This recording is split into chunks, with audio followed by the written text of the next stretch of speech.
The story begins with a redhead girl who is warned to be careful, but she doesn't understand what they mean. And she keeps walking further, stumbling upon a small puddle of water, which makes her trip and fall to the ground. This girl was named Rosalia, and she was a maiden of the imperial palace who fainted at every opportunity. She was also very clumsy, which was one of her main flaws. This is a terrible weakness that makes her fall every time the opportunity arises, which happen at least 3 times a week. But the staff of the imperial palace does not hate Rosalia. Even setting aside her beautiful appearance, her origins, the girl had a charm that strangely draws people to her. The main reason that changed their opinion was that she became close to one person. They treated her favorably and even told her that they would take care of everything, and that she could turn to him. Most ran away after 3 days because they couldn't bear the tension and the contempt towards themselves. And the man yesterday, whom all the maidens feared, was the so-called Mad Crown Prince. The redhead girl was the personal maiden of Armando Baldwin von Ragnar. That's why Rosalia was like the lead among all the maids, so they all took great care of her. The main character thanked the maids for the service rendered and headed to the prince's quarters.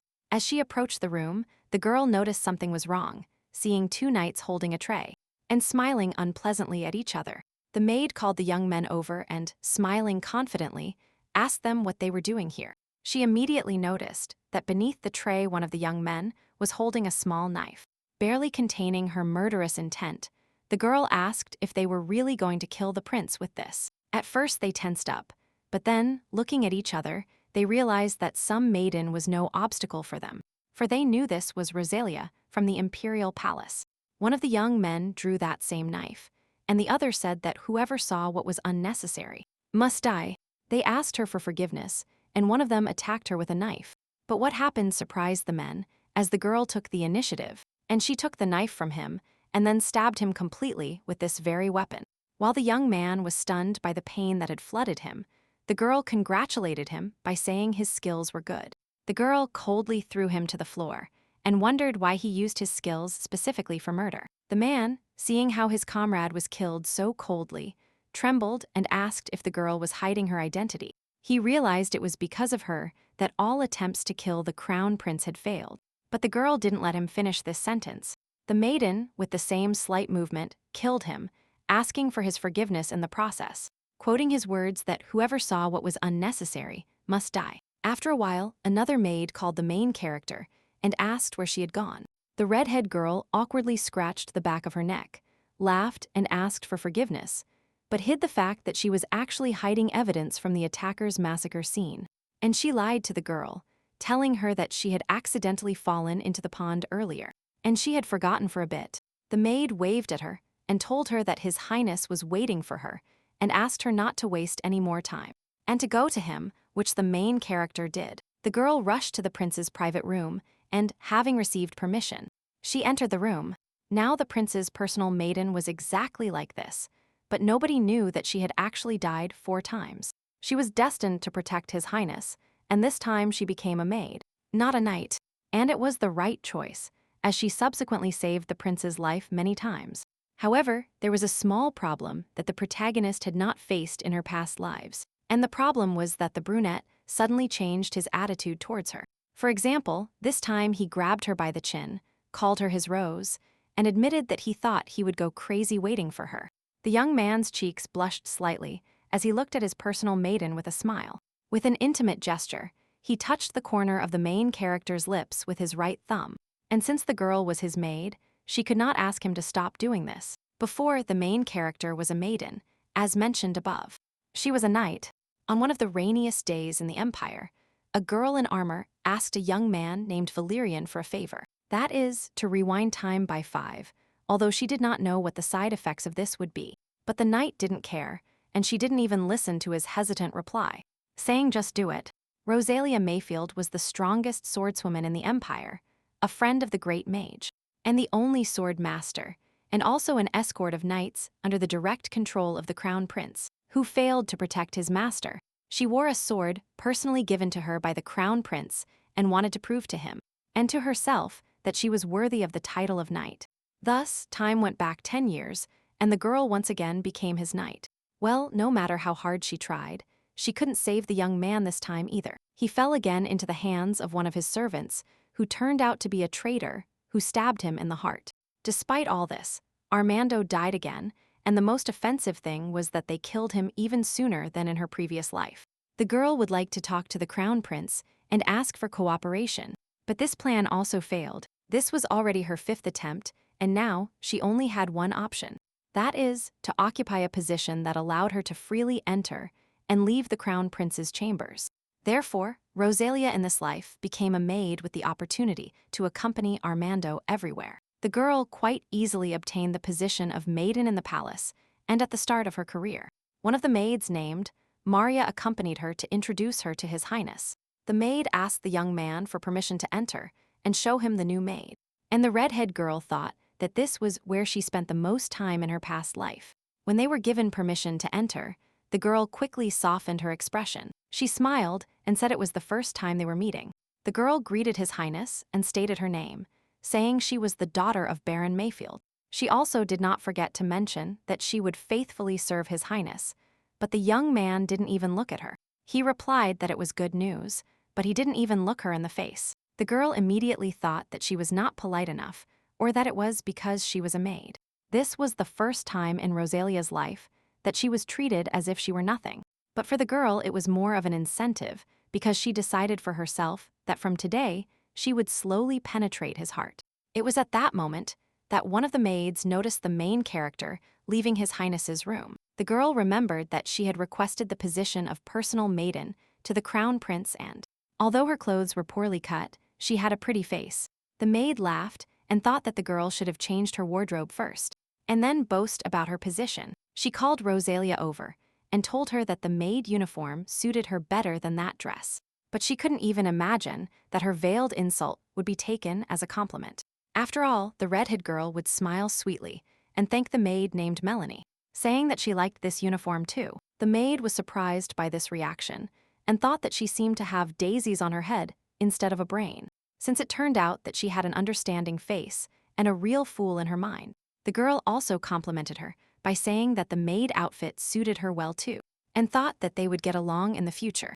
For several days after this, Milani and the other maids carefully observed Rosalie to find out her true identity.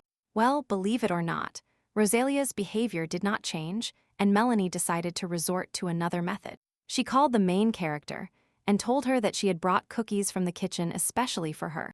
The maid literally forced her to eat this cookie down to the last crumb, telling the others not to treat her because it was just for her. Another maid who was with Melanie commented on her actions by saying that she treated Rosalia like a small child. But at first, she was the one who hated her the most. And in response, the green-eyed girl replied that she really didn't like her at first.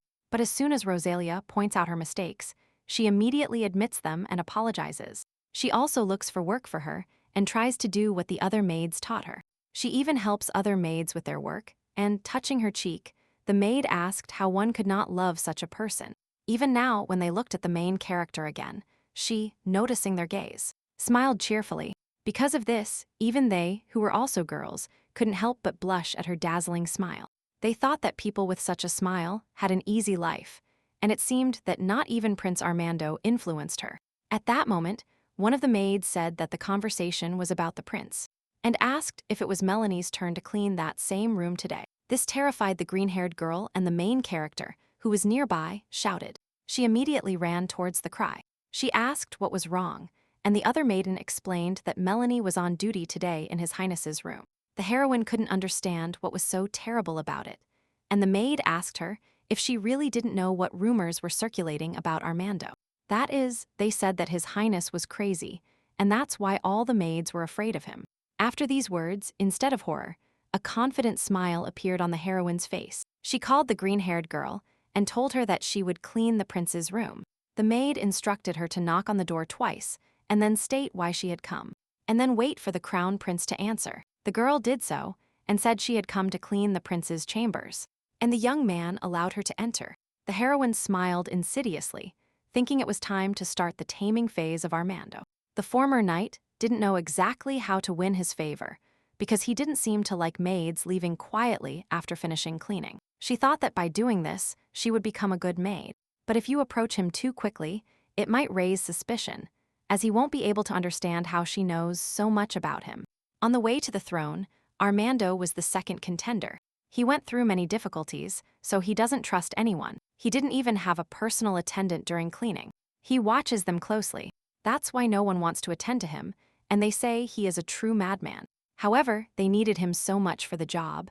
The girl perfectly understood that his suspicions were not unfounded. She turned to His Highness with a confident smile and told him she had finished cleaning.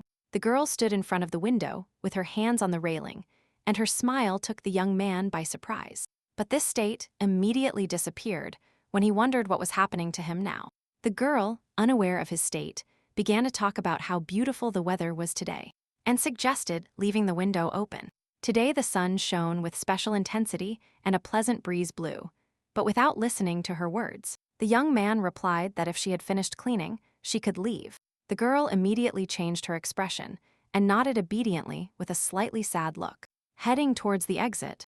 Because of this, the young man felt uncomfortable because he thought he had gone too far. But his fears turned out to be red when the girl turned around and told him with a smile that if he needed anything, he could call her anytime.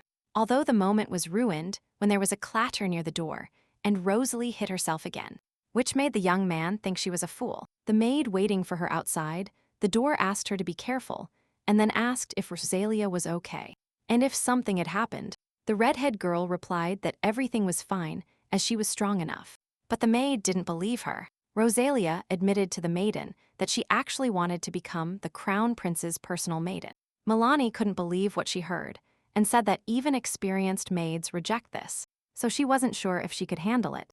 The main character assured her that she could certainly handle it because the prince was friendly to her, and he seemed to feel that the young man she was talking about was the one whose ears were itching. The green-haired girl begged her not to faint in front of him, but the main character did not take her words seriously. She immediately went to the crown prince's chambers, humming a simple tune. At that moment, the young man watching her closely thought that she had told him earlier that cleaning was done every 3 days.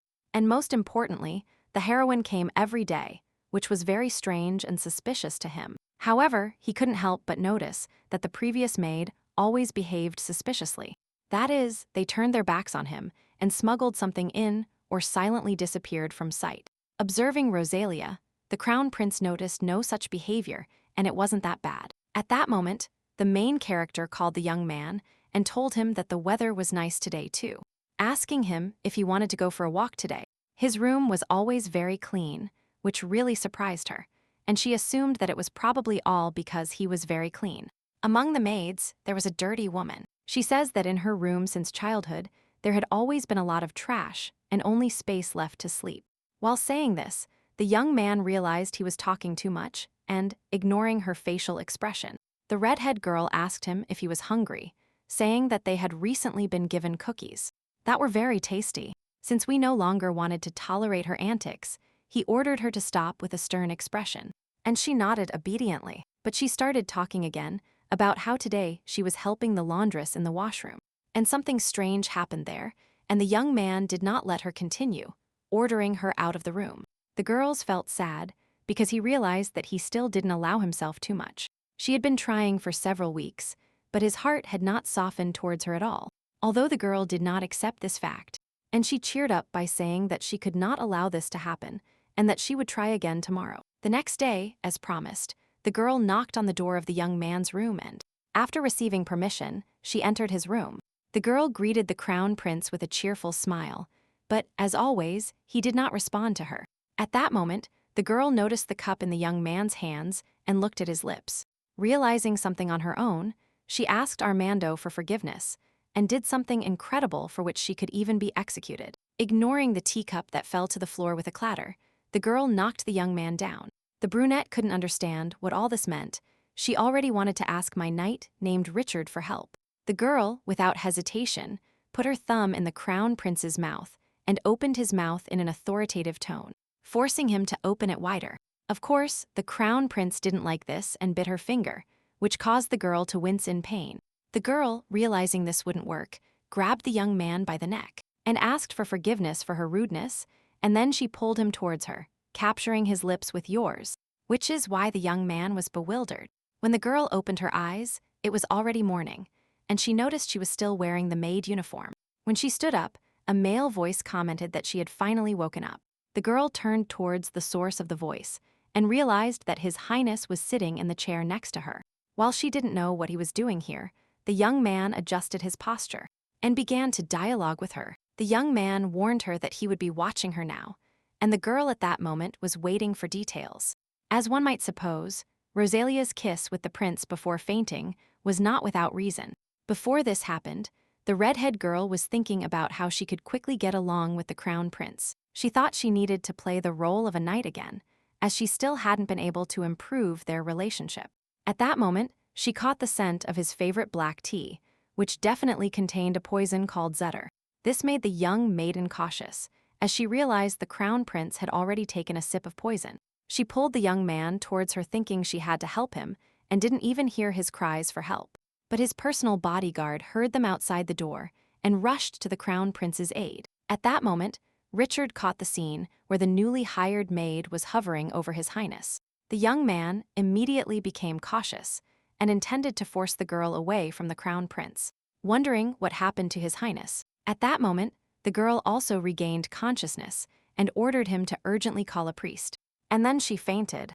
This was not the first time in 30 years that she had tried to save him, all because of her weak 20-year-old body.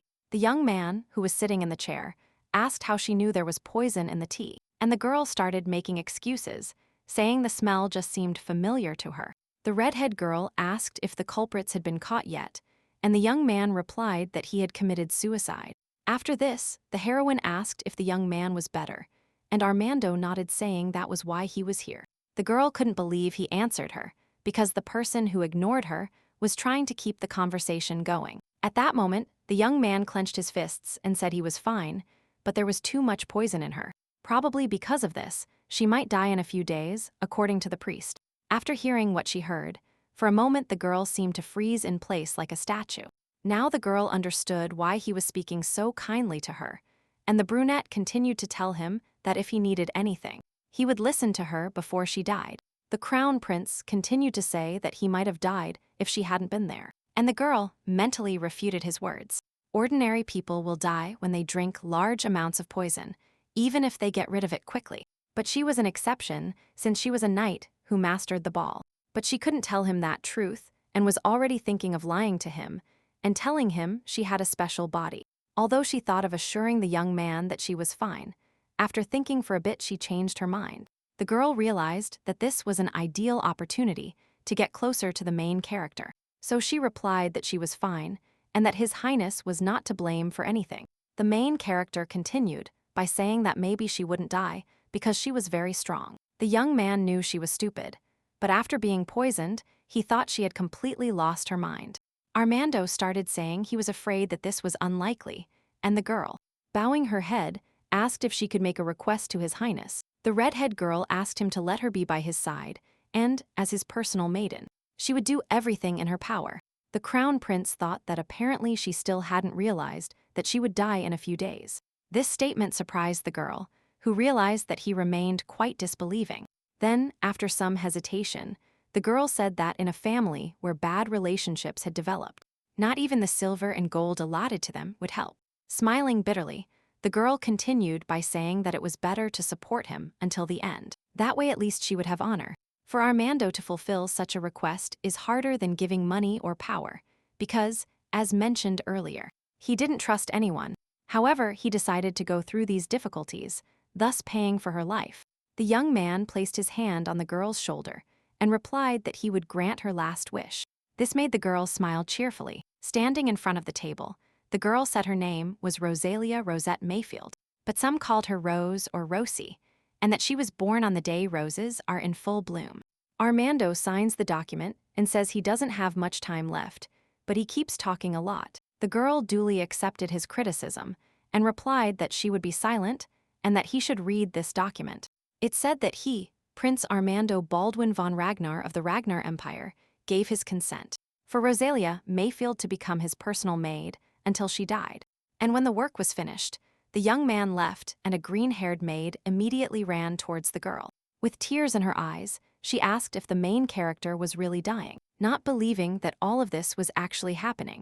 The main character assured her that it was all just a misunderstanding and that she wasn't actually dying.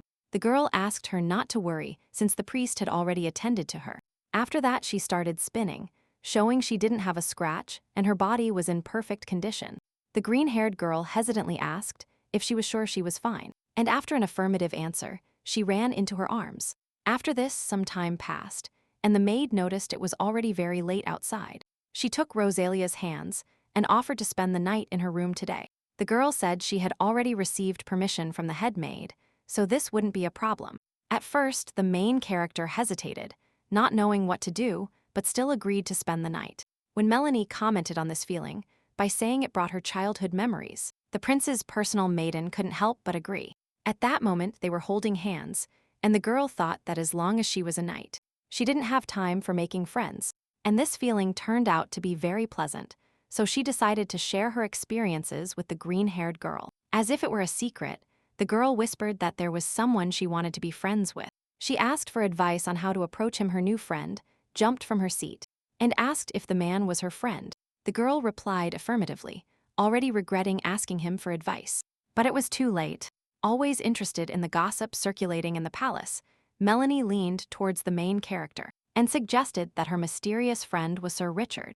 Rosalia was very surprised by this assumption, as she couldn't understand what the prince's knight had to do with it, and Melanie mentally felt sorry for him. Turning back to the girl, she told her that then, if she wants to get close to a man, it is better to do it through touch. As soon as she heard this advice, the protagonist decided to use it the next day. To her suggestion, Armando replied that he didn't need help bathing, as he didn't have such indecent habits.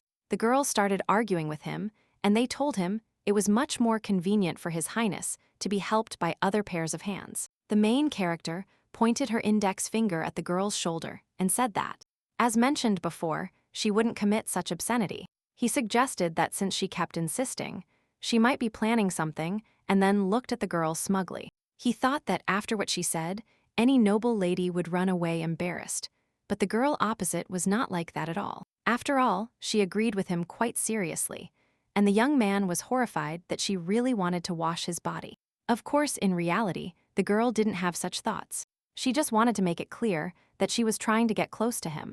When he bathed without her help, the girl did not despair and offered to help him change his clothes. And then, the young man kicked her out of the room.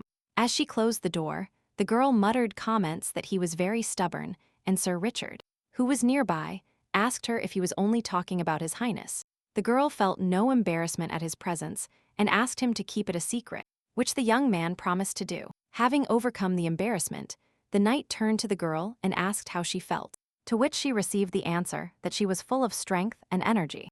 The main character reassured him, telling him that the news about her imminent death was just rumors spread by other maids. Richard, after mentioning this, put his hands to his chest and asked for forgiveness for being so rude to her yesterday. Rosalia realized that he wanted to talk about it and replied that she was fine, and that he should worry more about the crown prince, since his health was above all else. And after these words, the young man exhaled silently. He grabbed the protagonist by the shoulders and told her that her words were worthy of respect, because he understood her devotion, with which she puts Her Highness's health above her own. The girl couldn't understand what all this meant, suggesting it was praise from the older knight. Although a little strange, at this moment not so much her discomfort, the young man asked Rosalia if she was free this weekend, and just as she wanted to answer, they were interrupted by the crown prince, who answered for her, saying that the maid had no free time on the weekend. Seeing her look, the young man explained that he had an urgent matter and would need her help. He couldn't understand what was going on with the girl in front of him, because he thought she was aiming for his body. But now, for some reason, she was standing and flirting with Richard. He decided not to think about it for long. He walked past them, and the maiden watching him attentively asked him if he was heading to the main palace. The girl asked permission to accompany him there, and when he replied that it wasn't worth it, the girl offered to carry his umbrella and tell him interesting stories along the way. At first, his actions were shown to everyone as too arrogant, but after a while, he agreed, saying he would listen to her while she carried the umbrella. The girl was happy to hear this, and immediately headed in the same direction as him. And Richard, the crown prince, smiled at the main character after they met on the street. where several knights were holding an unprecedentedly large umbrella. He ordered her to take the umbrella from the other knights and then follow him. And Richard, seeing this sight, was mentally outraged and said that this umbrella was too heavy, especially for a girl like the prince's personal maiden, who, in his opinion, had a very fragile body, so she couldn't hold it. But all his fears turned out to be in vain, as the girl walked calmly with the crown prince. And as promised, she told a story, this time about Urki's tears, which were actually earrings belonging to the king of the Espel Empire. The girl gave the crown prince a sidelong glance. Analyzing his reaction, I realized he was interested. As she had known him for a long time, or rather 10 years ago, the girl immediately understood whether he was bored or interested. The young man, who was actually quite interested in hearing her story, turned to her and asked how she knew all this. The girl hid her expression from the chamois and replied that she didn't know because it was so long ago that she couldn't remember. The fact is that it was she who killed that king and took these earrings as a trophy. But of course, she couldn't tell him, so she had to lie to her master. She said the story would have to end there, and when the young man asked why, the girl replied that they had arrived. The main character easily put down her umbrella on the floor, and Sir Richard, unable to bear it, said that, although he was ashamed to admit it, he was so fascinated by her story that he didn't have time to ask. So I asked how she carried such a heavy umbrella, and Rosalia concluded that he seemed to underestimate the work of a maid. The girl explained that it was no difficulty, and that among other maids, she was considered quite strong. It was at that moment that the crown prince thought that she also seemed strong to him that day. When she grabbed him with her lips and sucked out all the poison, and not to think about it, the young man was indignant, said that the young men beside him were talking nonsense, and he headed to the palace. After Sir Richard and the crown prince disappeared into the palace, the girl walked calmly nearby. The main character thought that some kind of umbrella couldn't compare to a sword, but still noticed that the body of the 20-year-old was much more broken than the one she had at 30. It would take her about 5 years to become a sword master, just like in her previous life. So she was annoyed. Since at that time she worked as a domestic helper, she had little time to train, and she would have to see Valerian and see if he could do something. Valerian Windsor, at the age of 15, became the great mage of the Ragnar Empire, a young genius, the pride of the empire, who gave up the title of Master of the Magic Tower and dedicated himself to the imperial family. Also for Rosalia, he is a close friend, even closer than a family member, and since maidens usually do not leave the palace, she rarely saw him. As soon as she thought about it, a male voice called her, and the girl turned to see the blonde man. It was Valerian, who waved his hand from afar and said that he missed her. The young man wanted to pull her towards him, but the girl refused his hand and tried to kick his leg with all her might. She was indignant that in the imperial palace garden, a young man dared to try to touch her. The girl, sparing no effort, pressed his leg with her heel and was annoyed that he didn't even dodge her, although he could have, which is why the girl considered him a pervert. The young man gently refuted her words, saying that he was not a pervert, and that he was not averse to pleasing her. He held the hand she grabbed his eyes, filled with tears of resentment. When she was a child, the Windsor family fell, and Rosalia's mother, Baroness Mayfield, took in Valerian. Rosalia was his patron, one might say, and also the same age as his sister. He took care of her like his little sister, whom he lost after the family's fall. For Rosalia, Valerian was like an older brother, and she felt comfortable by his side. And her only drawback was that he kept showing excessive touch towards her. In the presence of other people, he clearly distinguishes between work and personal, but for some reason, he behaves like a puppy with her. But when she looked him in the face, the girl always forgave him and felt pity and compassion. The girl advised him to control himself, because in the past, she constantly had to suffer rumors about them. She was a servant here, so she had to be especially careful, and the young man asked her when she was going to tell him that she was a knight in the past. The main character looked at him again and told him that she would come to his laboratory as soon as she had resolved all matters. The young man was not happy with this outcome, but he had to accept and wait for her to appear. Seeing his expression, the girl reassured him by telling him that there was nothing to worry about in this life. She would have more fun since she had friends. The young man couldn't believe that his Rosalia had made friends and said he was proud of her. The protagonist's older brother asked permission to hug her, and the girl shook her head, warning that someone was approaching. The main character asked if he would ruin her marriage chances again. The The young man replied that the stranger was far away. The young man begged her to hug him just once, and the girl, hugging him, told him that next time she wouldn't fall for the trap. After all, she was a well-mannered girl. The blonde asked him not to get sick while he wasn't around, and with that they parted ways, each with their own business. At that moment, the main character saw His Highness, who was boring her with a dissatisfied look. She couldn't understand what happened to the main character's mood and looked at him inquiringly. And the young man, who was not used to hiding his emotions, asked disgustedly who was the one who had just been next to her. The two young men stood facing each other, and the main character, discarding all formalities, persistently awaited an answer from her to his question. The personal maiden of the crown prince realized that he had seen her hugging Valerian. Being a servant, she completely forgot that Armando was trained as the crown prince of this empire. His vision was better developed than that of most knights the main character knew.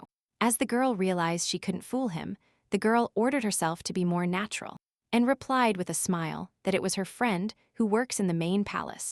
The brunette, still dissatisfied with her answer, noticed that the blonde was quite tall, and the girl couldn't help but agree with him. She also noticed that he had physique, and the crown prince thought that maybe she was secretly dating someone.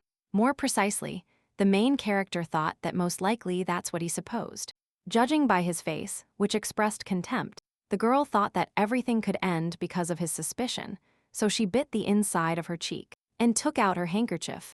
At that moment, when the young man decided to find out what this friend was doing, he saw a strange sight, because the girl in front of him suddenly coughed and covered her mouth with a handkerchief, assuring him that she was fine. But her words sharply contrasted with the fact that her mouth turned blue, and the hand holding the handkerchief dropped it to the floor.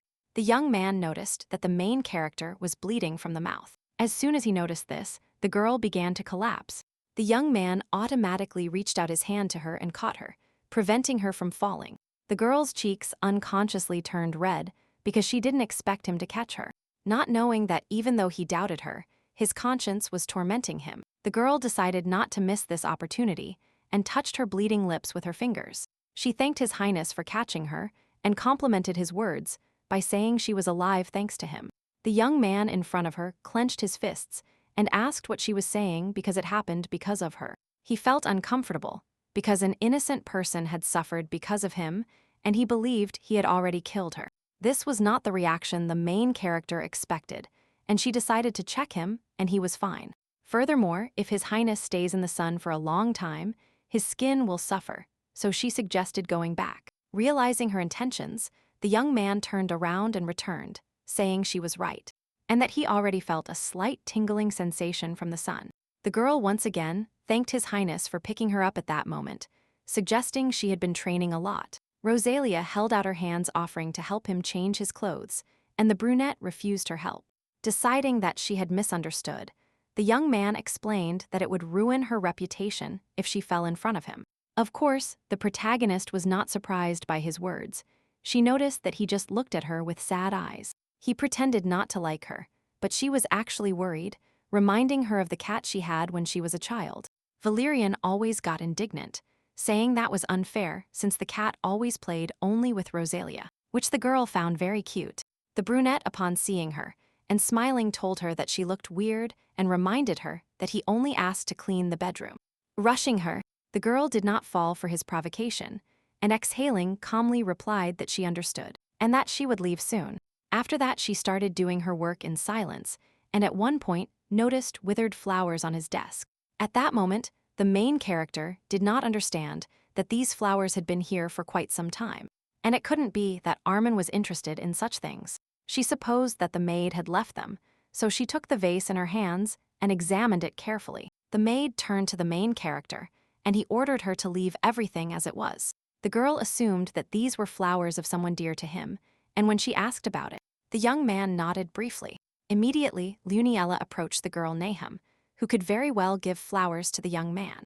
The Luniella family, as the only duchy in the empire, was closely related to the royal family of Ragnar, which helped to strengthen their power. Paisley Teresa von Luniella was the only daughter of the family. Her name was enough to become a member of secular society.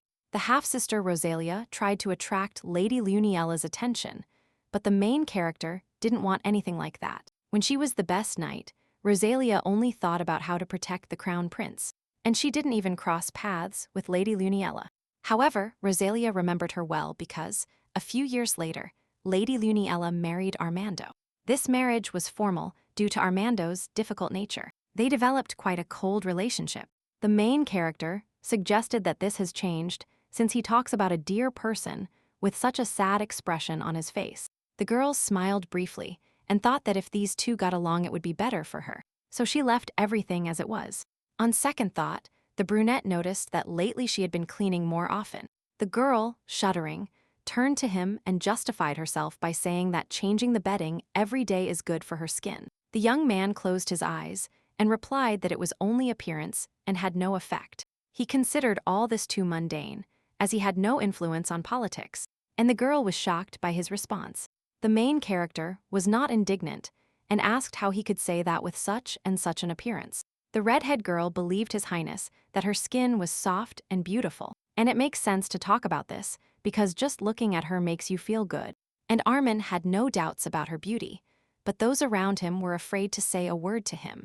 So Rosalia was the first to tell him something about her appearance. The girl asked again how he could say that, since her appearance was the most important advantage she had. The girl also admitted that if it weren't for her face, she wouldn't be here anymore. And this was the last thing she was allowed to say before the young man lost his temper. He asked in a cold tone if the protagonist was crazy, since she had completely lost her fear of dying soon. The protagonist realized that he seemed very worried and that she had gone too far.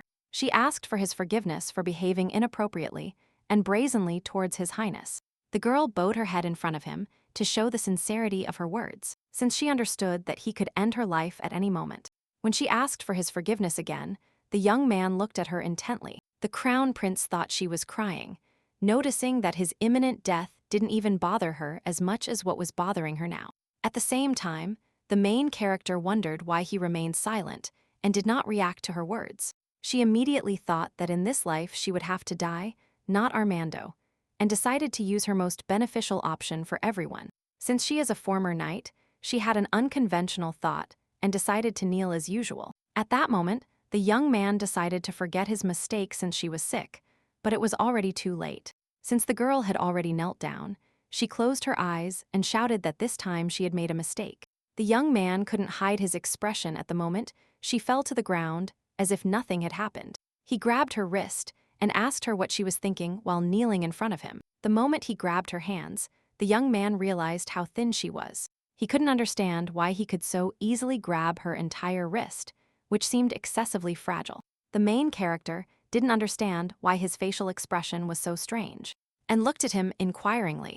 The young man's face darkened and he, calmly, said not to do senseless things. The girl breathed a sigh of relief after he let go of her wrist, thinking that falling to her knees seemed to have worked.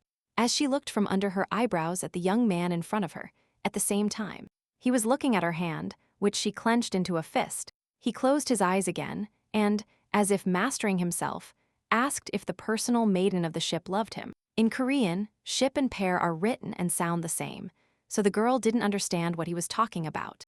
The young man, who had not considered her particularly intelligent before, this time looked at her with a particularly pitiful gaze. He already regretted his decision and wanted to leave when the girl hastily replied that of course she liked ships. Upon hearing her answer, the young man told her they would meet tomorrow at 11 in the morning. The girl raised her hand as if asking what that meant, and the young man said that before dying he would give her good memories.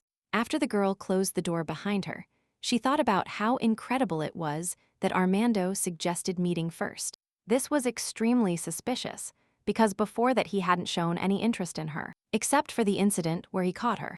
Her scale of disbelief reached its maximum limit when she thought that most likely he was just trying to confuse her. But since this was undoubtedly His Highness's order, the girl arrived at the appointed time and place. Although she had to wait a while, she still noticed the crown prince and the knight accompanying him. The girl was genuinely surprised that he still came, although his face expressed genuine boredom, as if he wanted to be somewhere else right now. As if reading her thoughts, the young man was the first to board the carriage and ordered her to stop yawning and sit down. When the girl pinched her cheeks, she realized this was not a dream, since he was as rude to her as always. While traveling in the carriage, the crown prince asked the girl in front of him a question, whose answer interested him. The young man looked her up and down and asked her if it was necessary to put it on. At first the girl understood nothing, but then she replied that she had no more suitable clothes than these. The knight accompanying the prince asked confusedly why it took so long to bring him the things from the baron's estate. The girl, looking at her clothes, replied that they had brought her things, but that it was the most suitable outfit for a boat trip. After this, the expressionless face of the dark-haired young man darkened even further. He couldn't believe there were no more dignified clothes for aristocrats, and at that moment, he remembered that she was an aristocrat who became a maid. Kneeling and with calloused hands, the young man assumed they must have made fun of her at the Mayfield estate. The prince began to imagine that she had been subjected to cruel treatment all her life, and that she had become a maid and would also die in his place. The girl thought it was very inconvenient to train in skirts, so she only had trousers. That's why she didn't know that not wearing elegant clothes was such a big problem. The crown prince looked at her again and told her that if she needed clothes, he could buy them for her. This was quite a strange assumption, as noted by the prince's personal knight, but he did not comment on her words. The girl, on the contrary, thanked the young man, but politely refused, saying that this was not necessary at all. Sir Richard was deeply shocked by her answer, because she not only refused, but did so politely and decisively. When the girl herself, smiling, thought she already had everything she needed, she looked at the dark-haired young man in front of her, and mentally replied that if His Highness wanted to do something for her, he just needed not to die. When they arrived, the girl, with a well-executed move, got out of the carriage faster than anyone, and offered her hand to the prince. This action surprised both the crown prince and his personal assistant. Richard gently reminded the main character that his job was to help her down, and the girl realized that she was confused because it was her nightly habit. After resolving the misunderstanding, they finally saw the view before them. The girl admired the lake. She asked His Highness to hurry up and board the boat, and the young man gave her permission. The girl sensed a trap and asked what was wrong. The young man looked at her surprised expression for a moment, and then explained that this meant she would sail alone, and these words deeply shocked the girl. The young man, not paying attention to her reaction, continued saying that everything she needed was already on the boat. The girl mentally rebelled and asked who would like to ride alone on a boat. After all, she didn't even like that, meaning floating on water and talking about nothing, since it would be better to spend this time training with a sword. However, she only accepted the offer because she wanted to spend time alone with Armando. In her opinion, His Highness behaved strangely because he himself brought her to this place, but did not participate. The girl put a deliberately sad expression on her face and asked if he would really sail alone.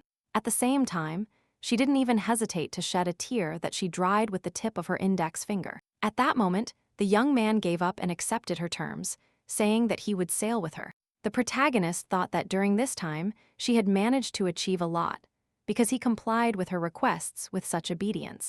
Although without enthusiasm, she took his hand and asked if he would really go with her. Without forgetting to thank His Highness, the crown prince pulled his hand away from her and headed towards the boat, reminding her that he had one condition, that she keep her mouth shut. After that, the girl covered her mouth with her hands and nodded quickly, and the prince's knight followed her silently. He thought that a year had passed since he served His Highness, so nothing like this had happened. The knight victoriously closed his hand into a fist and only thought that he would sit in the boat with his beloved. The young man didn't know how to thank His Highness for giving him this opportunity. Sir Richard was already thinking that she would definitely have to show him her respect, but all the young man's dreams were cruelly violated by His Highness's next words. The dark-haired man stopped his personal knight and ordered him to remain on dry land. Of course, this left the man perplexed by this behavior of his master. His Highness explained this by saying that at least one of them must remain on land for safety. After this, the young man shed a tear, mentally accepting that this was a convincing argument. The boat was automatically controlled by a magical device. The main character thought it would be worse, but this scenery was really excellent. Moreover, the appearance of His Highness the Crown Prince was also highlighted against the background of the scenery. This made the girl feel like she was looking at a painting. Noticing the gaze upon him, the young man turned his head towards her with an inquisitive expression on his face. Realizing she had been caught staring, the girl shook herself and began to distract his attention. She asked if His Highness liked boat rides, and the young man replied without hesitation that he did not. Of course, the girl expected his answer to be sharp, but she was still caught in a collapse after such an immediate response. But when she came to her senses, the girl was curious to know why he didn't like it. After the question, the young man's face darkened, and he looked thoughtfully into the distance. He remembered how in the distant past, he accidentally fell into the water, and no one even tried to save him. His brother even dared to point him out and laugh at him, urging everyone to look at him too. So the boy, who began to be dragged to the bottom, thought that he couldn't protect anyone, not even himself. Recalling this, the young man grimaced and replied to the main character that this was associated with unpleasant memories. The girl covered her mouth with sympathy, without knowing how to console His Highness, the Crown Prince. Realizing her feelings, the dark-haired man assured her that there was no need to worry about it, and that it would be better for her to take care of herself alone. He asked why they specifically sent her to his palace, where nothing but trouble happened to him. The girl asked confusedly why he thought she was sent there because she herself volunteered. This revelation surprised the Crown Prince, who asked for details and explained his surprise, saying that he knew that servants did not want to work in his palace. Therefore, he couldn't understand why she volunteered for such a moment. When such contradictory rumors about him circulated everywhere, the girl smiled, got up from her seat, and replied that she volunteered to become his maid to protect him. She held out her hand, but the young man did not react and looked in another direction again, thinking about something. After a while, he asked her how she had the strength to protect someone, especially him. The protagonist began to demonstrate her capabilities. Let's recall that not long ago she carried a heavy umbrella, and once even saved him. The reminder of this made the young man get a headache, and he replied that because of this, his life would soon end.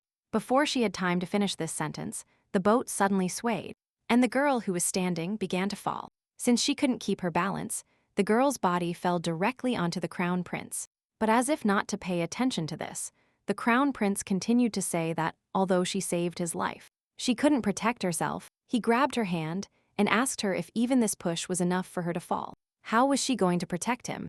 These words from the usually serene Crown Prince made the girl's eyes widen.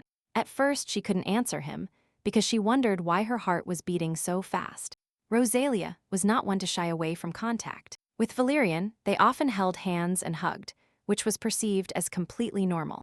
But now the girl realized that everything was different, and even her face turned a little red. Looking into the cold eyes of the dark-haired young man, the girl couldn't understand why this embarrassed her so much. She frowned. You understand that you cannot show your embarrassment to the main character. The girl began to mentally convince herself that this was the same as with Valerian, so there was no need to be shy. The protagonist was not going to get out of this strange situation to prove that it didn't bother her at all. She continued to look directly into the eyes of the Crown Prince and told herself that he was the same as Valerian. Her self-hypnosis really worked, and she smiled at the young man and thanked him for saving her. This made the main character shrink a little. She covered her eyes and replied that there was no need to thank him for this. And after that, he asked her how long she would sit there, feeling very uncomfortable. After these words, the girl settled more comfortably in his lap and replied with a smile that she wanted to sit a little longer. She explains that if she gets up now, she might fall again, which would be bad for both parties. After these words, the young man's eyes widened and a murderous aura emanated from him. This made the girl realize that she had crossed the line and replied that it was unacceptable for her to behave like that. After that, she quickly moved to her seat and admitted that, after all, this was the precious lap of the prince. After a moment of pause, the young man came to his senses and admitted that he couldn't understand something. Looking at the floor, the Crown Prince asked why she kept behaving so informally with him, with the same person for whom she would soon die. He had been watching her for some time and had not seen any signs that she held a grudge against him. The young man couldn't understand why this girl was smiling so cheerfully at him and protecting him, risking her life. After sharing his thoughts, they fell silent for a moment, and the prince patiently waited for the girl's answer. There was naturally a reason why she kept returning to the past again and again, and this reason was that Armand caught her in her first failure, when as a protagonist she didn't know how to lose.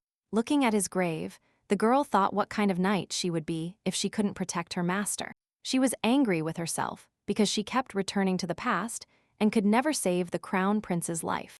At that moment, when she returned to the past, The girl suppressed all her feelings and emotions. The only thing she thought about all the time was that, and that I only wanted to see him alive. The girl suppressed her angry tears because she couldn't give up and let him die completely. She wanted to make sure he survived even if he didn't know anything about her efforts. And even if she had to become an ordinary person, the girl just wanted him to keep breathing. She said aloud that the reason she tried to protect him was a secret. Of course, this surprised the young man, who did not expect such a familiar answer. As if not noticing her reaction, the girl explained that the maid could have at least one secret. Due to her impudence, the young man simply had no words and loudly expressed his discontent. The girl smiled and looked into the void and said that in any case, the desire to protect him was sincere. After that, the young man lost all his ardor and just looked at her silently for a while. He said that he saw enough people who said the same thing, but they all betrayed him as if they were one. The moment he finished his last word, they both suddenly felt that something was wrong. The girl immediately became cautious and assumed that the device had magically broken. In her opinion, this was too strange for a simple accident, and she warned His Highness to be careful. Mentally calculating the depth of the lake, the girl told him that it was quite deep here if they fell. At that moment, she turned her head, and only when she heard a splash of water did she notice that His Highness was not in his place. The girl opened her eyes in fright and shouted the name of His Highness, the Crown Prince. The young man, who had just been told that she sincerely wanted to defend him, considered these words insignificant. After all, everyone who said those words ended up betraying him, so he simply closed his eyes and prepared for death. At that moment, the red-haired girl, without even knowing his thoughts, kept her promise and saved his life again. She pulled the young man out of the water and asked if everything was all right with His Highness. The young man could barely move his limbs, but he could assure that he was fine. The girl, after making sure that the young man was conscious, ordered him not to move. After that, she picked him up in a bridal carry and began carrying him to land to give him first aid. Sir Richard saw that His Highness had fallen off the boat and asked if he was injured, while he was already preparing the rope to grab onto it. At that moment, he saw his master, in an unconscious state, being carried in the arms of the main character. After approaching them, Richard heard Rosalia say that she needed him to be urgently taken to his private rooms. When Armando opened his eyes, he was in his room, and upon seeing this, the young men who were in his bed called him. Sir Richard, with a worried expression on his face, asked if the young man had woken up to make sure of this again. Seeing that the prince was still lost, Sir Richard announced that with the help of magic he would change and dry the clothes, and assured him that there was no need to worry about rumors. After he finished talking about the current situation, the brunette asked him how long he had been unconscious. Still maintaining a worried expression, his personal knight replied that not even an hour had passed. His Highness, looking him in the eyes, briefly asked who his video was in such a state, worrying about his reputation. The blonde man assured the young man that they acted as secretly as possible. When he said this, Armando frowned slightly upon realizing that there was still no one-eyed person by his side. As if it were his mistake, the knight accompanying the prince bowed his head and admitted that the low-level one-eyed person had already given him first aid. However, the great death was delayed because the first prince was injured during training. After that, Armando clenched the sheets in his hands with irritation, as the mention of some kind of training wasn't even funny. The main character knew that the Empress, meaning the first prince's mother, was doing everything possible to win the temple to his side. But the young man did not think that she would act openly, without worrying that someone would understand that it was her, since it couldn't be that the suddenly stopped boat, the numb body, and the absence of the one-eyed person were just an unfortunate coincidence. Having decided not to do anything for now, the brunette accepted the excuse the knight gave him and allowed him to leave. At that moment, the protagonist said that she was also leaving, but was stopped by the protagonist's voice. The young man ordered her to stay, and the girl immediately thought it might be because of her brazen behavior.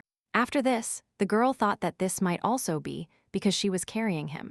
Just as she was about to accept the corresponding punishment, the young man spoke again. He acknowledged that she had already saved his life twice, and for this, he thanked her with all the sincerity he could gather.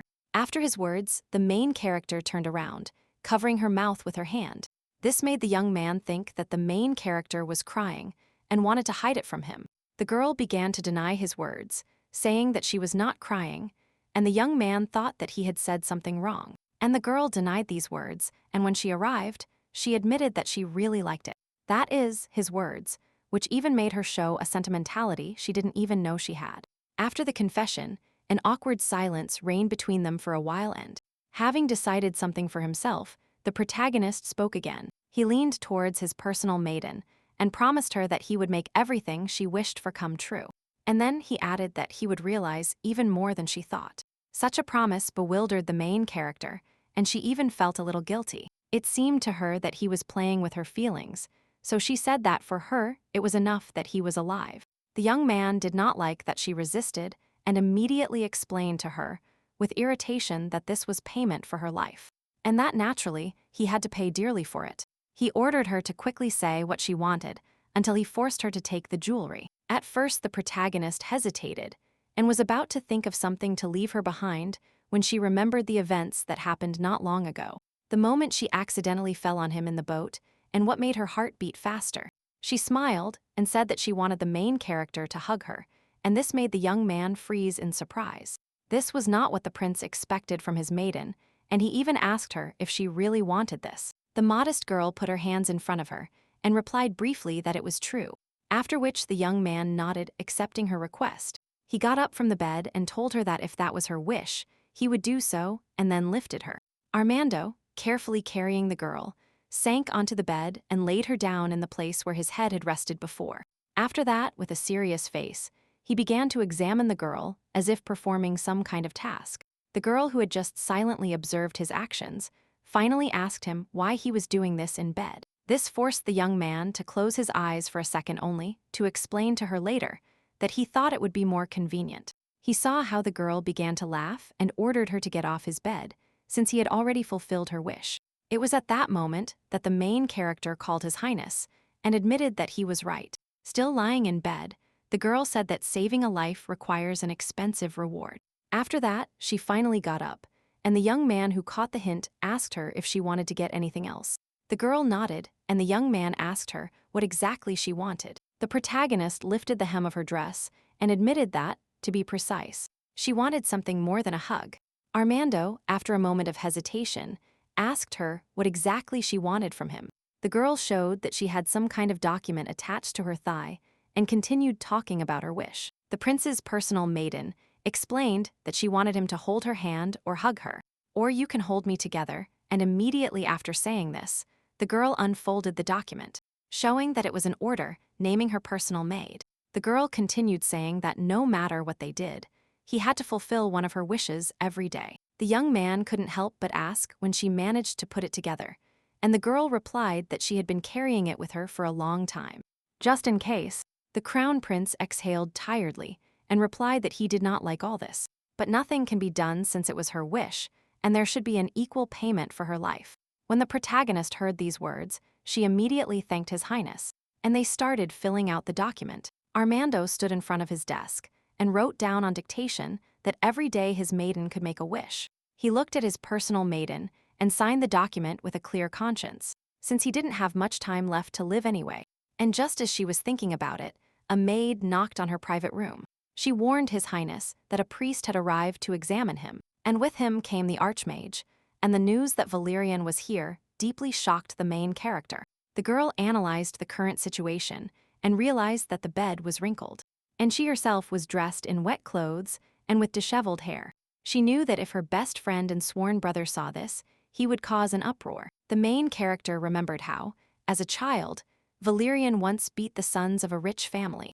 Did this because he annoyed her, so the girl turned to the main character for help. The young man asked her to wait, and those who came to see His Highness heard a roar outside the door. They immediately thought something might have happened, and at that moment the prince cleared his throat and allowed them to enter. The door immediately opened, and the servant of the Fenlir temple greeted His Highness. The Archmage behind him also did not forget to greet the prince, after which he looked severely at the young people in front of him. This was due to the fact that His Highness, the Crown Prince, was very close to the main character, and he was touching her hair, which made the main character blush and wonder why he was touching her. As if understanding her feelings, the protagonist whispered in his ear that her hair was very disheveled, and asked if he thought she wouldn't notice anything. Of course, the girl could not answer anything in front of strangers, so as not to put herself in an even more awkward situation. The blonde man, who watched attentively, already wanted to call Rosalia by her name, but he stopped in time, saying that he heard an unpleasant situation had happened to them. That's why he dared to visit His Highness to see how he was. Armando did not believe his excuse and asked if the rumors had already reached the main palace. The blonde smiled gently and replied that there was no place in the imperial palace that could hide from his sight. Valerian smiled even more cheerfully and suggested leaving the room with his maid since the priest was here. And he, judging by his appearance, was in good health. The protagonist noticed that there was a strange atmosphere between them, but she could do nothing about it. The girl saw that Valerian's cold eyes turned towards her and headed in her direction. She stood between them and observed the main character's reaction, while Landring continued talking about how His Highness needed to receive treatment, and that they would wait outside. And just as they were about to head for the exit, the Crown Prince of the Empire ordered them to wait. He pointed his hand at the main character and asked her to stay. The girl turned to him again, not understanding why he was asking her to stay. At that moment, the blonde man next to her said in a whisper that if he makes fun of his Rosalia, he won't leave her like that. The main character next to him heard his threat and asked Valerian to control himself. This time, too, she would not allow a fight to break out, while the brunette asked if the girl was so impatient to go to the afterlife. He asked her to stop being stubborn and stay here, and accept the treatment from the priest who was in the room. The young people turned their heads towards him again, and this time the girl with flushed cheeks agreed to his proposal. First, of course, they decided to check the well-being of the crown prince, and to do that they needed to unbutton his shirt to touch his chest. The girl, looking at this image, was mentally moved by thinking about how he convinced her to undergo treatment. It reminded the girl of her cat again, and although last time she was embarrassed to show herself in front of him while bathing, now he was absolutely calm and even asked the priest to take care of the maid after his treatment. He said that a few days ago she had taken a sip of deadly poison and that she was told she was about to die. The young man asked the priest if he could at least alleviate her suffering a little, and the girl was surprised to learn that it was not because of the incident in the lake. The white-haired priest admired the fact that the crown prince was so worried about his maid. He put his hand to his heart and promised that he would do everything in his power, and the girl mentally resented. Of course, she didn't want him to do everything in his power, because then everyone would know that she wasn't dying. The girl understood that nothing could be done, and since this happened, it was time to deceive His Highness the Crown Prince again. She turned decisively towards the young man and admitted that, to be honest, she could not accept the treatment. The brunette didn't change his face in the slightest and calmly looked at her and asked why she didn't want to be examined. The girl put on the gloomiest face she could and admitted that she was actually very embarrassed. She said that she was naturally a shy person and would like a woman to treat her. His Highness, who had seen her direct actions more than once, was very surprised by her embarrassed expression. He even asked the priest to suspend her treatment and wondered aloud if the girl in front of him was really a shy person. The young man was indignant and said that what she was saying was pure nonsense. The blonde man watched the protagonist's reaction attentively and noticed that, judging by the expression on her face, she felt guilty. The young man decided to help her and put his hand on her shoulder and agreed with her previous words. He explained that during the treatment, it is still necessary to expose some parts of the body. The archmage turned to the girl and suggested that it might be unpleasant for the lady to show them to a man. After his words, the crown prince frowned because he did not like his insinuation. At this point, Mac continued talking about taking care of the maid and was able to perform the treatment calmly. With that, they said goodbye, leaving behind the stunned crown prince, who didn't have time to say anything in response. After closing the door behind them, the young people maintained stony expressions on their faces, but the blonde man couldn't stand it first, and a giggle escaped him, which turned into a roar of laughter. After they finally laughed a lot, they decided to have a tea party, and the main character thanked Valerian for his help. Vladimir replied that it cost him nothing, and asked what tea to prepare for the lady. Watching the young man handle the teapot with one index finger, the girl put her hand on her face. She commented on his action and said that she didn't like it when magical powers were wasted. The young man handed her a cup of tea and asked why it was in vain if it was rosy. Taking a sip of tea from her cup, the girl asked him why he had come to the palace. The archmage asked her to wait and better tell him why he didn't tell her anything about the fact that someone was trying to poison her. The girl said that she had already died either by suicide or had been gagged, so it was impossible to know anything. The heroine looked at her cup and said that she had poison resistance anyway, but still the young man in front of her couldn't close his eyes to this and got very angry. The crown prince's personal maid realized that she had to tell him everything immediately because now he would start complaining. The blonde man continued his interrogation and asked how his childhood friend ended up in the lake. And she said that there were some problems with the boat. She continued talking about how His Highness suddenly lost consciousness and they both fell into the water. It was strange for the blonde man that he suddenly lost consciousness and that the boat was broken. Most likely, the young man assumed that this was a reaction to the poison that was gradually accumulating in the body. The girl replied that if so, this could be considered an attempted murder, and she began to thoughtfully touch the leaves of the knife. After thinking for a minute, the blonde asked if there was any strange object in the room. The girl replied that she didn't even know what it could be. She explained that the room was very clean. Sometimes it wasn't clear whether it was occupied or not. The only thing that haunted her were the flowers, which had long since withered, but which were still in the vase. The young man immediately became serious and said that he would try to find out about the flowers. He admitted that he was going to help her, but he was worried about this situation because no matter how strong a knight was, it would be dangerous without a sword. And the girl said not to worry about that. The girl revealed her secret that she always carries a sword with her, which she hides with the help of Mana. Valerian immediately recognized the sword that he gave to the main character, the prince himself. In a past life, which possessed the magic of time, the young man asked if Rosalia really meant so much to him, and the girl asked him to clarify what he meant. She thought he was talking about a sword, but Valerian shook his head and said he meant the prince. He explained that she tried to save him so many times, so he got the impression that she cared for him greatly. The girl replied without hesitation that of course she did, because he was her master, whom she had sworn to serve. The man in front of her clenched his fists and said that he respected her choice, but that he was not going to silently watch her put herself in danger. He assured her that he himself would now take active measures in this matter to prevent the troubles her friend might get into.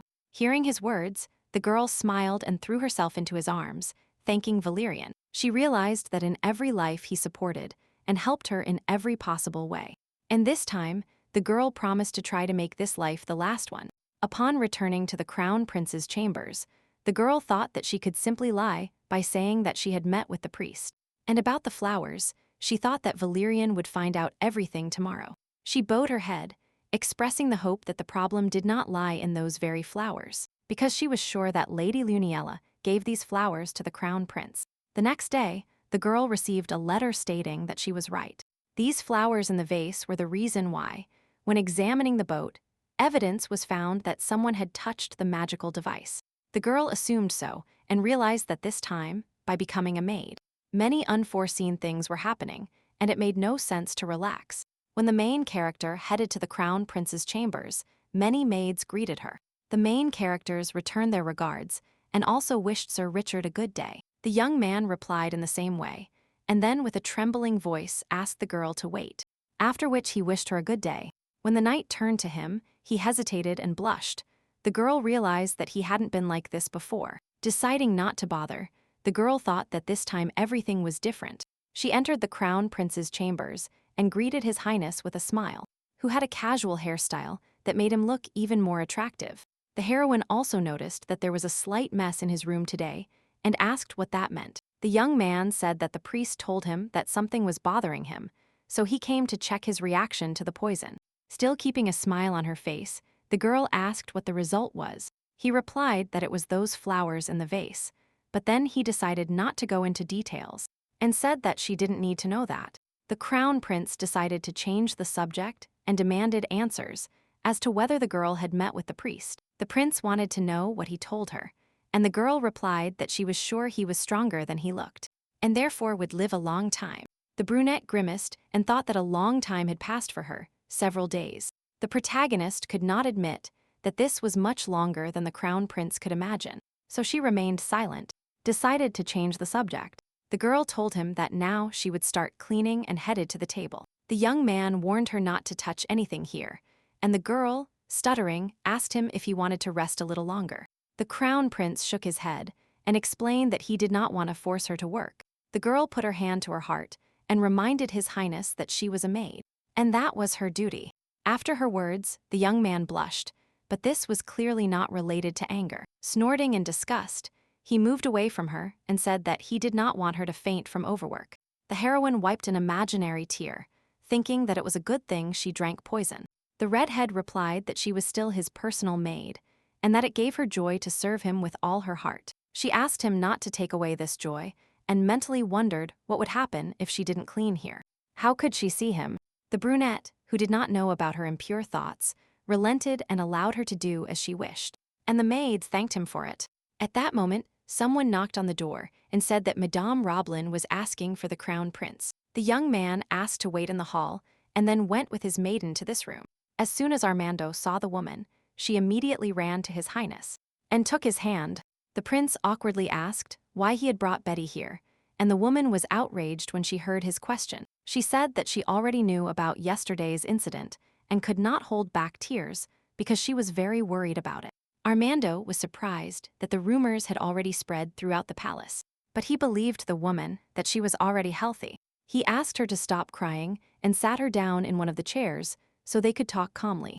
When they were seated, Madame noticed that the vase was empty and asked him why he had removed the color from the flowers she had brought him.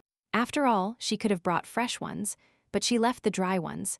The young man replied that he left them because they were hers. He told her that there was no need to bring new ones, and now the girl began to understand something. She was embarrassed that the dear person was not Lady Luniella as she thought, but Madame Roblin.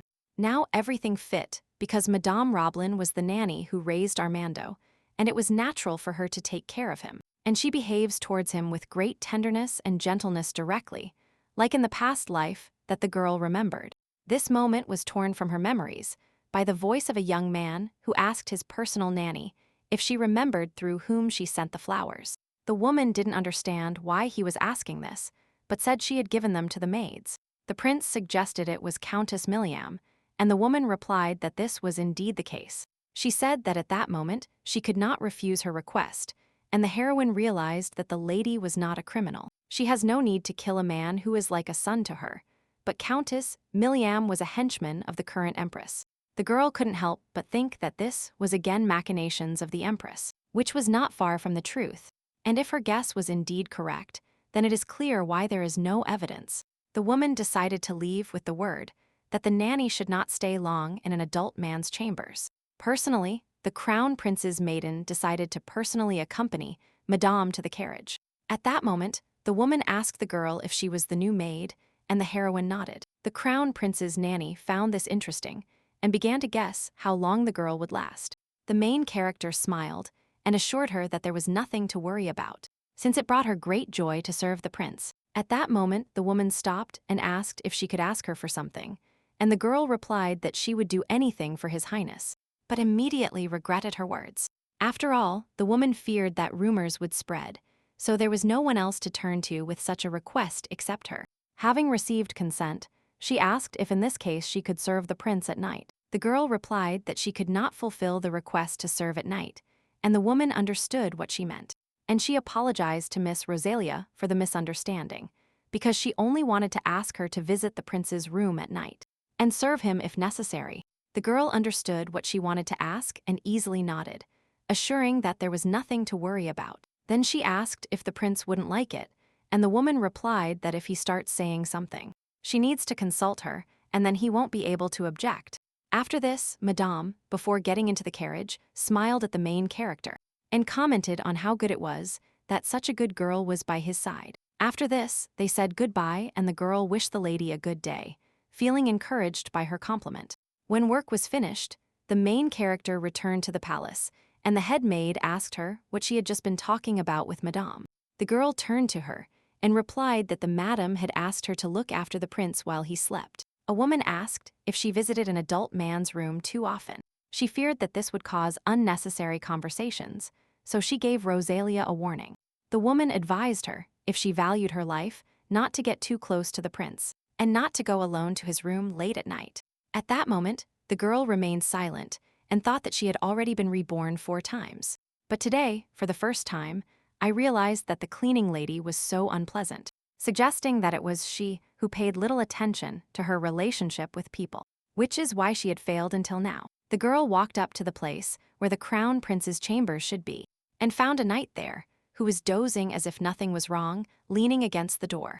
The main character called him disdainfully, saying that she could see him working hard at that moment. The young man shook himself and stood up straight, asking what Rosalia was doing here at this hour. The girl smiled and said that, as he could see, she was going to put firewood in the fireplace. At first, the young man was a bit cautious, because it seemed to him that the prince asked not to let anyone into his room at night. But then he waved his hand, thinking that the main character was an exception, and gave her a thumbs up.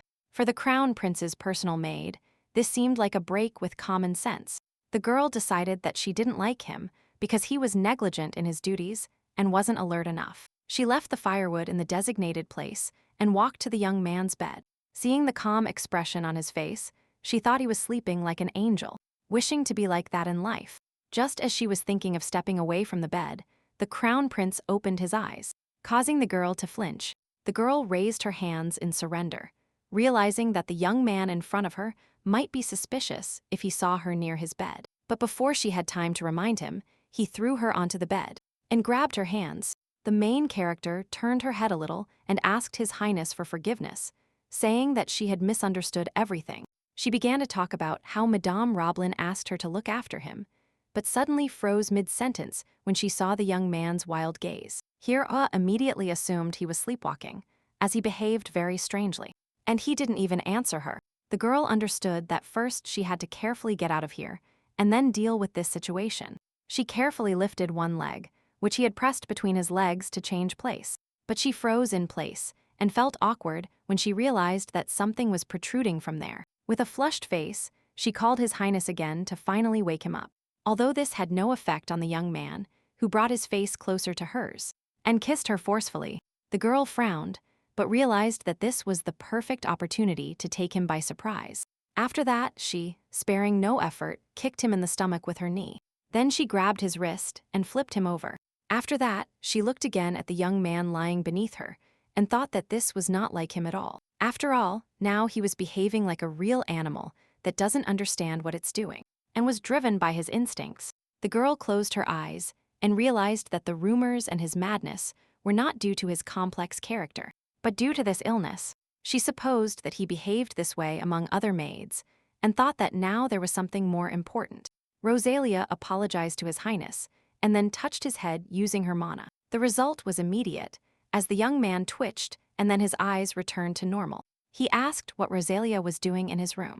When the young man heard no answer to his question about what she was doing here, he asked again one more time now, without hiding the threat in his voice. After the main character explained the whole situation to him, the young man made her a comforting tea, and the girl thanked him. It is true that she didn't understand why he himself was making her tea, but she decided to remain silent.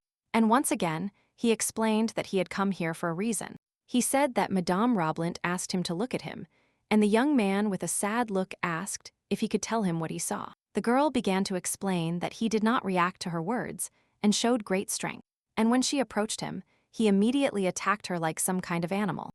And the memories of this made the girl lose her composure. Since the young man wasn't looking at her, he didn't notice her strange behavior, and he supposed he must be like an animal that only follows its instincts. The heroine began to worry about the prince, because she had never seen such a sad expression on his face. At that moment, the young man reproached himself for causing trouble again while sleeping.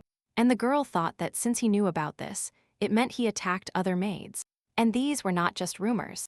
The young man asked for forgiveness for his behavior, and the girl replied that she hadn't been hurt, and that it wasn't his fault.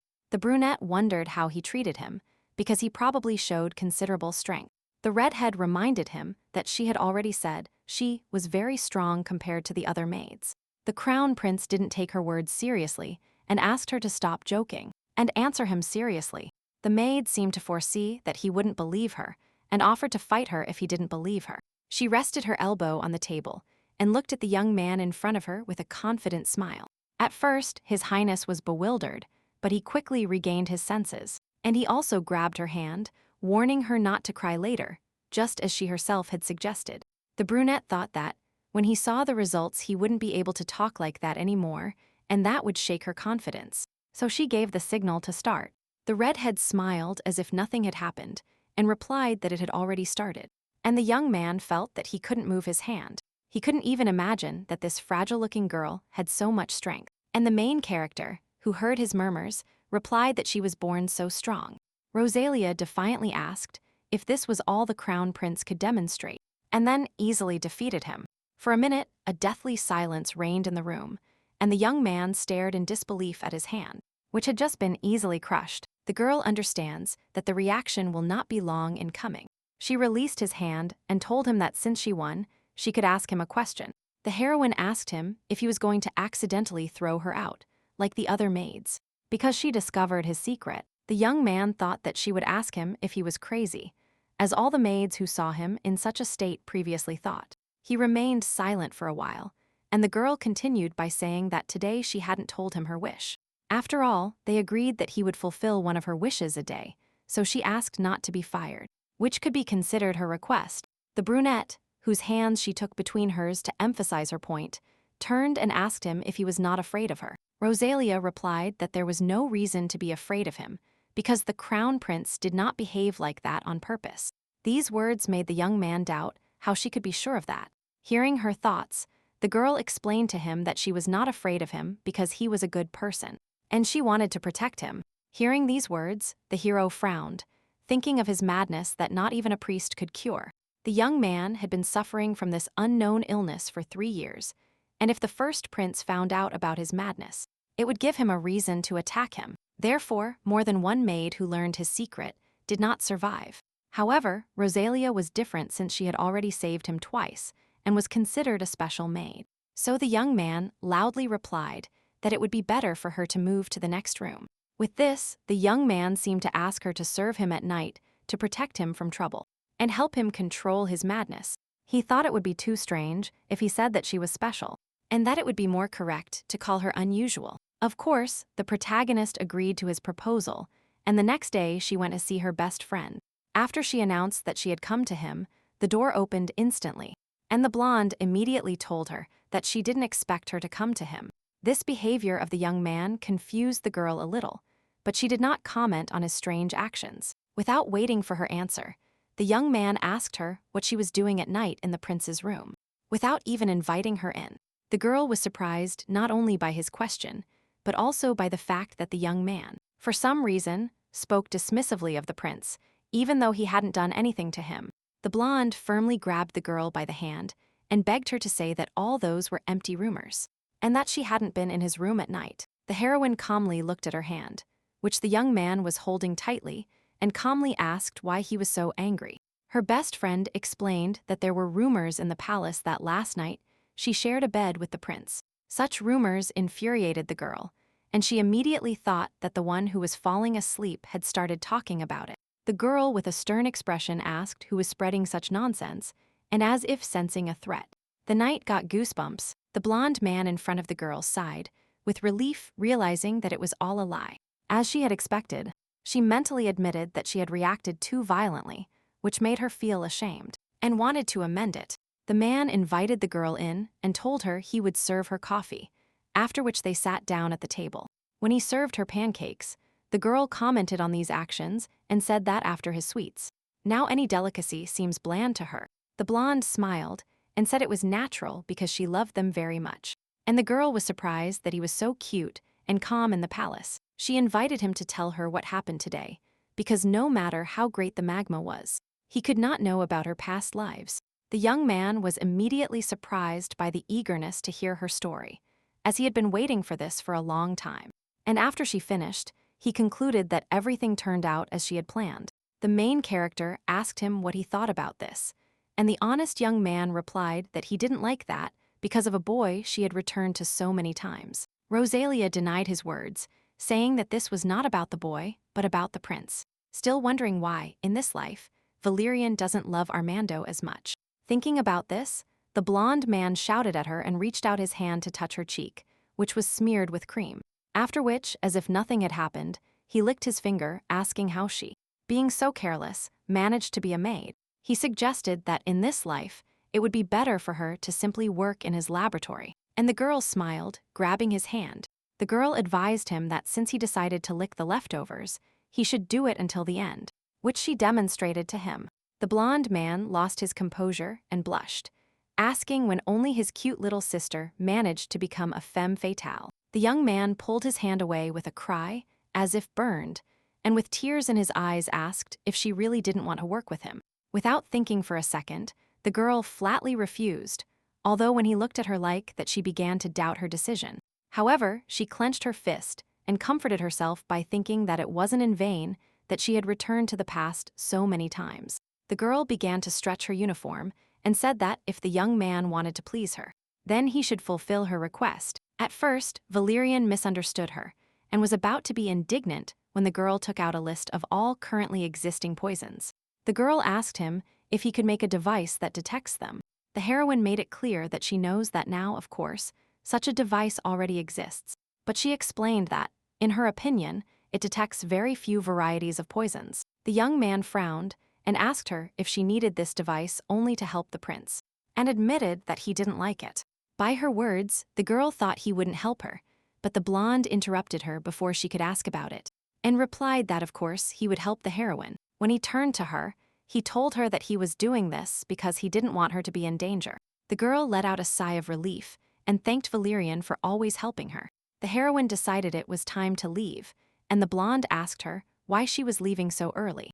Rosalia remembered the words the crown prince had told her before allowing her to leave, and she told her friend about her plans. That is, she will move to the room next to the prince, so you must have time to move your things there before nightfall. She quickly left and did not see the archmage's surprised face, who admitted to himself that he had never been so jealous before. The girl managed quickly, as she had few belongings, and didn't even notice Melanie approaching her, who, as it turned out, was looking for her. When she asked what happened, the girl suddenly asked her if it was true that the main character slept in the prince's room last night. Rosalie was surprised by her words and immediately began to deny them, and her friend carefully asked if this meant that the words of fate that she spent the whole night in the prince's bedroom were a lie. The heroine began to explain that she was only cleaning there and fell asleep on the sofa, and the green-haired girl sighed with relief because she had already figured everything out for herself. She asked why she moved to another room, and Rosalia explained that she was a personal maid, and that she must always be close to the prince. These ambiguous words provoked Melanie, and she remembered the main character's words that there was a person she wanted to get close to. The girl immediately guessed that it was the prince, and, by an incredible coincidence, the young man in question passed by them. They did not notice his presence and continued talking when Rosalia casually admitted that she was indeed talking about the crown prince. At that moment, the green-haired girl asked with a smile if this meant that she loved his highness. Rosalia also smiled and replied that she still wouldn't believe it if she said no, although Melanie assured her that she wasn't one to beat around the bush.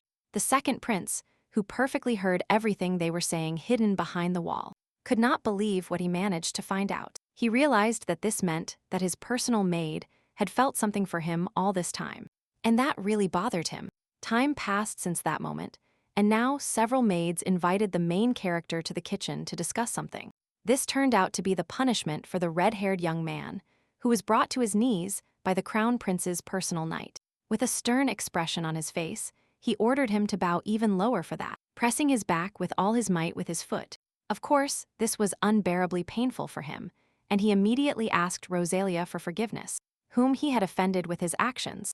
The girl could only watch this with an uncomfortable expression on her face, since even she, who was very angry with him, felt a little pity. But Sir Richard became very angry when he heard the knight's apologies, and was indignant at how he dared to address the lady by her first name. He pressed his back a little harder, and the young man underneath him asked for forgiveness again, this time in a more respectful tone.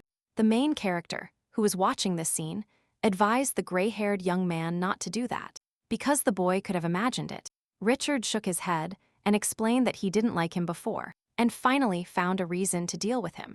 The redhead offered him a compromise, that is, simply telling him not to spread such rumors anymore. Her friend was indignant, and asked if Rosalia thought that was enough. The girl replied that she just wanted there to be no strange rumors, and that was all.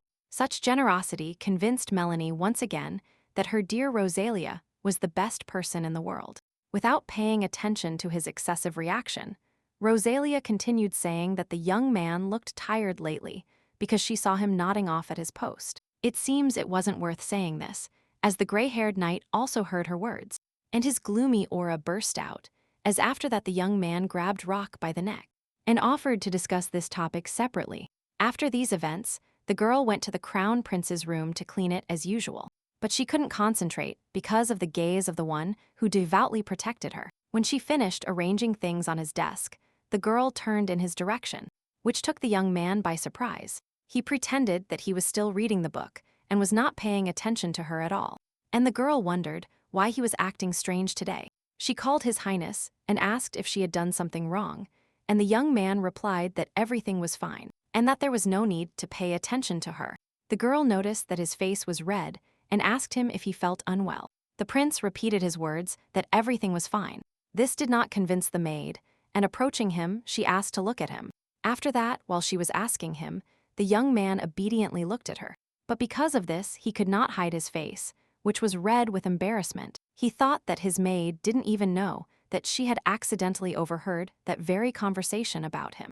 The young man repeated in his head the incident where the green-haired maid said that Rosalia was a person she wanted to get close to, and assumed that it was the prince. The ancestral prince assumed that this was why she had been behaving this way lately. Now he realized that he simply liked this girl all this time, and that's why she behaved that way, and even asked her for hugs. But this did not explain why his soul became restless when he looked directly into her eyes. When he again pretended to be enthusiastically reading his book, the girl, still a meter away from him, announced that she had finished cleaning. The girl asked if she could use her wish for today, and the young man, raising his eyes to her again, nodded. He didn't even imagine that the main character of the chain in his hands in front of him would ask him to call her by her name. This surprised the young man so much that he put the book aside and asked her what she just said. The girl sighed deeply and explained to him that he never called her by her name when he had many opportunities to do so. The young man asked her why she wanted him to call her by her name, and the girl looked down embarrassed. She explained that when she is called a special person, her mood immediately improves. Hearing her words to an isolated person, the young man noticed that she didn't even hide her feelings. The young man bowed his head and replied that he would call her when he needed something from her. This meant that he was not going to fulfill her wishes, and she was right when the young man decided to change the subject. The crown prince asked what the priest told the main character today, and the girl cheerfully replied that he announced that she was healthy and would live another 100 years. However, the young man didn't believe her and announced that she could go if she had done everything, and the girl had to follow his instructions, although she didn't want to leave. After the door closed, the young man rubbed his chin thoughtfully. He began to think about her last words about the priest telling her she was healthy and that she would live another 100 years. Only the memory of her beautiful smile at that moment made the young man's cheeks blush. He exhaled loudly to push those thoughts away and leaned back in his chair with a smile. For some reason, the red-haired girl was bothered by the crown prince's strange behavior, because at some point something unexpected could happen. I don't even suppose that his reaction is not related to this. While all her thoughts were occupied by the young knight behind her, the head maid called her. She ordered Rosalia to investigate behind her, while Countess Miliam was looking for her. This was the same Countess Miliam who conspired against the crown prince and most likely poisoned him. She is a third party to the current empress, and the girl couldn't understand why that person needed her. But she hid her fear, and upon arrival greeted Countess Miliam. The woman recognized her as the personal maid of the second prince, who was so interested in her. The obedient girl nodded and introduced herself. The countess commented on the prince's actions, saying how unusual it was for him to allow servants so close to him. She looked appreciatively over the girl's entire body and admitted she was quite pretty. The girl understood that at times like these, she had to pretend not to understand anything, so she just thanked the countess with a smile. Realizing she couldn't anger her with her words, the woman continued by saying there were rumors that Rosalia spent last night in the prince's room. The heroine announced that, on Madame Roblin's order, she only changed the firewood in the fireplace and left. The women smiled and replied that she doubted everything was like that. She raised her hand and asked if the maid had seen anything suspicious in the prince's room last night. After that, they stared at each other for a while, and the girl realized that she was testing her that way, but then immediately shook her head, because she realized that the Countess only knew what the head maid Maria told her. Even if Maria found out about the death of the servants hidden in the prince's room, she probably knows that at night he becomes very cruel. In this case, she decided it wasn't worth telling her, and would lie by replying that there was nothing suspicious. He slept soundly. You couldn't even hear his breathing, and she worried if everything was fine with his health. The woman tilted her head in irritation and asked how she could even turn her tongue to lie to her so blatantly to her face, and then continued by asking if the girl knew that she couldn't stand those who weren't honest with her. She stared fixedly at the closed door and ordered her tongue to be cut off, after which knights in robes burst into the room and grabbed the girl with all their might, twisting her arms behind her back. The girl looked at them and mentally resented, because she could kill these guys with one blow. But before that, she looked at the woman and realized that if she showed her skills, they would start suspecting her. The red-haired heroine, in a deliberately frightened voice, as if her life depended on it, exclaimed that she was not lying and was only telling the truth. The young men behind her ordered her not to rock the boat, and one of them asked if those were her last words while her tongue was still in place. The girl shuddered at such a disdainful attitude, but ordered herself to calm down. Rosalia started to give birth, suggesting that it was better to use force and run out of here, or sacrificing her tongue to keep the prince's secret will be painful, but Valerian will be able to cure it. The red-haired girl made a decision and said that if the Countess decided to punish her, she didn't dare to resist, but she really didn't know anything. The man behind didn't like that she kept chatting and ordered her to stay still. Since he would quickly finish with her, the heroine allowed him to take her chin, realizing that she could endure the pain for the prince's sake. And at that moment, an unexpected person entered the room. That is, the first prince of the empire named Greyhound, who asked what was happening, assumed they were having fun here. Having caught this poor maiden, the first prince of the empire was named Greyhound von Ragnar, and everyone unconditionally greeted his highness by kneeling. The young man's actions took the woman by surprise, who asked what had brought his highness here. The blonde man smiled and replied that he had come to visit his mother, but screams were heard, and he couldn't contain his curiosity. He took the maiden's hand and continued by saying that he couldn't just leave when such a beautiful girl was being treated like this, since he was also interested in this poor maiden.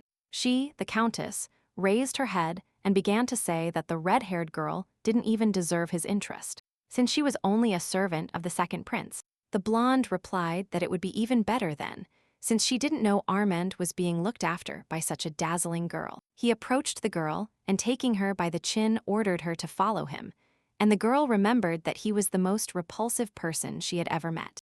In a past life, when she was a knight, he laughed at her and said that girls shouldn't have a sword in their hand. But when he learned of her extraordinary skills as a knight, he tried to hire her for his services. Of course, it was good that he didn't allow her tongue to be cut off, but she didn't want to mess with him. She obediently followed the prince to the street, and the young man, turning around, asked what the young lady's name was. He called her Linda, and the girl thought he was completely crazy, but she answered loudly that her name was Rosalia. The blonde addressed her by her name and asked if she understood that he had pulled her out of a dangerous situation. When the girl asked what he meant by repaying the debt, the young man asked if she was pretending not to understand anything, and the man touched her cheek and replied that, of course, she naturally had to work with her body. Greichen Ishabeth von Ragnar was the first prince of the Ragnar Empire and Armando's rival for the throne. Unlike Armando, who, as a prince, was raised and trained in Greichen's rigor, he was raised by the Countess of Mordmer because imperial blood ran in his veins. These were the conditions in which Greichen grew up, and he was now known for his bad behavior and his mischief. As if nothing had happened, he pressed the maid toward him, grabbing her by the waist and forcing her to be intimate with him. The girl clenched her fist, thinking she needed to teach this bastard a lesson at least once. She prepared her knee with which she wanted to hit his leg, but her plan was not meant to come true due to the intervention of a stranger.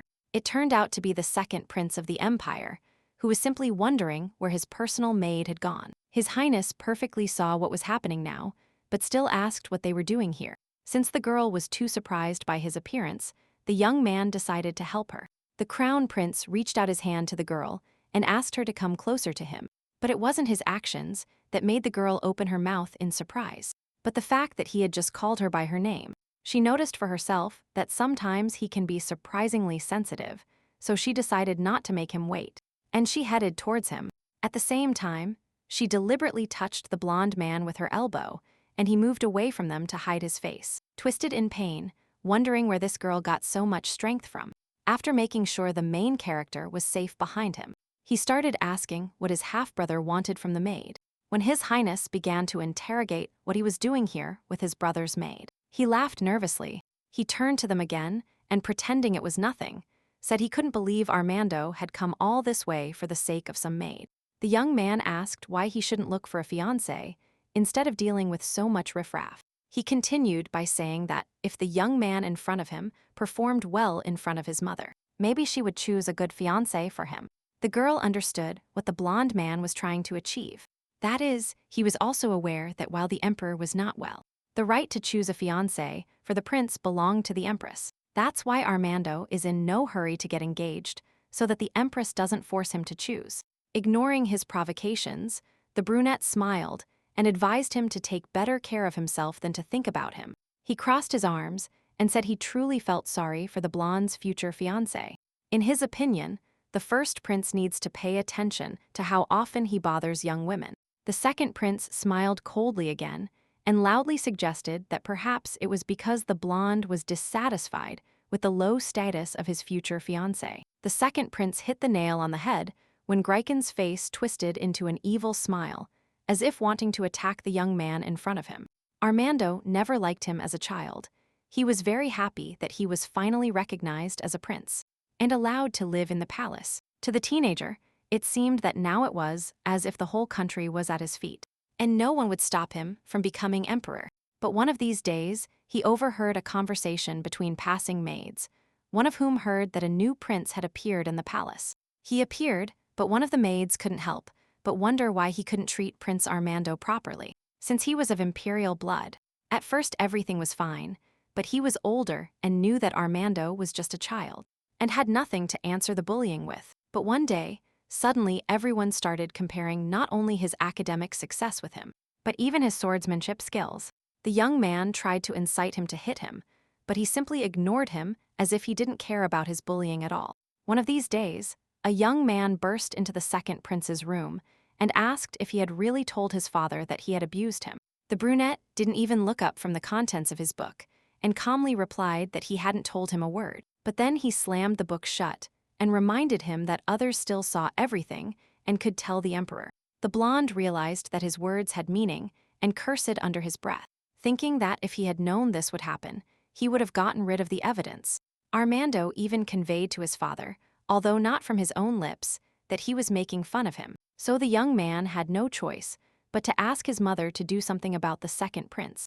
The beautiful girl on the throne advised the child to be patient and humble. Otherwise, he could never be above Armando. Since hearing these words, he tried to contain his emotions, but now he didn't believe he could become emperor while Armando was alive. He threw it at the young man, and although the brunette could easily return, if he hit him well, he could become a bargaining chip. But the young men didn't even suspect that their confrontation would be stopped by none other than the personal maid of the second prince. The first and second princes stared with wide eyes at the place where the maiden fell, who received upon herself the blow from Greiken meant for the brunette. The second prince, who was trying to reach Rosalia who had fainted, was very shocked and scared. The blonde, seeing this, expressed her hope that the girl would not die because, if they found out about this, her reputation would come to an end, and he would be known as the prince who hit a maid in broad daylight, so he decided to flee the crime scene. But unfortunately for him, the second prince noticed his tactical deviation and started threatening him, telling him he wouldn't get away with it. But he quickly pushed those thoughts away, because he needed to calm down and focus on Rosalia and help her. The young man ran his hand through his hair, wondering why the heroine always tried to protect him. The crown prince carefully placed the girl's head in his lap and held her so she wouldn't fall. While he wondered what he had to do for her to come to her senses, the girl opened her eyes and asked if the first prince had left. Ignoring her expression of amazement, the girl got up as if nothing had happened and asked him if he liked her little scene. She mentally praised herself because it turned out quite convincing, because a person like the blonde could never harm her. But his reaction was different from the reaction of the young man in front of her, who asked why she would put herself in danger. The girl lowered her head and returned the serious expression to her face and stood up to meet him face to face. And then, reaching him, she replied that, of course, she did it because she wanted to protect him. The young man, having received such an honest answer, couldn't help but frown bitterly. As if feeling guilty, having decided something for himself, the young man closed his eyes for a second and then, with a sharp movement, he approached the main character's face. The girl suggested that Armando was angry with her because he was most likely surprised that women hit him in front of him. The heroine was almost sure that he couldn't even imagine her as a swordsman. But at that moment, he couldn't even imagine that His Highness would suddenly lift her and carry her in a bride's pose. When she struggled in his hands, the young man asked her not to move because he wanted to take her to the priest. The redhead began to be indignant, saying she could get there on her own because she wasn't even bleeding. The young man ordered her to be silent and repeated firmly that he would take her to the temple. And the prince's personal maid couldn't believe that the young man wanted to take her head on, thinking that he had completely lost shame. Deciding to act more cunningly, the girl admitted to His Highness that she was ashamed to appear at the temple in such a position, and suggested that it would be better to call the priest to his chambers, the same one who came last time, Father Theodore. The young man admitted that it was a good idea, and again asked the girl not to move because he didn't feel well. And she kept talking. After this, some time passed, and now the second prince was waiting for the priest's verdict. Standing next to his knight, a gray-haired young man asked why the prince was here, and not with her since Lady Rosalia was injured. The crown prince replied that Rosalia said she didn't want anyone to see her, while the priest was helping her. Richard was surprised that His Highness was so kind to Rosalia, but made no comment about it. But to be honest, the brunette thought something would happen to him if he stayed close to the girl for too long. Every time he sees her, his heart beats faster and his face turns red. Moreover, he feels the desire to hug her tightly. He couldn't say he didn't want to spend more time with her, and that made him lose his composure for a second. And smile, the young man held his head and asked the void if he had really gone mad. He didn't know how to act in such a situation he had never encountered. At the same time, in the prince's room, the girl apologized to the priest for deceiving him, because she knew he expected His Highness to be treated. The young man, kind by nature, replied that everything was fine and added that it was an honor to know that she thought so highly of him.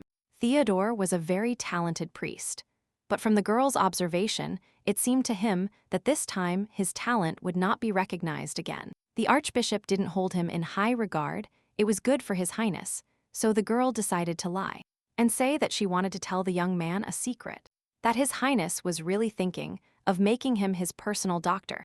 And this surprised the priest in a good way. The girl thought that if he is not on the archbishop's side, then he is not on the empress's side at the same time, and they can attract him to their side. At that moment, the young man regained his senses, realizing that he had behaved too excitedly, and had forgotten about the treatment, so he asked where the girl's wound was. The heroine replied that she was fine, and His Highness exaggerated, although it was just a small bruise that the girl asked to be fixed as soon as possible. The act being done, the two young men left the room of His Highness, the crown prince. He immediately realized and asked if they were done yet, and the girl replied that everything was fine. The brunette couldn't contain his relief and, smiling slightly, thanked the priest for arriving so quickly. The gray-haired young man made a servile grimace and replied that it was his honor, and the girl felt guilty about it. At that moment, the brunette thought that this was the perfect opportunity to ask the person about the deadly poison that Rosalia drank. He said that although the girl had to use the same poison called setter, after all this time, she was still alive.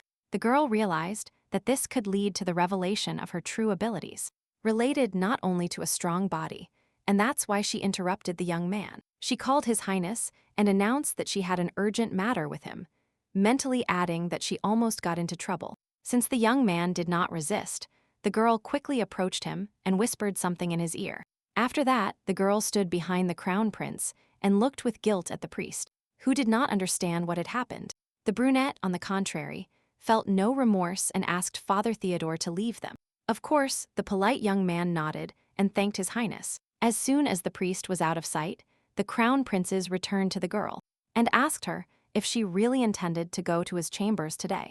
He couldn't understand why she suddenly decided to make such a decision when she herself said she behaved like an animal. The girl reminded him that she once told him that symptoms appear on days when she experiences a lot. The brunette understood what he meant, but replied that it was not him who should worry, but her. She continued by saying that for him, everything was fine, and that it was better to worry about himself. And it turned out she was right, because history repeated itself. When night fell and the girl arrived at the crown prince's chambers, he immediately attacked her. The girl tried to hold his shoulders, but he reached out his hand and touched her with his lips, which made the girl think that he had really gone mad. His Highness is much more elegant than any aristocrat the main character has ever met. But now he looks more like an animal than the elegant young man everyone believes him to be. The girl frowned in irritation as he shamelessly showed her his desires. She once again pushed the crown prince away from her and again tried to communicate with him, saying that this could not be done. The archbishop said there is no cure for this salmon disease, but he is on the first prince's side, so he was most likely lying. There is a high probability that Armando was actually cursed, and it is with this curse that Valerian will not be able to do anything. While thinking, the protagonist's face distorted. He pushed his hands away from her with all his might and jumped as far away as possible. It was only then that the girl realized that he had moved away from her because she was hugging him too tightly. Rosalia couldn't compare him to her cat named Val, as he also behaved this way before every bath. The girl couldn't believe that the young man in front of her had turned into a real beast in human form. The heroine understood that the crown prince was not a real cat, but still, she couldn't help but try one of the tricks on him. The girl pulled a broom from her chest and spun it in front of his face, saying it was very fun. At first, the young man tried to restrain his impulse, but in the end, he gave in and jumped. He wanted to take this interesting object away from her, but the girl dodged his hand in the opposite direction in time. The girl couldn't believe that her plan actually worked, and the young man in front of her was really playing like a real cat. Moreover, he is also having much more fun than she expected when she imagined how she would carry out the plan. The girl, with a smile, extended her hand towards the crown's cudgel and did not expect at all that the man would react sharply and even throw her to the ground. She no longer had time for jokes, and the serious-faced girl looked at the young man leaning over her and asked him to wait. The protagonist couldn't believe that the crown prince had surprised her again with his animalistic actions, and even though she asked him to stop, he again tried to subjugate her somehow. And this infuriated the girl. She, sparing no effort, grabbed the main character by the neck and threw him in the opposite direction. And she didn't forget to express her disappointment by loudly ordering him to stop since she told him no. The girl got up and turned to the crown prince. She looked sternly at him and ordered him to go to bed, reminding him that today she was in charge, and that he couldn't treat her however he wanted. After he obediently completed it, the Kazan girl approached him and told him that today she was going to teach him what the word no means. While training her cat named Bala, the girl noticed something that to teach an animal something, you have to be patient. Therefore, when the man in front of her tried to approach her face, she reminded him that this should not be done. And after several rebirths, the girl was more than sure that she was right, and that patience would be rewarded. Thinking this to herself, the girl didn't even notice that while trying to calm the crown prince, she herself fell asleep. The next morning, the second prince's personal knight asked if his highness was still sleeping, and then asked permission to enter his chambers. The brunette woke up at the voice of the person outside the door and gave him permission to enter. Her head was throbbing terribly, and because of this, she immediately realized that her attack had happened again. At that moment, she lowered her head because she couldn't understand why the blanket was so bristly. The young man carefully lifted the edge of the blanket and saw that his personal maid was sleeping on his chest. He couldn't understand what she was doing here, as he didn't remember anything from last night. While he couldn't believe what was happening, the door to his room opened, and Sir Richard entered. The gray-haired young man saw that his master was not going to get up, and worried, asked if his highness was all right. The one under the blanket replied to Richard that he was really unwell, and the knight suggested that if that was really the case, he could send for the priest. The crown prince replied that he didn't feel bad enough to criticize anyone about this. At that moment, the girl next to the crown prince moved and opened her eyes to see an amazing sight in front of her. She jumped up surprised, and the young man quickly covered his mouth, replying to his knight that everything was fine with him, and that he was simply getting up. Of course, the leader couldn't believe it, because who in their right mind would hide under the sheets? The girl whose mouth was covered by the crown prince thought she had gone crazy since she managed to fall asleep in her master's bed. At that moment, the brunette turned towards the voice of his knight and asked him not to pay attention and say whatever he wanted. While the knight was saying that last night, they were informed that they had seen a stranger in the palace. The young man under the blanket didn't hear him because he was afraid the girl next to him would hear his heartbeat. The rational part of him wants to move away, but at the same time, the other part wants to get closer. If there had been another maid in her place, he would have kicked her out and punished her. But for some reason, he couldn't do that to her. Until that moment, he thought he felt guilty towards her, and that was all he felt for her. But now, he felt an inexplicable feeling boiling inside him that gave him no peace. That his body tenses against his cannot be explained solely by a feeling of guilt towards her. And he has to admit, at least to himself, that he likes this strange maid. The young men's legs were randomly intertwined, and because of this, the young man couldn't contain an exclamation of surprise. This made Richard ask again if everything was really all right. And the young man remembered that he had already said he didn't feel well. He asked mournfully how long his parents were going to torture him, and the young man asked for forgiveness. Press didn't pay attention to his words and thought about how he felt as if there was a fog in his head. Richard believed it was time for him to step aside, so he bid farewell to his highness. And as soon as he did, the prince got out from under the blanket. The girl didn't pay attention to his reaction and asked why he was angry at poor Sir Richard. So that no one could hear them, the girl silenced him, leaving the young man sitting on the bed with his mouth open. The heroine put her hand to her heart and said that his highness had misunderstood everything, since she spent the whole night helping him cope with his illness, and it happened that she fell asleep while doing this. The young man was sincerely surprised that the girl managed with him, and the girl nodded affirmatively and said that she was only talking to him, and he gradually calmed down. Although, to be honest, it was more like training, but of course she didn't say it out loud. At that moment, the young man in front of her was thinking about how many priests tried to deal with him, but none succeeded. He suggested that this might be because he was influenced by feelings for Rosalia. The young man decided not to hide his feelings and admit that everything ended well thanks to the heroine. When he thanked the girl, Rosalia replied that there was no need to thank her because she only wanted to help him from the bottom of her heart. The main character lowered his head and suggested that it must have been easy for her. The girl smiled awkwardly and replied that it was indeed very aggressive. The main character admitted that thanks to the priests he found out that at times like these, she becomes stronger than usual. So it was not in vain that he worried about her well-being. The redhead girl thought her master had self-confidence, although for a reason. At the same time, the young man, who was still looking thoughtfully away, was now convinced that his personal maid was stronger than most men. Having decided something for himself, the young man asked if the girl wanted him to do something for her today, according to her wish. The main character nodded and standing up, replied that today she wanted to go with him to the library. The young man replied that he could simply give her his pass, but Rosalia categorically objected. After all, the essence of her wish was to go to the library together, and the hero assumed she wanted to have a date with him. Although in reality, it was easier for the girl to protect him this way, so when she arrived at the indicated place, the girl said she would look for something to read and would quickly return to him. From the crown prince's face, it was impossible to know what he was thinking, and it was impossible even to suppose that he was trying to figure out how to make a good impression on his date. It was curious how he never thought he would regret having rejected all women in a relationship. He approached the girl and offered her his help since he knew where almost all the books were. The main character couldn't understand why the young man was so close to her, already knowing that the maid saw everything and would soon start gossiping. When she turned to him, the girl replied that she was looking for a book about cat training, and that she had already found it. This interested the young man, and he asked if she had a cat, to which the girl replied that she had recently started taking care of one. It was impossible to even suppose that the one she was referring to was the crown prince himself.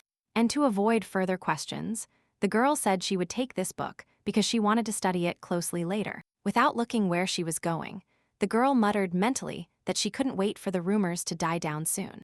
The girl didn't notice how she bumped into someone and raised her head to ask for forgiveness, but who she met to her surprise was her half-brother named Valerian. The protagonist immediately asked what the blonde was doing here, to which he replied that he had come to see her. He extended his hand to her, and when she took it, the girl asked him how he knew she would be here at that moment. The blonde did not reveal his secrets, and replied mysteriously that he had his own methods. He decided it was time to give the answer to the question, and asked why she was all red. Of course, the girl didn't realize she was embarrassed by the presence of the crown prince, and she made the excuse that it was hot in the room. But the blonde wasn't fooled and asked if she definitely had something to do with the crown prince who was following her.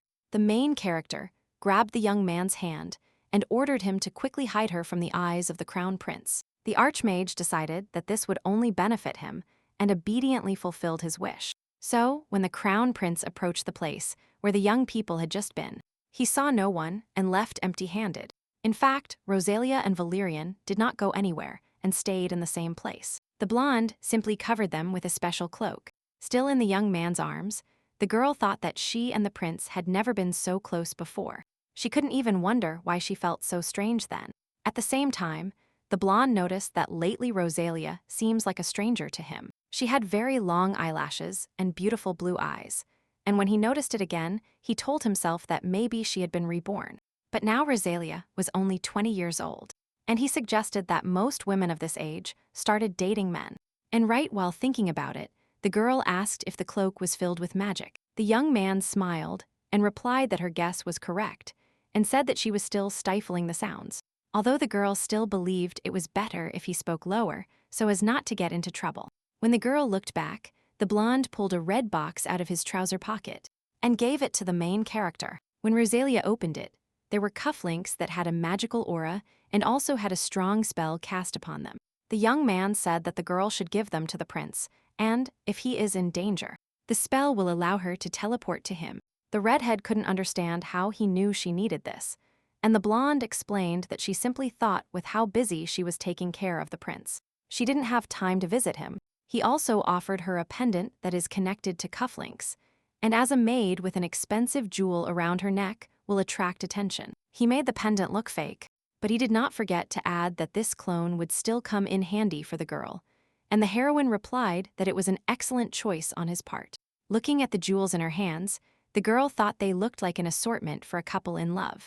The girl smiled thoughtfully, imagining them as princes wearing matching jewelry, and decided to say goodbye to Valerian. She did not forget to thank him, and was about to look for his highness, when at that moment Valerian asked her to wait. He grabbed her wrist and explained that he wanted to help her put on the pendant. The heroine made it clear that she could put on the necklace herself, but the young man thought she didn't do it often enough, and the girl had to agree. While fastening the necklace, the young man asked if the protagonist had told the prince that she was not dying. The girl replied that there was no suitable opportunity to admit it yet, although she expressed her desire to do this someday, and the blonde asked if he could help her in any way. The heroine replied that she really needed his help, that is, to iron with her, and buy clothes if he was free for this weekend. The young man smiled and nodded, saying he would wait for her as long as necessary.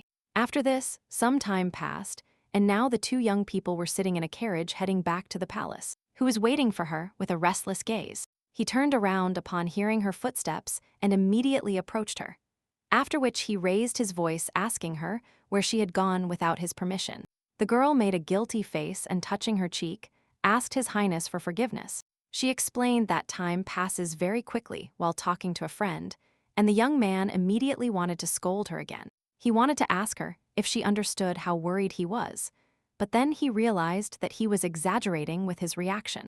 The young man closed his eyes and took a deep breath to calm down.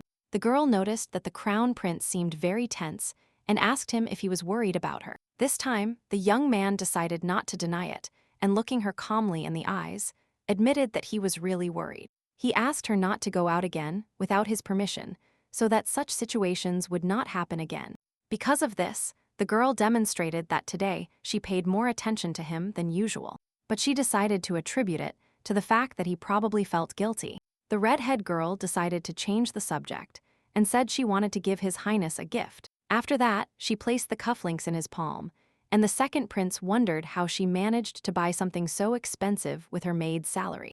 The young man wanted to ask her if she wanted to wear matching jewelry when he saw her necklace similar to his cufflinks, But he interrupted her words when he concluded that she bought jewelry that was difficult to afford on a maid's salary alone. And he couldn't even reproach her for it, but still, in his opinion, she didn't have to try so hard. Since the silence had become prolonged, the redhead girl called His Highness.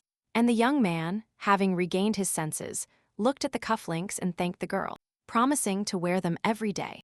This reaction seemed excessive to the main character, but he decided that he simply liked these cufflinks very much.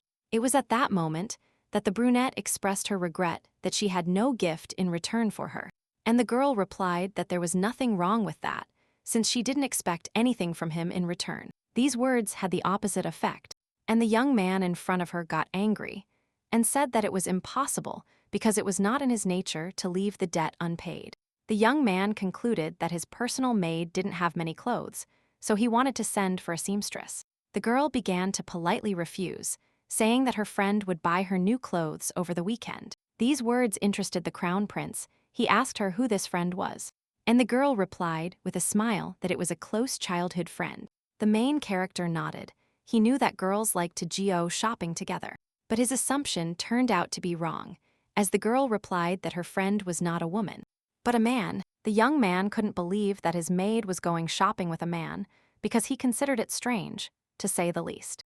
The girl didn't think so and said that her best friend knows fashion better than most girls. She smiled and continued saying that her friend would definitely try to choose a good outfit for her. For a man in love, you were the last straw, and he ordered the redhead girl to cancel the meeting. His categorical words annoyed the girl, and she wanted to know what this was related to. The young man announced that he would take her to the boutique, because there was no better gift than clothes. When the main character asked him why he suddenly expressed the desire to go with her, the brunette put a grim expression on her face. He provocatively asked her if she doubted his taste and thought her friend was better at this, to which the girl immediately replied that it was not so. Having received the desired answer, the young man turned his back on her and announced that they would leave tomorrow afternoon. After this, some time passed, and now the two young people were sitting in a carriage heading back to the palace. The girl looked out the window and wondered why this always happens in this life. But she quickly dismissed negative thoughts, telling herself that since she had already gone out on the street, she should enjoy this opportunity. She promised herself that she would divorce Valerian on her day off, and she didn't even know that the thoughts of the young man next to her were also related to the blonde. The crown prince was thinking about how today his personal maid disappeared during a date. And on her day off, she planned a meeting with another man, and not with an ordinary man, but with someone she is so close to that she is even willing to go to the fitting room with him. The brunette believed that only a dating or married couple, but not friends, could be together in the fitting room. The main character couldn't believe that he was actually jealous of her over another man. Expressing the hope that at least she would like his date, he looked at the girl again and promised himself that tomorrow he would definitely pay her back. The young man thought that if the girl really liked him, then she wouldn't mind spending one more day with him. When they arrived, the girl calmly headed to her room, and the next day she decided she didn't need to get ready, since she still had plenty of time before meeting the prince. She decided to arrive early and wait for him, but at that moment, her best friend stopped her. Melanie asked her to stop and asked if the heroine was really going to act like that.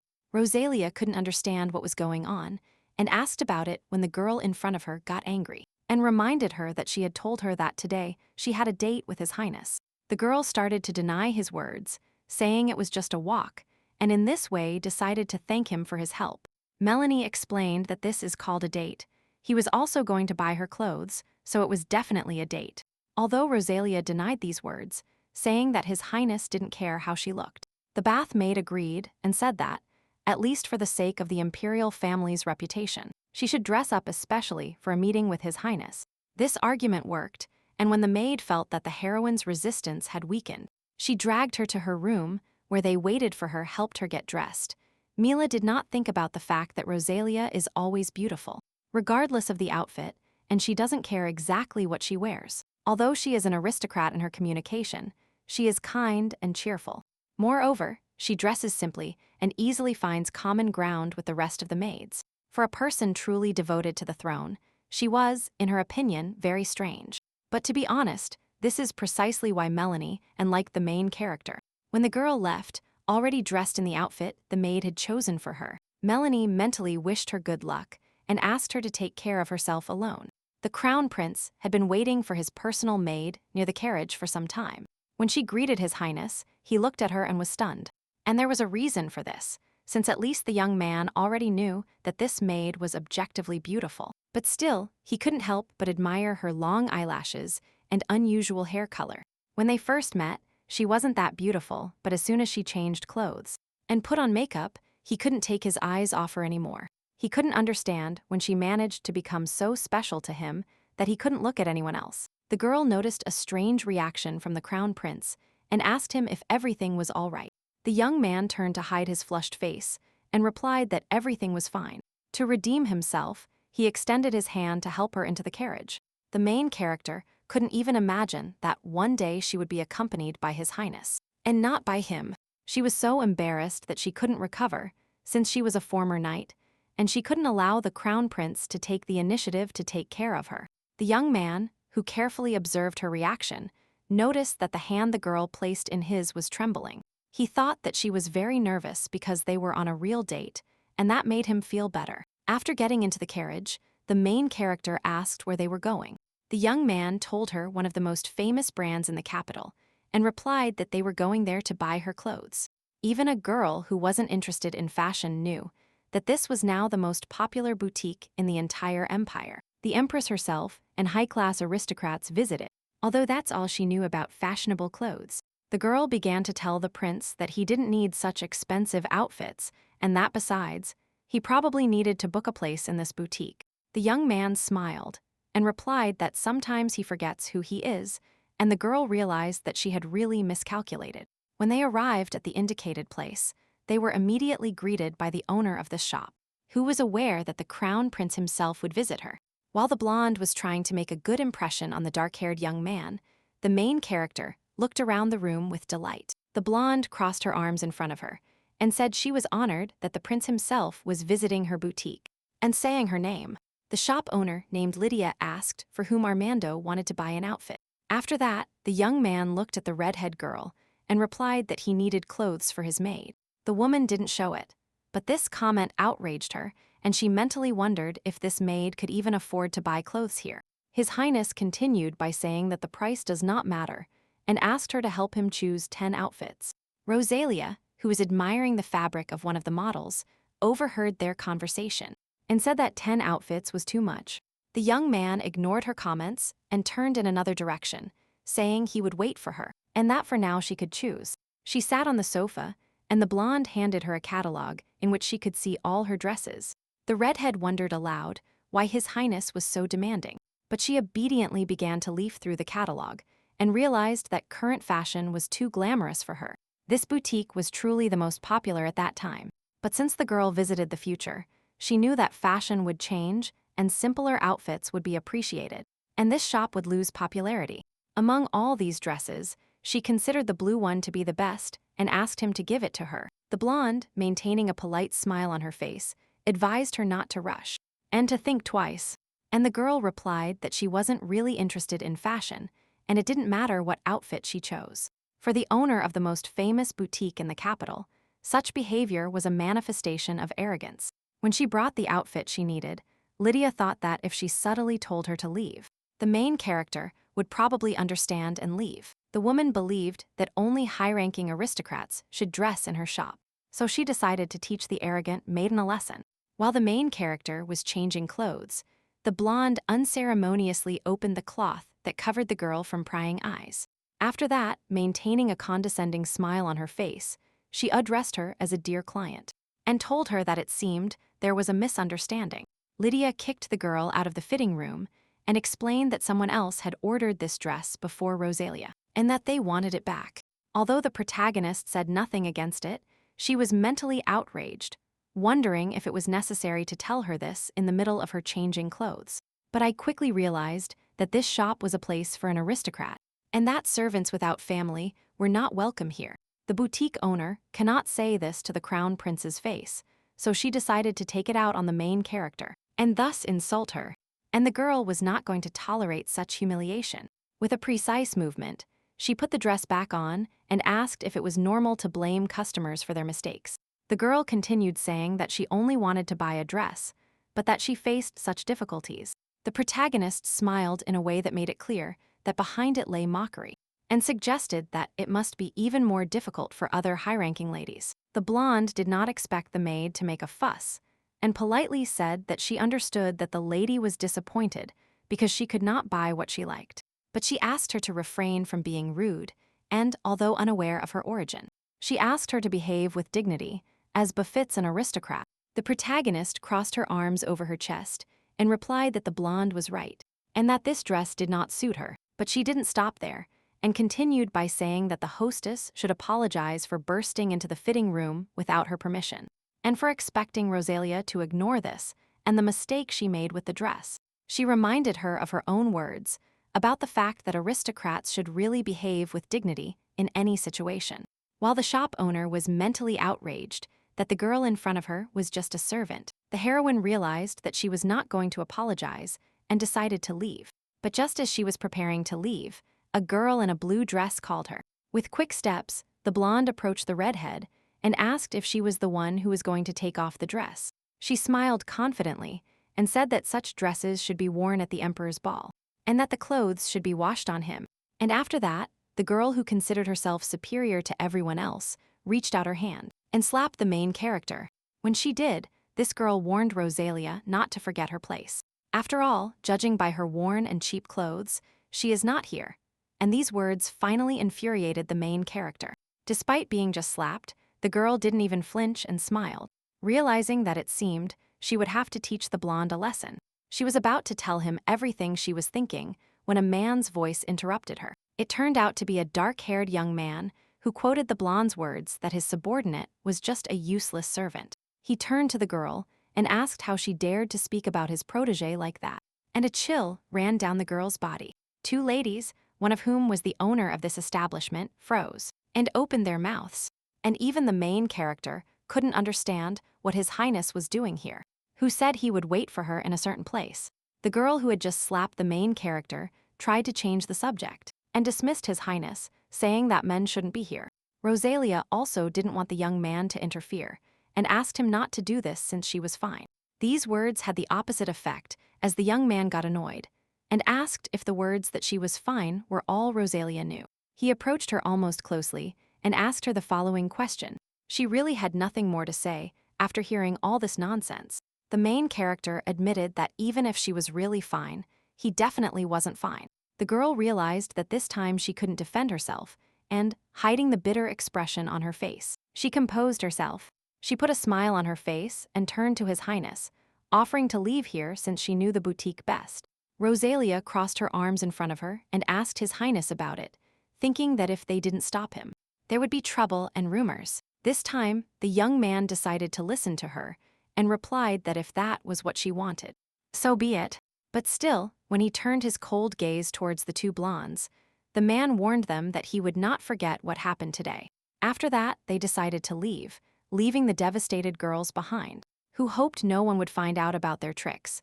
But in the end, they received the punishment of the second prince. When the main characters got into the carriage, the girl thought about how the young man in front of her had recently said he wanted to buy her 10 custom-made dresses. Not even a cost for His Highness, but she is a simple maid, and therefore could not understand why he was so kind to her. Even if he felt sorry for her, she suggested that if she admitted to him that she wouldn't actually die from that deadly poison, he could be happy. The girl bowed her head and asked His Highness for forgiveness, as he was probably upset because of her.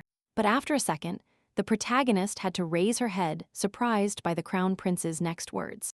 The young man replied that he was not going to listen to her apologies and asked her why she was doing this. The main character couldn't understand what he meant because she thought he had to be confused because of her. The young man saw that she didn't understand him and explained that the situation in the boutique wasn't her fault.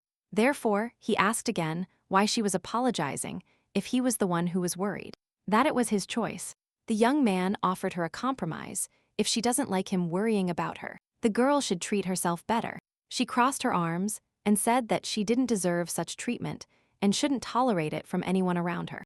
At first, the girl couldn't say anything, but when she regained her senses, she admitted that the young man was right and thanked him. This made the crown prince turn around and admit that she was too kind to apologize because he was upset. The heroine wanted to deny his words because she didn't consider herself that kind. But the prince had a different opinion. The young man asked her if she didn't approve of him, then why? Instead of worrying about herself, she worried about him. The girl replied without even thinking that this was because he was her master. She smiled and admitted that she behaved this way only with His Highness, and these words struck the man like a bolt from the blue. This is the moment Armando understood everything. If it were a novel, readers too, having reached this scene, and even a passing bird would have understood everything. That is, that her words were undoubtedly a veiled declaration of love. But Rosalia herself did not understand this, and did not even suspect that she made the ruthless crown prince blush with her careless words. The young man thought he was prepared for this, but the sudden confession unsettled him. When he remembered that conversation between the green-haired maid and Rosalia about the heroine liking him, another memory came to mind. An episode that occurred before his eyes several years ago on one of the rainiest days of his life. The day his mother died. How can he summon the courage to give his heart to someone who will die soon? While thinking about this, the girl in front of him lived by the hand and promised not to tell what happened in this boutique as it was. The young man thought she was confused by the topic because she didn't say anything in response. But he decided this was an advantage for him and asked her what she was going to do then. And the girl smiled. The main character replied that she would need quite a bit of his help in this matter. After this, the young people landed near a place, and after a while, the girl led her master to the desired building. The young man wondered after seeing this place, that is, how this ruined shop was related to his revenge. The girl asked if the crown prince knew why noble ladies fought so fiercely for dresses. Without waiting for his answer, the girl explained that in 2 weeks there would be a ball at the palace to which all knights were invited. And noble ladies. And as you probably know, this is the last chance to find a partner before the home festival. So the protagonist was going to buy the prettiest and most exquisite dress here. And the young man next to her will give it to the lady, who will attend a ball with the prince in it. And if possible, the girl also asked that the best would be a blue dress. The words about a partner at the home festival made the young man think. And when the hostess approached them and asked if they were there, the man replied that he wanted to order a dress. The dark-haired woman asked him if he knew the measurements of the lady who would wear it. And the young man asked in turn if it was obvious. In past lives, Armando always went to the ball accompanied by Luniella, although the main character was worried about how the future would change due to the blue dress she wore. His partner didn't change, so everything was fine. But at that moment, the young man turned to the protagonist and told her that the dress should be sewn according to her measurements. At first, the protagonist was a little surprised because she didn't expect this at all. But she quickly regained her senses. After all, most likely His Highness doesn't know anything about women's clothing sizes. And a dress would be sewn for her. And then, if necessary, adjustments would be made. So with a calm soul, she followed the dark-haired woman to her shop. She asked him to tell her to sew the dress a little larger so she could adjust it later. The young man who heard these words suggested that if she thought about it, she might still grow. And that was probably the case. When they finished, the girl thanked the shop owner and told her she trusted her. When they got into the carriage, the young man noticed that since they only managed to buy one dress, they still had a lot of free time. The girl justified this by saying that it was simply an unforeseen situation, and admitted to His Highness that she really enjoyed their outing today. This will become one of her most cherished memories, so she once again thanked the young man for providing her with today. The crown prince simply looked at the girl in silence, deciding not to respond to her kindness. So the girl continued talking, asking if it was possible to go somewhere else with the remaining time since she wanted to pay him. The young man asked what she meant, and the heroine replied that they would only need 1 or 2 hours. She got up from her seat and asked His Highness to undress if he accepted her proposal. After this, the girl quickly left, asking the young man not to be capricious before leaving and to undress while she looked for other clothes for him. By his appearance, one might think that the crown prince did not appreciate her proposal, or so one might say before seeing his flushed face and the way he obediently removed his clothes. While taking off his shirt, he wondered if she really had such strange preferences, since she even forced him to undress right in the carriage. When he unbuttoned almost all the buttons on his shirt, the girl managed to approach the carriage and ask if His Highness had completely undressed. This young man was unconsciously shaken by the girl, who, as if nothing had happened, entered and gave him peasant clothes. She asked him to put it on quickly and finally go with her to the night market today. The girl calmly explained that they could encounter bandits and pickpockets, but that the kebabs there were incredibly tasty. Although this prospect did not suit the second prince of the empire, he did not show it, and he calmly followed the heroine. As they walked, many women stared intently at the dark-haired young man, and many started whispering among themselves, constantly laughing. Of course, the culprit of these glances himself felt it, and in a whisper asked his personal maid why everyone was staring at him. The girl briefly replied that not only blue-eyed and blonde-haired men are attractive to the opposite sex. Armando immediately thought that this meant the redhead girl liked men of this type. That is, blue-eyed and blonde-haired, just like the friend she was talking about. While thinking about this, the girl asked him to cover his face with a hood if the gaze of others bothered him so much. And after doing so, she gave him a taste of the local kebabs. At first, the young man didn't want to accept the gift, but out of politeness, he decided to try a piece. And after doing this, the young man realized that, curiously, it was quite tasty, which he admitted out loud. The girl was very happy to hear this, and even wanted to give it to him when the young man asked her why she wasn't eating herself. And the heroine replied that it was fine anyway. At that moment, the young man grabbed her by the cheeks and warned her that from now on, every time she says everything is fine, he will do so. The heroine was indignant because he had just made it up, and added in her thought that she didn't expect him to joke like that. After walking around the festival for a while, the young man smiled and said that it was cold, and that it would be better for them to go somewhere. The girl also stopped and explained to them that when it gets dark, fireworks will be launched, and they shouldn't miss them. So the man said he would go look for a cloak and asked her to wait here. And although at first the girl wanted to reply that everything was fine, she quickly realized her mistake and obediently sat down to wait for him. After a while, two young men approached the girl, and one of them asked her if she wanted to watch the fireworks with them if she was alone. The girl pretended to be naive and replied that she was here with an escort.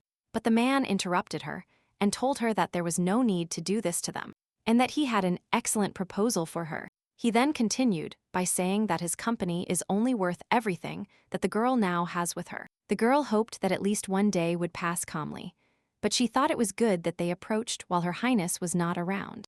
The heroine asked if they really wanted her to give them money for a date, and then she kicked one of the men who were bothering her. The tip of her shoe almost touched the man's head, but he managed to dodge it, and the main character threateningly asked if money would really be enough for them. So the girl wanted to show what she was capable of without worrying about anyone seeing her. The main character prepared for a fight and suggested that they hurry up to deal with them before her companion returned. While the young man she was talking about managed to get lost and didn't know where to go, the girl bravely defended her honor. Another man who wanted to rob her cursed and lunged at her, telling her that he would still get his due today. Rosalia smiled because it was within her expectations for such a thug. She decided to teach him a lesson, and when he threw his fist in her direction, she grabbed him firmly by the elbow and forearm, and after that, not sparing her strength, she threw him over her back, putting all her weight on him. The young man turned out to be completely exposed to the girl, and thanks to the heroine's practiced moves, he ended up on the ground, hitting the back of his head hard against the stone slabs. Since the girl still held back a little so as not to kill him, the young man remained conscious, and writhing in pain, managed to call Rosalia a monster.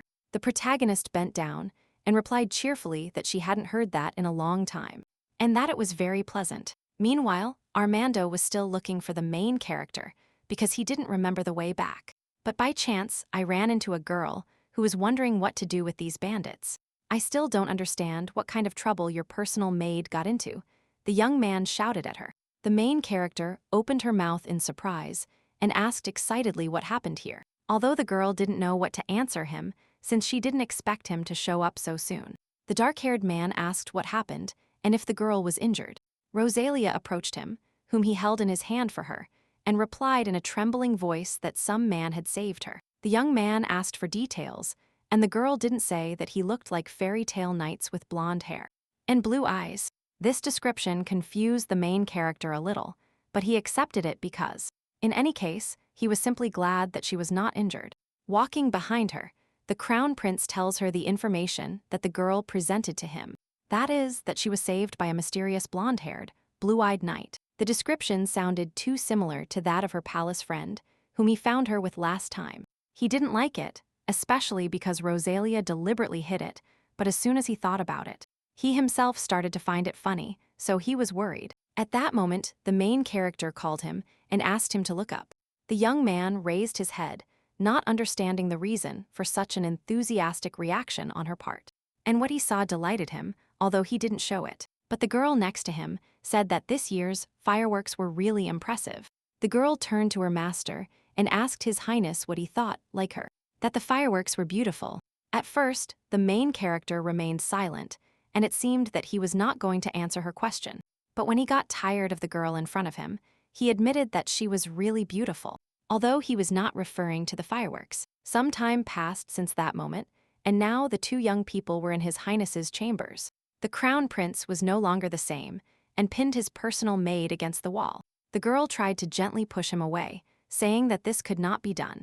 The protagonist immediately realized that his illness had reappeared, suggesting that it was because of what happened that day. He realized that for the prince this day might seem eventful and experiences, so it made sense. Fortunately, she was prepared and brought with her that book she took from the library, and which was called I Feel, A Way to Train Cats. The girl realized that the time had come to study the content of the book in practice. And for this, first of all, she pushed the young man. In a firm tone, the hero repeated to the man that this could not be done as written in the book. The first thing a cat owner should do is firmly stop any inappropriate behavior. She wondered if this method had worked and was already rejoicing at her small victory. When she saw the expression of dissatisfaction on the prince's face, the girl assumed that he retained his memory during the attack, and His Highness remembered that last night he said no. The second thing a cat owner should do is prepare a reward for following orders. So the girl prepared a piece of salted meat, but the cat treat didn't work on Armando, who was the crown prince of the empire. If you think about it, the main character still didn't know His Highness's preference. Therefore, so as not to waste time, the girl started reading the book again, and the third piece of advice was to stroke the cat as desired. In this way, the new owner will get him used to her caresses and make it clear that he is not an enemy. The protagonist didn't look at the angry man. She remembered that when she stroked her cat, she was very happy. And happy, when she thought about touching His Highness the way he liked it. The girl thought she must have gone crazy just thinking about it.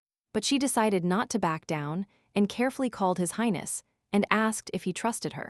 Here is the answer that the young man conceived to her. He showed his teeth, which did not stop the former knight. He told her that they would not hurt him.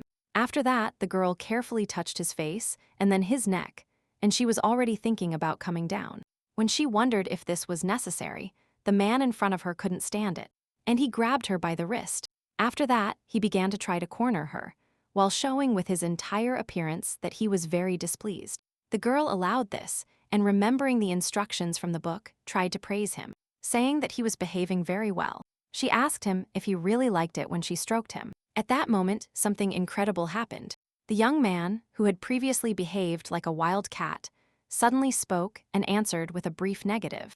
Ignoring her surprised reaction, the young man continued talking about how he loves something else. And just as the girls were about to ask him what he meant, the dark-haired prince moved even closer to her. And after that, he grabbed him by the nape of the neck and kissed him on the lips.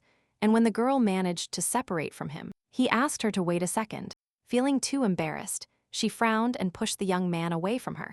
The young man couldn't cope with her overwhelming power and moved aside as she wanted, after which he did not approach her again. The girl mentally wondered why he kissed her, because it seemed to her that he had regained his senses. She thought he was starting to show signs of waking up and softly called His Highness. The main character carefully asked if the young man recognized her, and he smiled in amazement.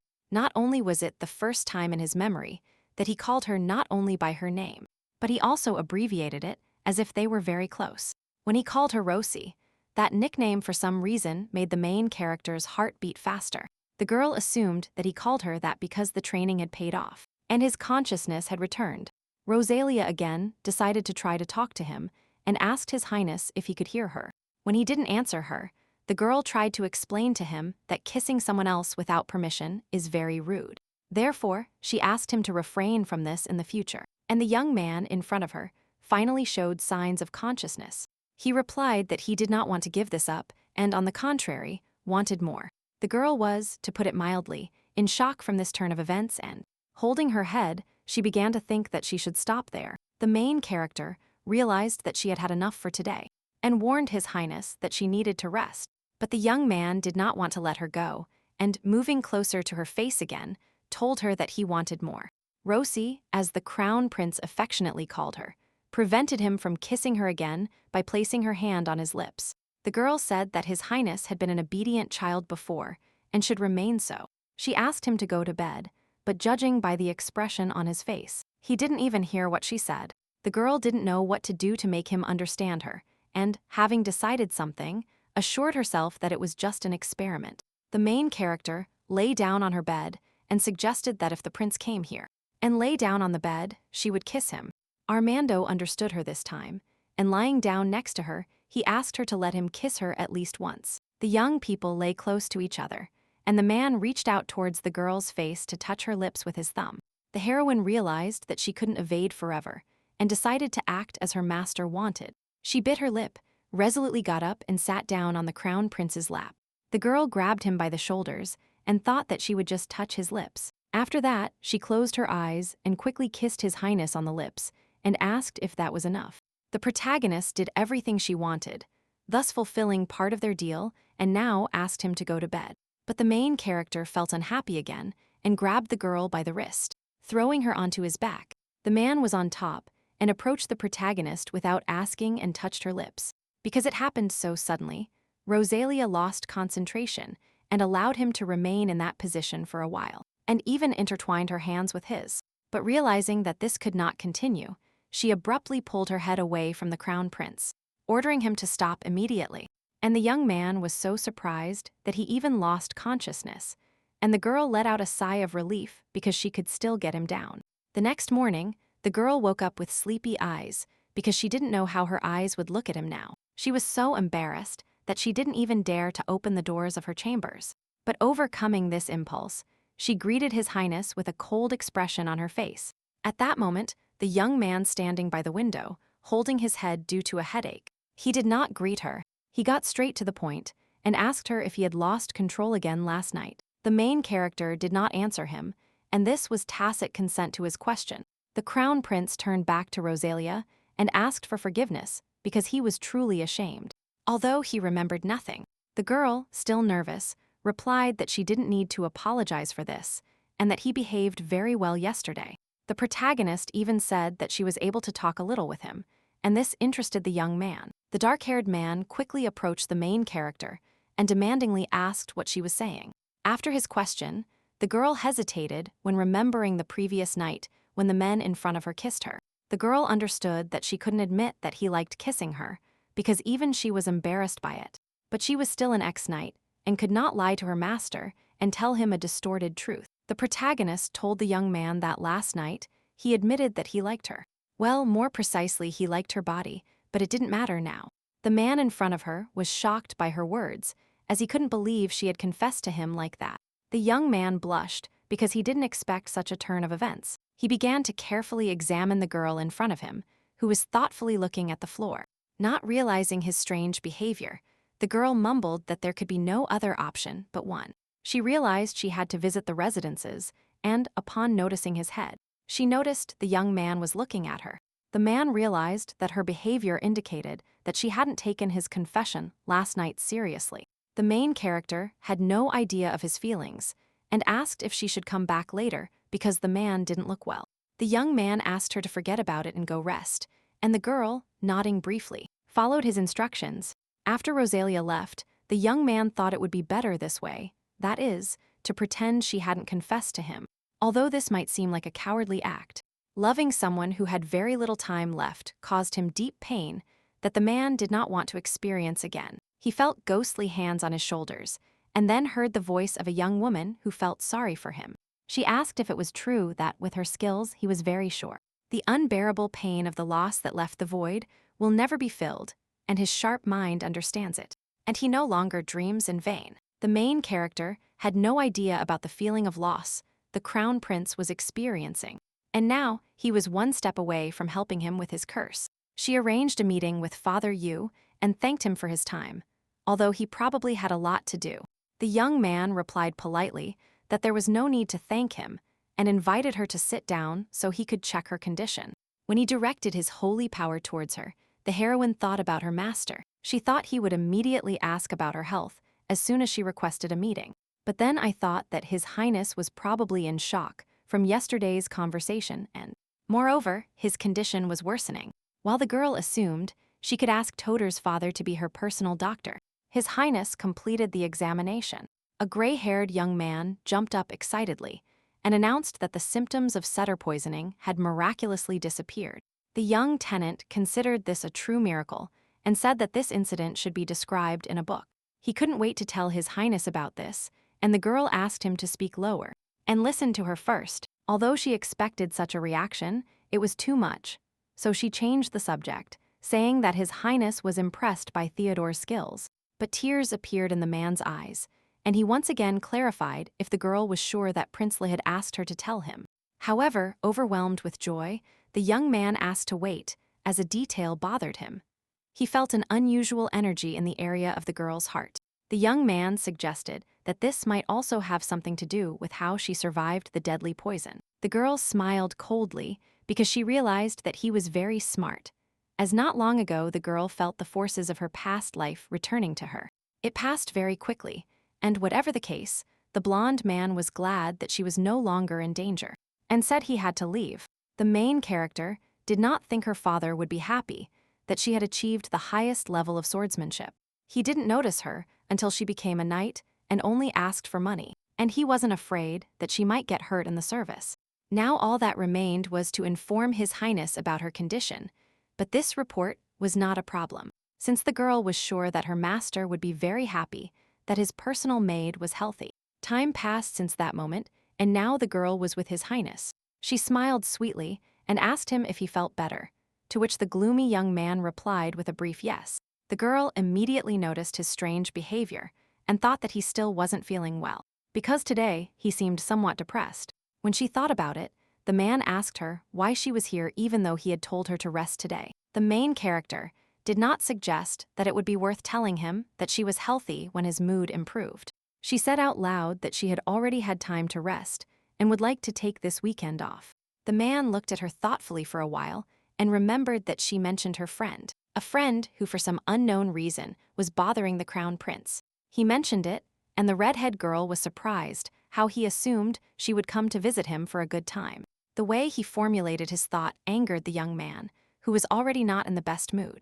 Just as the man wanted to express his discontent, the girl interrupted him and asked him not to take away the gift, even if she wasn't present. She was referring to the twins he gave her in the library, and the man, after touching them, promised her not to take off the jewelry. The man was hooked by her words that she should wear them even if she wasn't around. And when the girl was about to leave him, the prince asked her to stop, but she didn't listen to him anymore. And the crown prince was left alone, wondering if this meant that she still felt something for him. He remembered how, after drinking the poison, she regained her senses and asked His Highness not to worry, because everything was fine for her and maybe she wouldn't die. The crown prince felt very sorry for the girl, since she didn't even seem to have any hope of surviving. To live, unaware of his thoughts, the main character was thinking about E.R. to Valerian's laboratory on the weekend. He was always very worried when the girl was away, but she was worried about her prince. And then the weekend came when the main character came to visit Valerian in his laboratory. She knocked on the door and no one answered. She entered the room and found that no one was there. Rosalia became cautious, not knowing what to do, and began to call the blonde man by name. She breathed out softly, wondering if her stepbrother was trying to play hide-and-seek with her again. The girl didn't know why he wasn't coming out. I only stayed to check the closet, remembering that when they were children, he always hid in it. She was about to open the door when a man's hand grabbed her wrist and pulled her towards him. It was Valerian who kissed the girl's hand and wished her good morning. He congratulated her, saying she looked beautiful, as always, and the girl pulled her hand away from him and asked him what he was doing there. The girl stood up and, after carefully examining the room, assumed that he had created a portal to the palace from his home. The young man, as if reading her thoughts, said that no one had caught him yet, However, in his opinion, that didn't matter, and he asked if the girl had come to see him. The Archmage carefully examined the main character and noticed that this dress suited her very well. The girl suggested that he would probably be very angry if she said His Highness bought this dress. She decided to change the subject and asked if the poison detector was ready. The young man replied that he was still doing some research and that it would be ready the next day after his words. The girl thanked him. The redhead girl thought it might be a curse rather than some kind of illness. It was just a guess, but she felt as if someone had cast a spell on her. It might seem that His Highness has been attacked by madness, but he cannot reveal his secret. From the beginning, the blonde man decided that the origin of the curse had to be found, and if it was strong, it must be very ancient. The girl, thoughtfully, rubbed her chin, thanking Valerian once again, already thinking about how she was going to examine him. The blonde man grabbed her by the shoulders and told her that they were not here to talk about work, but to relax.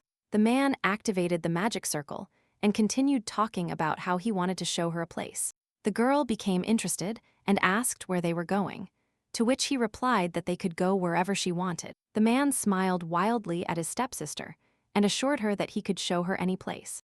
After his words, the man took the main character in his arms and rushed through the portal. The main character gasped silently after his actions, forgetting that Valerian always behaved defiantly. After all, he was only 22 years old now, and the girl couldn't even imagine what would happen next. The girl asked him to stop because she was getting dizzy, but he continued to behave like a real child. When the main character thought that she didn't hate this magic, the man asked her to open her eyes, since they were still there, and only then did the main character pay attention to her surroundings. The man beside her saw her gasp in amazement and commented that nothing would clear her mind like the sea. The girl gently hit the bubble they were in and said that, indeed, nothing was impossible for his power, although they weren't really at sea, but simply underwater. And as he said this, the blonde man turned to her and asked what her reward would be. The main character noticed that he didn't bring them here at her request and asked what reward he wanted. The young man pointed to his cheek, thus saying that kindness is always repaid with kindness. The girl considered him a bit mischievous and decided to put him in his place by fulfilling his wish. After that, the girl with a teasing smile asked if this was enough. But the man remained silent and the bubble surrounding them burst, so they had to return. The blonde man used magic to dry the main character's hair, and the girl was glad to be able to quickly get rid of the moisture this way. The young man noticed that I always do everything with the help of magic, and the heroine she couldn't restrain herself, and started making fun of him again. She said she didn't want to bother the child who couldn't control his power because of the kiss, and his words made Valerian blush and say it was an accident. The girl flopped onto the bed, and in response to the blonde man's words that they had bathed, she admitted that she liked spending time with him. The protagonist said that tomorrow she would tell His Highness that her life was not in danger, and, to be honest, this scared her a little. But His Highness has been kind to her in the past, so everything will be fine. Besides, they took a trip down the river a few days ago and also saw the fireworks together. And when the girl wondered if the crown prince would turn his back on her after this, the blonde next to the heroine suddenly loomed over her. His tone changed, and he called the main character with a serious expression on his face. When the girl asked with her facial expression what had happened, the man asked her to think only of him when they were together. On rainy days, the Archmage always felt bad, because he remembered the day when the servants of his estate were grabbing everything they could carry because his family had run out and would not receive salary anyway. One day, he lost absolutely everything he had. The world is not very kind to a defenseless child who can do nothing, especially when he is forgotten by everyone and is on the verge of death, hiding from the rain in one of the corners. But at the most opportune moment, he met the main character, who lent him a hand. And from that moment on, he even fell in love with rainy days, remembering every time that sunny smile on a young woman's face. Rosalia was his savior who pulled him out of the pit, and when Grania died, he swore he could always protect her. And all he wanted was for his best friend to be happy. Now he looked at the girl who was joking and thoughtfully asked her if she wanted to deceive him again. The young man exhaled silently, and his expression began to soften as he slumped down next to the girl. The blonde man smiled softly and asked the main character to take his hand. He invited her to sleep together as they did in childhood, and the girl agreed, holding hands. The next day, the crown prince could be seen in his office holding his head, Because he was too worried, he couldn't sleep well at night. He began to think that, unlike him, Rosalia must have had a good time with her friend. As he wondered when his personal maid would return, the one he had been thinking about knocked on his door and asked for permission to enter his room.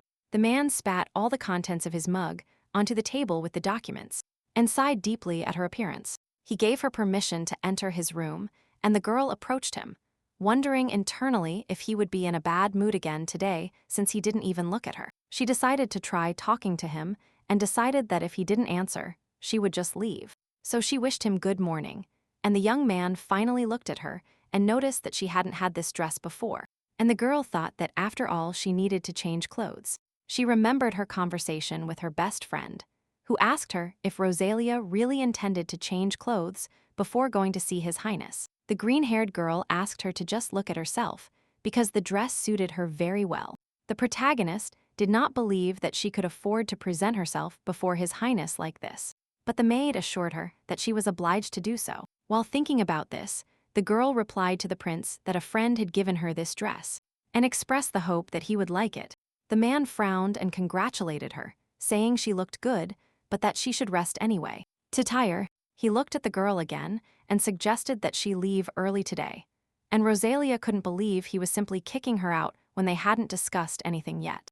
Of course, she disagreed and told His Highness that she had wanted to tell him something for a long time, but she couldn't decide because she didn't know how he would react. But she was sure that he should know and admitted that she was not going to die soon.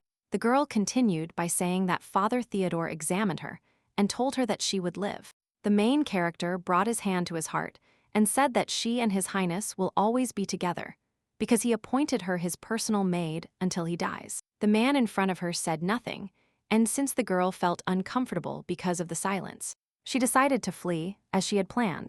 It was at that moment that she was stopped by the voice of His Highness, who asked her to stop and asked her if she was sure that her life was safe. He grabbed her hand and, with tears in his eyes, asked if she would really stay with him. And this expression on his face moved the main character. The man let go of her wrist and gently touched her cheek, admitting that her words that she would live were a great relief to him.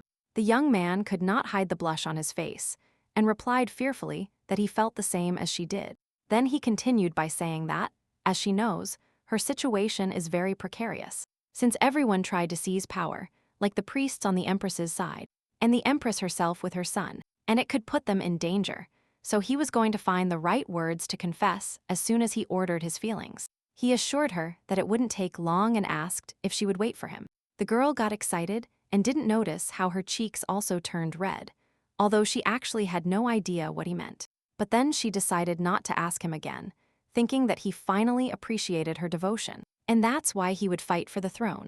She couldn't help but follow him, because it was very touching, and answered happily that she would always be by Armando's side. As soon as she spoke these words, the young man in front of her grabbed her by the shoulders and pulled her towards him. The girl thought that he was clinging to her because he was moved by her words, although afterwards she thought that everything was fine, since it was indeed very touching. Anyway, she was glad that her fears were not justified, so with a calm soul she came to see Armando the next day, when it was time for lunch. And although everything seemed fine from that day on, Armando started to change and behaved quite strangely. The man invited her to sit next to him, and the girl asked him if it would be better to eat lunch with other syllables. The young man smiled and asked her not to talk nonsense. Instead, he made her sit next to him and handed her a piece of meat from his plate. The girl prayed mentally that he would stop doing this. From that day on, 3 things changed. First, His Highness became interested in political matters. He often held meetings with high-ranking nobles to discuss new projects to improve the quality of life in the empire. Secondly, Father Theodore became his personal priest, as the main character wanted. And finally, the most important thing that has changed is his attitude towards Rosalia. He treated her with such kindness as if they were lovers and always smiled in her presence. When he personally fed her, he sighed with satisfaction and said that now it was his turn to feed him. He handed her a fork, and the girl got nervous and asked him mentally why he couldn't eat alone. The girl decided to finish this quickly and without delay fed him, after which His Highness was paralyzed for a while. She thought she had poked him too hard with the fork, but everything turned out differently when the man opened his eyes and said that he thought the taste was better when Rosalia fed him. This was too much for the maid, who thought nothing of love, and abruptly getting up, assumed that it was because the cook was very skilled. In a slightly trembling voice, the heroine informed His Highness that it was time to leave, silently wondering why he behaved this way, and why he smiles every time their gazes meet. She couldn't help but blush at the thought that the crown prince might like her, but then think to yourself that this is some kind of nonsense, and they just became close. Just like Valerian, who really didn't think they were just friends. After the girl left, His Highness began with his duties, thinking that it seemed Rosalia had avoided him previously. He thought she was upset because he was too busy. The man invited Theodore as a priest, returned to active duty, did all this to interfere with the Empress and strengthen his position. The young man tried very hard, because only then they fought and will be able to be together. But now, he doesn't even see her. He didn't know what to do if she left him, although he knew that now was not the right time to worry about that. Besides, he wanted to show the main character his strong side and thus impress her. The main character couldn't understand why His Highness invited her to the training camp, and this made her nervous. She expressed the hope that he would guess that she used to be a knight, and, as she was too good, the prince failed to impress her. While watching the knights train, the heroine thought that some of these knights would probably be expelled soon because their skills did not reach the level required, although one of the people on the ground impressed her, although she hadn't seen him in her past life. One of them called him Alex, noticing that he seemed to have become even stronger. The young man modestly replied that he still had a long way to go. The girl decided that she shouldn't miss him, because he has enough talent and will be able to protect the prince if necessary. His Highness, who specially took her to the dye shop, noticed that for some time she hadn't been looking at him.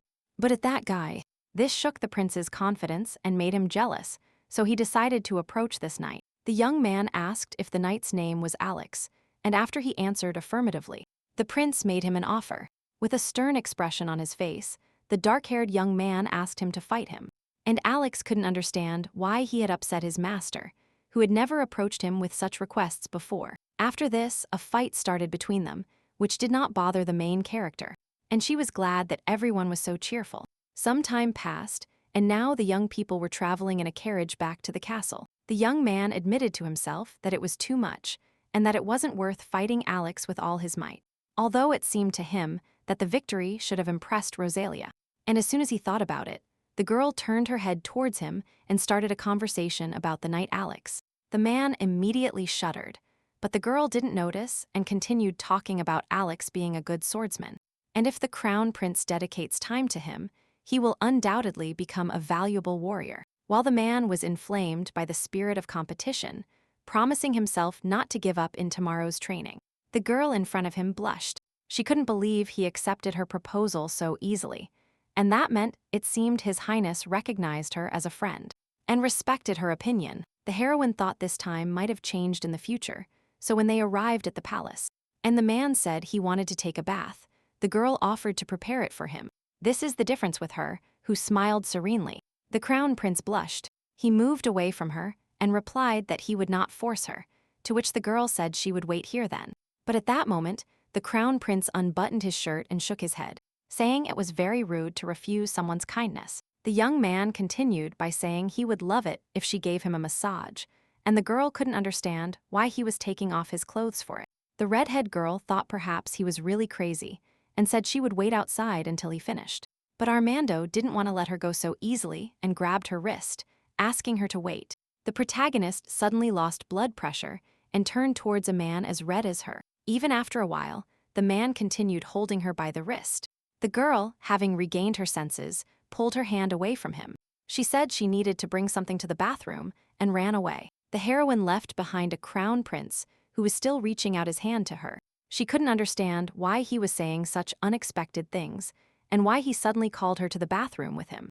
Of course, she must protect His Highness even there, but in the bathroom everything is already prepared, and now she will have to explain her escape. When she thought about this, a knight with his hair tied in a ponytail called her and asked her why she was standing there. The girl saw a basin with ducklings in his hands and snatching them without asking. She said she wouldn't borrow them for long, although this behavior did not please the red-haired man because it was a gift for Melanie's niece. The girl ignored him. The girl re-entered the bathroom and asked if His Highness wanted to immediately get into the tub. To which the young man replied that he wanted to start with a massage, and for this, he began to take off his robe. Surprised, the girl dropped the basin with the ducklings and apologized to the crown prince, after which they moved to another room. The young man decided to ignore her strange behavior and ordered the massage to begin. The girl who massaged the crown prince's back did not think she would ever see him naked like this. These wide muscles delighted the ex-knight, and she, unable to resist, hit him on the back. This made His Highness scream in pain, and the girl, in a trembling voice, asked His Highness for forgiveness. She really didn't calculate the strength, and so she asked him if it hurt her, to which he replied negatively. He continued by saying that he was a bit delicate, and realized that Rosalia was probably trying to find a reason to leave. He hated thinking that he was forcing her to do such a thing for him. As she continued to run her hands over his back, the young man blushed even more, and he called the girl again. The young man said that if it was difficult for her, she could stop, and the protagonist assured him that everything was fine because, as he knew, she was very strong. The man suggested that it seemed very difficult for him to be here, and at that moment, Rosalia noticed that it was unpleasant to wash with cold water, and that there was still some time left. She dried her hands and now offered to go to the bathroom, and the man asked for a second because the smell was very pleasant. The girl couldn't understand what happened to him and why he was being so cold again when he had been so kind to her recently. But Rosalia decided not to focus on this and said she needed to wash her hands. As soon as she left, the young man got up thinking he was close and submerged himself in the water. The girl looked for a moment at the dark-haired man, submerged in the tub, and breathed a sigh of relief. Rosalia thought that finally everything was over and she could relax, so she let her guard down. Since she wasn't looking at her feet, the girl didn't realize how slippery the floor was, and began to fall at the prince's excited exclamation. Fortunately, she wasn't far from the prince, and he managed to approach her and pull her towards him, but this meant they found themselves in a compromising position while they were together in the same bathroom. The girl couldn't look him in the eyes and apologized to him and wanted to stand up, but the man once again prevented her, grabbing her tightly by the waist.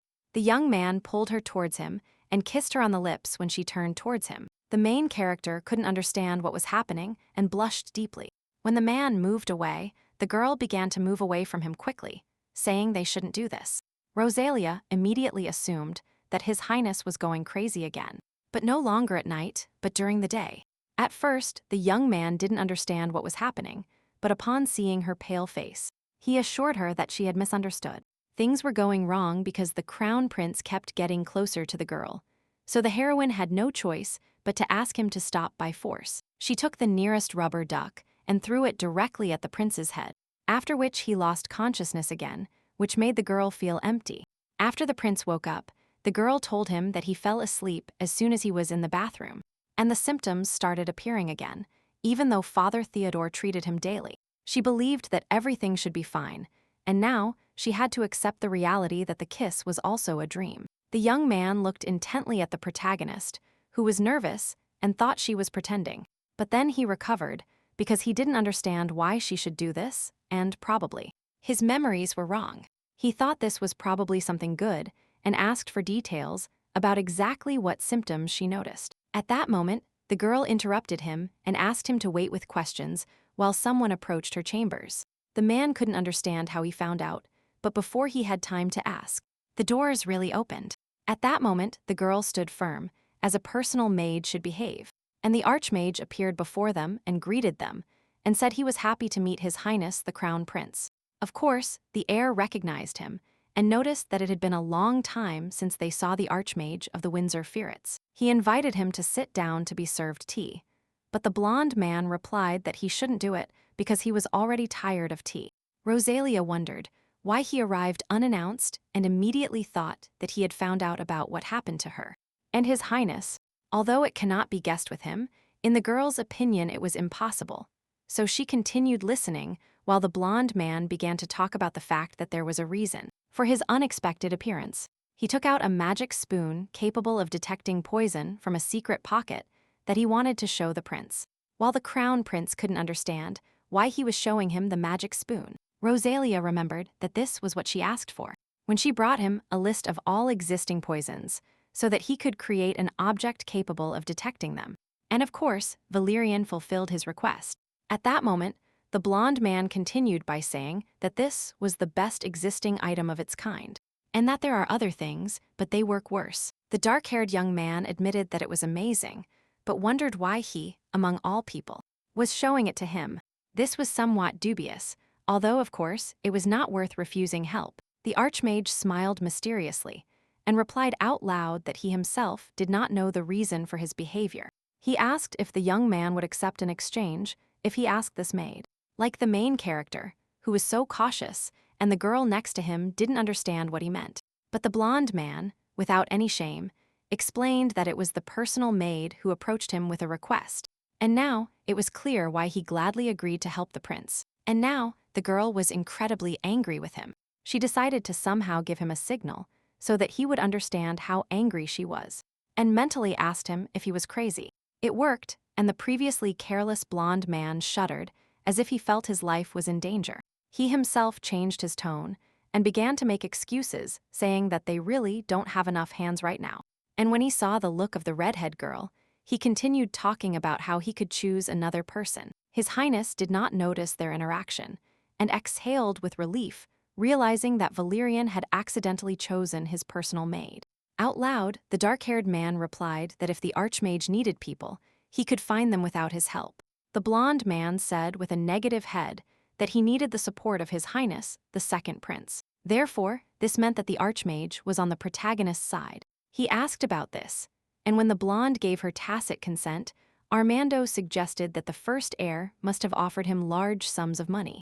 Valerian understood what he meant, and replied that in the world, there is only one person he trusts. After that, the young man looked at the main character again and continued his sentence by saying that the meaning of their bond could not be expressed in words. Without breaking eye contact, the man said that this person with whom he is close supports His Highness the second prince. Therefore, the archmage also planned to help him, and after his words asked if His Highness would be satisfied with such an answer. The young man, who hadn't gotten out of bed yet, smiled and admitted that he also had that person. So he understood. He thought he should value their good relationship, so he agreed to cooperate with the blonde man, without noticing his beloved's reaction. The girl watched her best friend closely this whole time, and mentally admitted that he was truly incredible. After this, some time passed, and now the archmage showed another of his inventions, namely, a crystal ball. The man said that although this object looked like a crystal ball, it actually had an unusual purpose. This opportunity is capable of detecting any curse, and when he said it, the crown prince couldn't help but doubt it. It was all because it was the first time he had heard something like this, and the blonde man, as if nothing had happened, admitted that he didn't know, because it was a ball that the hero himself had developed. The main character admired her best friend infinitely, while His Highness didn't understand why the archmage behaved so strangely. As if he were bragging, Valerian admitted that he doesn't understand light magic well, so it's a bit difficult for him to use it. Firstly, the ball will only work once, and he has already spent many rare materials on it. Secondly, using this magic requires a colossal amount of holy power. After his words, Armando smiled and said that he knew the right person for this role. The white-haired young man immediately ran after the crown prince called him. Valerian couldn't understand how the boy could shine so much, while still saying that it was a great honor that not only the prince himself, but also the great mage addressed him. He decided not to focus on this, and without further ado, asked the priest to place his hand on the crystal ball. The ball will find any curse within this room, and when he pours holy power into it, cursed places will appear red in this ball. The crown prince asked him not to work too hard because his safety was the most important thing. The young man touched the crystal ball and assured the prince that there was nothing to worry about. And after that, the holy power began to manifest in the crystal ball. But what happened next shocked all the young people in the room, because not only one red spot began to appear on the crystal ball, but several that completely filled the entire space. Valerian himself created this object, but not even he expected it, let alone the main character. And Rosalia opened her mouth in surprise, because even though she herself organized such a test, she didn't want to admit such a result. The crown prince asked what the probability was that the ball would turn out wrong, and the archmage replied that the probability was 0, and although it acts only once, it is very effective. The entire room was filled with curses, and the girl considered it her mistake. After all, she didn't notice anything during the 4-time jumps, although she checked the room. But it was already too late. This meant that the curse would disappear in a couple of years or someone would get rid of them. The curse could only be cast by someone who had access to the crown prince's chambers. This meant that there was a traitor among them, whom they hadn't suspected all this time. Of course, there was no proof, but still, the entire room was cursed, and anyone would decide that there was a traitor. The girl thought that His Highness probably understood this too, and that's why he was now looking thoughtfully at the floor. The young man thought he should have been happy about the luck he had given Rosalia, as he again felt like he was drowning because he couldn't protect himself or his loved ones. He wondered if he didn't deserve happiness after suffering so much. Before his eyes, the image of a blonde-haired girl appeared again, whispering to him that he himself understood everything. Losing something dear is always very scary and painful, so there is no point in fighting for the unattainable. The mysterious woman would continue to say that he, more than anyone, should understand this and, therefore, he should discard empty dreams. The young man didn't notice how tears were welling up in his eyes, and his beloved was pulling him out of Armando's thoughts. The girl called His Highness and assured him that nothing was wrong and that they would take care of everything. The protagonist held out her hand to him and reminded him that he promised to protect him so that everything would be fine. The young man was very happy to hear these words from his personal maid and could not hide the blush on his face. It was at that moment that Father Theodore called him and agreed with the girl's words. He assured the crown prince that he was willing to give even his life for him. The blonde man, who had been listening to them silently before, cleared his throat quietly and, blushing a little, he clumsily said that, as he had said, he would be on the second prince's side. The main character was moved by their words and, smiling, sincerely thanked the young people. The man managed to keep his composure and calmly looked around the room and decided that first he needed to destroy his chambers. The next morning, his nanny came to the crown prince and the young man, seeing her state, asked her what happened. The woman began to wipe away her tears and ask who could have done this to him, and that they find the culprit and punish him. The young man felt uncomfortable seeing her tears and asked her to calm down, assuring her that he was fine. Madame continued by saying that she heard he was going to destroy the room. She asked him if he thought it was the right thing to do, because his safety was his top priority. She didn't notice the young man's personal maid, who was watching them closely. Now she knew that there was a traitor among them, and that she could not exclude Madame Robland from the list of suspects. In the end, it was she who brought the poisonous flowers, although there was an inconsistency in this matter. In the end, the main character clearly saw that she was genuinely worried about the prince, or that she was getting rid of suspicion. Unaware of her thoughts, the woman continued by saying that she believed in his decision, and that getting rid of the room was probably the right thing to do, but she suggested it was worth looking for evidence and postpone the destruction. The young man thanked her for her concern and told her that there was little time and that it was time to go to the meeting. The woman apologized for delaying him, and the redhead girl also bowed, asking him to take care of himself. But this time, the reaction was different when His Highness smiled at the girl and nodded obediently. Such a reaction no longer surprised the protagonist, but still, even now, it made her blush a little. After the news of the curses, Armando quickly moved to a shelter. But officially changing his place of residence is not easy. The room where His Highness lived had been used for several generations by the heirs of the Ragnar Empire. This was an important part of history, and the desire to get rid of the room caused resistance from the nobles. And there was a meeting. Until His Highness arrived, the nobles were arguing that these curses were complete nonsense, because then the priests couldn't have noticed anything earlier. The curse detection ball was also dubious, and perhaps the rumors that His Highness was going crazy were true. The main character in question remained outside the door this whole time and, finding the right moment, he entered the room. He cleared his throat and suggested that everyone had a lot to tell him and suggested that the meeting begin. One of the nobles extended his hand and asked for permission to speak first, and the crown prince began to analyze him. He remembered that the man was the Count of Mortmer, the current empress's brother. The young man looked at him coldly and gave him permission to say what he thought. He wanted to see what one of the highest-ranking nobles on the empress's side could tell him. The man began to say that the priests had examined Armando's room a few hours ago, and they hadn't found anything there. His Highness, the incredulous ones, smiled and replied that it followed that the priests didn't have the necessary skills. His words did not bother the blonde man, and he, clearing his throat, turned to the priest sitting opposite him. He continued by saying that insulting the temple is an insult to the state religion, and he asked if the priest opposite him had really checked the room and found no signs of curses. The man nodded briefly, and this meant that His Highness's object, which detects curses, does not work. At that moment, the Empire's first prince intervened and commented that they didn't even know where this thing came from, and if his younger brother managed to trick some eccentric and then came to the meeting, maybe his brother is not well. This was a clear insult towards the second prince, which made Armando unable to maintain his calm expression. At that moment, a female voice intervened and asked why the prince couldn't choose the right expressions as he should. Such a statement took the main character by surprise, who looked towards the source of the sound and saw the current empress in front of him.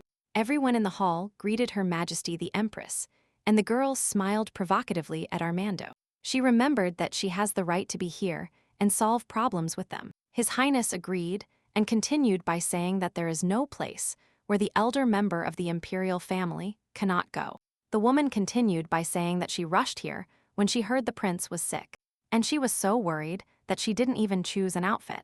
Although the men perfectly understood that they could even appear at a banquet in that dress, only an idiot like Greyhound would be afraid of her words. The first prince picked up his words and commented that His Highness was not feeling well. He was worrying his own mother, and strange rumors were circulating among the people. Such a comment did not please His Highness, and he gave the full name of the first prince, and he asked him to refrain from making unfounded accusations. The blonde asked if the man in front of him wasn't interested in the rumors at all, and the brunette supposed that he decided to mention his madness during the meeting to annoy him. But she couldn't even imagine how this would happen to him, so she decided to provoke him and ask him what rumors he was talking about. The blonde didn't take long to wait and answered his question by saying that His Highness the Crown Prince was crazy. And Armando commented that everyone knew that the local priest examined him every day, and he said nothing about it. And when the Empress the brother heard his words, and he understood what he was trying to achieve. Previously, Count Mortimer mentioned that such a meeting amounted to an attack on the honor of the state faith. And when His Highness mentioned this, the first prince lost his temper. He jumped up from his seat and started saying that priests cannot know everything. And Armando only confirms the rumors when he follows the example of the priests. And just as he wanted to continue, the Empress stopped him. She raised her hand and told him that it was enough and that he should not raise his voice, at least out of respect for his own brother. After all, in her opinion, Armando was very kind, and how could he, on a whim, offer to destroy such an important room for the Empire if that would calm him? The woman decided that she would give him permission for that so her soul would feel better. But there was something else she wanted to talk about, that she heard he had a rather close relationship with one of the maids. Like his mother, she was worried that he had a mistress before the wedding and that he blindly believed in the existence of a curse. But she couldn't confirm her words in any way, and perhaps this cunning woman somehow deceived him. The man knew that one day the Empress would find out everything, but he couldn't believe she would dare to insult Rosalia. He understood that he needed to calm down and that his time would come soon, and as soon as he thought of it, someone knocked on the door. The man entered the room, and from the threshold began to ask how the Empress dared to make such loud statements with such superficial knowledge. Everyone, without exception, couldn't believe that the great Valyrian appeared before them. Ignoring their reaction, the young man greeted the princes and the Empress, which pleased Armando. The protagonist knew the blonde would be present at the meeting, but the Empress did not expect it. Judging by her facial expression, she wanted to scold the man for bursting into the meeting, no matter how good he was. But the Archmage simply smiled. At that moment, she was interrupted by the second prince, who replied that he was the one who invited him, so there was nothing to worry about, or her fragile heart might suffer. She pretended to be really worried about his mental state, which further angered the woman. It was at that moment that one of the nobles asked why he had invited such an honorable guest. His Highness began to explain. He said that the objects in question were created by the Archmage Winsorfried, and the gray-haired man asked if it was true that His Highness's chambers were cursed. The young man confirmed his words, and the Duke asked why the High Priest hadn't found anything. The one in question got nervous and replied that the curse is quite difficult to detect if long-term observations are not made. The Duke got angry and started wondering if he meant that the person who was supposed to serve His Highness had drawn hasty conclusions. After his words, the high priest turned to the second prince as if asking for help, but he pretended not to notice his gaze, making it clear that he had to deal with this situation himself. After this, several decisions were made at the meeting. Firstly, the Empress and Greyhound did not support the priest. It was decided to send a person to the Vatican to discuss the priest's position, but they did not destroy the room. It would take a long time to break the curses, and regarding the crystal ball, the meeting ended with Valerian explaining how to create it. When the meeting ended, His Highness left wondering where his personal maid was, since he had a lot to tell her. Suddenly, the young man heard a female voice that had been very familiar to him lately. At that moment, the one he was thinking of called him and asked how the meeting went. She supposed he was probably tired and wanted to do something for him, but she was interrupted by the second prince. Armando held her tightly against him and asked her to remain in that position for a while. The girl felt embarrassed, but allowed the young man to press his head against her chest. While in this position, she accidentally looked over his shoulder. And what awaited her there surprised the girl. Her older brother stood there, who with his facial expression asked her what her relationship was with this degenerate. The girl mentally began to furiously deny, saying that the relationship between them was simply master and knight.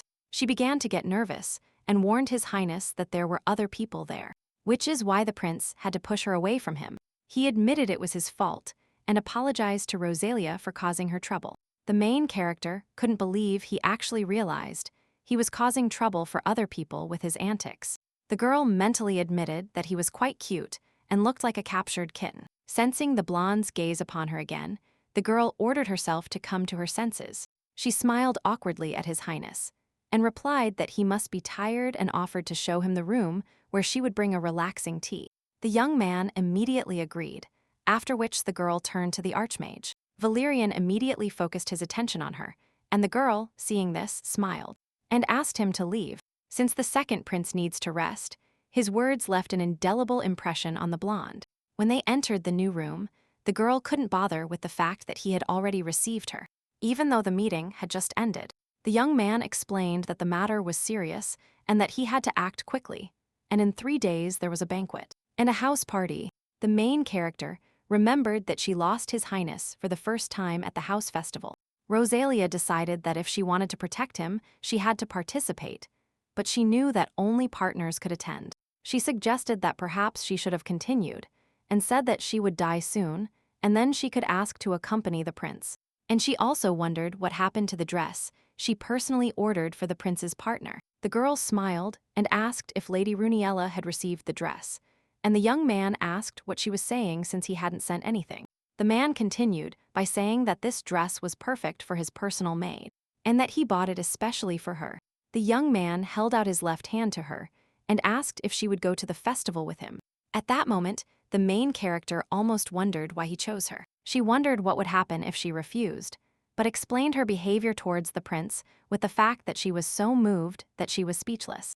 Without even guessing his feelings, the girl remembered that there were only 3 days left until the start, and His Highness couldn't appear alone at the festival because Greyhound would definitely remind him of this. The main character was also worried about how this discovery would affect Lady Runiella, who had done nothing wrong.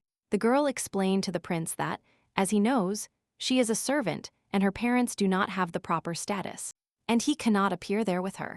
Rosalia added that if they were in the same situation, she would have loved his proposal, and she thought a snood would suit her well. So she wanted to refuse him, but the young man interrupted her and replied that her origin would not be a problem, and that she was the only one to whom he could give his heart and body. Without yielding to his persuasion, the girl asked him to stop and asked what he was going to do with Lady Runiella because she was his fiancée. And the man hung his head. He demonstrated with his entire appearance that he was disappointed and commented that he didn't know where he heard it. But he is not her father, and he is not going to do something so immoral and will never dare to marry several women at once. The young man approached to tell her that, on the day of the banquet, he would tell the heroine something official, and that's why she should be with him. Some time has passed since that moment, and now the main character was thinking about what happened while cleaning. Now she realized that all those strange actions and unusual words His Highness said to her meant that he liked her. The girl paid no attention to the fact that, realizing this, she dropped the plate and continued thinking that if he really loves her, then this is very joyful news and exciting, and only she decided for herself that she remembered that she was his knight.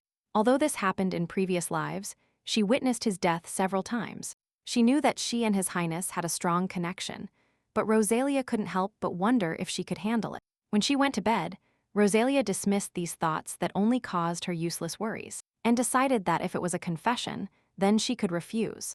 At that moment, the girl heard someone's footsteps and immediately realized that it was His Highness, after which she supposed he wanted to tell her something else. A young man entered her room without asking and called his maid, and the girl pretended she had just woken up. Without expecting him to approach her, she turned her head towards him, and at that moment the man leaned over her and started kissing her.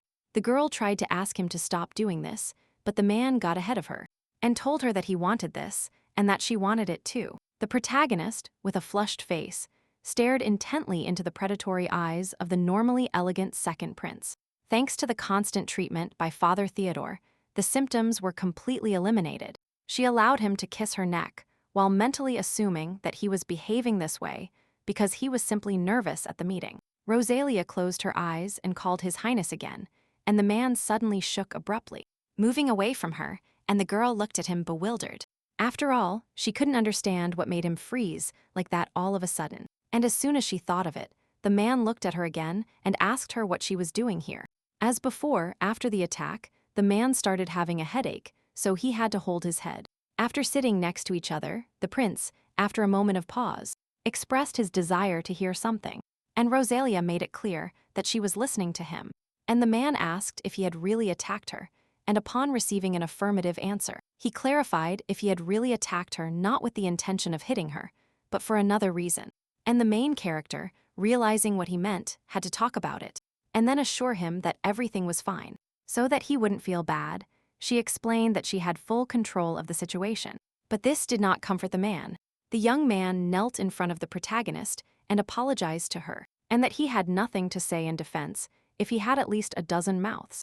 And the girl was so shocked by this that all she wanted was for him to get up immediately. The man did not listen to Rosalia and continued saying that he had acted wrongly and that his condition should not justify an attempt to humiliate her. The maid felt uncomfortable and assured him that there was nothing to worry about and understood that it wasn't easy for him. When we were asked to stand up again, the man decided to tell her that this had never happened before. That is, when he went mad, he turned into a beast, attacking the people around him. But His Highness never did to anyone what he tried to do to the main character. The girl, who had been listening to him intently before, asked him why he treated her differently then. The man took her hand and replied that this was, in a sense, a reflection of unconscious desires. The girl did not resist and allowed him to take her hand, still shocked by his confession. She couldn't believe that he himself wanted something like this to actually happen. Before this, she wasn't entirely sure that he liked her, but now it was confirmed. Oblivious to her thoughts, the young man continued by saying that no words could compensate for his guilt. But he sincerely regretted it and promised that this would not happen again. The prince allowed her to kick him out if he tried to do any madness or even hit him. The girl mentally added that this was impossible, because then she would definitely die. And at that moment, the man asked her to promise him to do so. After all, he didn't want to kiss her if his gaze was clouded by madness. The girl realized that this meant that, when he was in his right mind, he didn't care at all about doing it. The man heard her muttering and grabbed her wrist and then pulled her towards him, asking her if she really doubted his intentions. Without waiting for her answer, the young man brought his face close to hers. And when the distance between them became almost insignificant, the young man suddenly stopped. He suddenly stood up and, turning around, explained to the girl that now was not the best time for this. His Highness once again apologized for waking her up and added that she could relax now. After the main character was left alone in her room, she leaned back on her bed with a deep sigh, because she couldn't believe that, for so long, she hadn't understood what feelings the second prince had for her. The next morning, the girl visited her half-brother, who was not in a good mood. He looked sternly at Rosalia and demanded an explanation why that bastard hugged her yesterday. The girl started fiddling with her fingers and nervously replied that, as incredible as it seemed, It seemed the prince was interested in her. The man, with a serious expression, asked if the prince had confessed to her, and the girl looked awkwardly away. And she did this, and said that the second prince had not yet confessed to her, and Valerian asked her the next question. The atmosphere around him thickened even more, and he asked her what emotions she felt about it. The man asked if Rosalia liked the second prince, and the girl, in a trembling voice, began to furiously deny it. With a flushed face, he awkwardly scratched the back of his neck and asked his brother to stop talking nonsense, because how dare she fall in love with His Highness? The young man remained silent, but noticed that with his own words, she meant that she was not worthy of his love. But in the opinion of the blonde, the prince couldn't even dare to fall in love with Rosalia. The archmage was worried that his close friend would resolutely deny everything. He asked her what she would do if her friend's prince confessed his love to her. At first the girl was silent, but then replied that if she rejected him, they would not break up. And the blonde was watching her expression closely at that moment. He continued by saying that if she did this, she couldn't protect him, and such an outcome would sadden her even more than the confession itself. In addition, the girl did not forget to add that His Highness had Lady Runiella, so she could not accept his feelings. When she finished speaking, the young man in front of her smiled and agreed with her words, adding that contacting such a degenerate would be a waste of time for his Rose. The young man visited her and told her that he was skeptical when she first talked about the prince's engagement and Lady Runiella. But after hearing Duke Runiel's words, the young man decided that it was very possible, and the girl was glad that he supported her. This outcome was inevitable, and they will be able to see it at the next banquet where Rosalia will also be present. Such a confession surprised the blonde, and he asked her if she really intended to attend. And only then did the girl realize that she had forgotten to tell him. And again, he became uncomfortable, and she scratched the back of her neck and replied that she wouldn't be there as a maid, but as His Highness's companion. And the man in front of her couldn't believe what he heard. The blonde smiled falsely, wondering if his best friend really let his guard down for a moment, but rather pretended to be happy for her. The man didn't usually go to such places, but he admitted that he would also be present in the package to protect Rosalia. And this statement shocked her, which did not disappear even after he left. When the main characters were driving back to the palace, she thought that Valerian acted strangely when he said he would accompany her. He asked her why she didn't want to reveal their relationship to the world, suggesting she was embarrassed by him. The girl began to deny this, saying that wasn't the point, but that it would be awkward in front of His Highness to pretend they didn't know each other, and some unpleasant misunderstanding could also occur.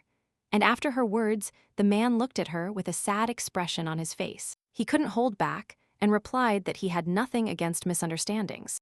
And the girl wondered what he had been thinking lately, since he had suddenly become so cheeky. When the main characters arrived at the palace, a maid named Melanie noticed her, with whom the girl befriended. She stood with the other maids, and Rosalia asked what their meeting was about. The girls approached her and told her that something amazing had happened, which made Rosalia think it was about His Highness. She was very worried about him, but the green-haired maid assured her that it had nothing to do with the prince, and it was about the heroine, since they had heard that the prince's personal maid would be His Highness's partner at the banquet, and the rumors about it had already spread. The main character couldn't understand how they found out about this, because she didn't even know why everything turned out this way. At that moment, her friend took her by the hand and announced that from now on she pledged to help her.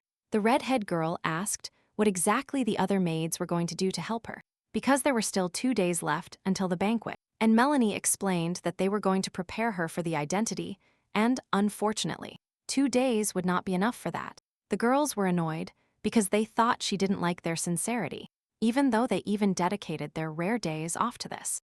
Rosalia couldn't understand why everyone took such extreme measures to bring her out, but obediently followed her best friend to the procedure. She thought she was lucky because she could calmly lie down.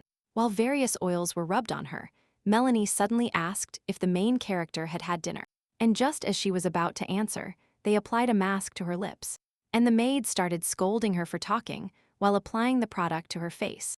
Although this was illogical, since the maid herself asked Rosalia about this, she casually assumed that she hadn't had time yet. Melanie started instructing her, telling her that before the day of the banquet, during tea time, Rosalia could sit with a piece of bread, but nothing more was allowed, and the heroine was about to get excited when they silenced her again. Time passed since that moment, and now the main character was sneaking into the kitchen while everyone was asleep. After all, she was too hungry to sleep, and couldn't believe that to be beautiful one had to try so hard. In her opinion, it could be even harder than learning to master the sword, so she decided to eat another piece of bread. And as soon as her hand reached out in that direction, someone called the main character, which made her flinch. It was Melanie, who asked her friend if she should eat more while she wasn't looking, and the girl started denying it to herself. She wondered why she couldn't notice how the other maid approached, even though she was a sword master. Unaware of her reaction, the maid said that on the day of the celebration, the prince would personally come to accompany the girl, and she should be more responsible, and Rosalia couldn't refuse since she was very kind to her. While Rosalia suffered from anticipation and tried to calm her hungry stomach, the day of the banquet arrived. The main protagonist wore a festive dress, the color of which she chose herself. When all the preparations were completed, the girl stared at the door while thinking that she would see His Highness for the first time after that night. Just thinking about it made her nervous, but then she decided that if he confessed, she would calmly refuse, and there was nothing to worry about. At that moment, His Highness's arrival was announced, and the girl looked towards the door with excitement. She didn't even suspect that when he appeared, her cheeks flushed. When the young man entered the room, he said nothing to the protagonist, and this made her feel uncomfortable. She brought her hand to her chest, suggesting that perhaps those outfits didn't suit her. And as soon as she thought about it, the young man opened his mouth and said it was too much. When everyone in the room was tense, after a moment's pause, the second prince added that this was too beautiful. And as if by magic, the main character felt confident again and smiled happily at him. When the jokes ended, the young people headed to the banquet. The young man sat down in front of the heroine and asked if she felt uncomfortable, and the girl pretended everything was fine, trying not to show her embarrassment. To change the subject, she asked if His Highness was hot, since his clothes seemed too warm for summer. The second prince crossed his arms over his chest and did not answer her question, because he thought that wasn't what they really needed to talk about with her. He smiled and said he wanted to look good for a special person, so he chose a better outfit. That's why he asked her to appreciate it, and the girl couldn't understand why he was behaving that way. She felt uncomfortable, so she quickly complimented him by saying he looked very noble. And the man replied that her words were an honor to him. Upon their arrival, many nobles will already be in the palace, so they will focus their attention on the second prince's personal maid. So the young man asked her to let him know if anyone starts bothering her, and when the girl asked what would happen then, the young man made a gesture that meant death for these people. He asked me to stay close to him, and the girl nodded, and for some reason it seemed harder and harder to refuse. When the carriage stopped, the young man announced that they had arrived. The protagonist shook her partner's hand, and they presented themselves to the public. Their arrival was known throughout the palace, and as the prince had warned, many eyes turned towards them. The young aristocrats began to whisper that the prince had brought a lady with him. The older people were interested in knowing which family the girl belonged to because they had heard she was a maid. Such a reaction was expected in past lives. People said that the main character became His Highness's knight because she seduced the prince with her body. At that moment, the girl's half-brother approached them and called His Highness. He bowed to greet the second prince and asked how he was. Everyone was shocked by his appearance because they weren't completely sure the rumors were true. And the archmage was now on His Highness's side. They noticed that the mage seemed very happy, and they couldn't understand why the prince received so much adoration from the archmage. In fact, he was thinking about how dazzling Rosalia looked today, but that didn't stop him from conversing with the prince, even though he was staring at the heroine. The second prince admitted that her presence surprised him, and the blonde replied that he was simply obliged to appear, since His Highness was here, and the girl was glad that Valerian knew how to separate business and personal life. The brunette said he was grateful for such words, but that it was pointless to force it. And by the way, he wanted to clarify one thing. Suddenly, he became more serious and asked if it had anything to do with his partner. And the blonde, smiling mischievously, replied that he was simply amazed by her beauty. It was an awkward situation, and when the girl saw the expression on the prince's face, she realized she needed to retract her words. Some time passed, and now the young people presented themselves before the emperor and empress. The young man bowed to his father. The empress turned to him with a malicious smile. She realized it was the first time her son had brought a lady, and she wanted to know more about her. The main character also smiled, bowed, and greeted the emperor and the empress of the Ragnar Empire.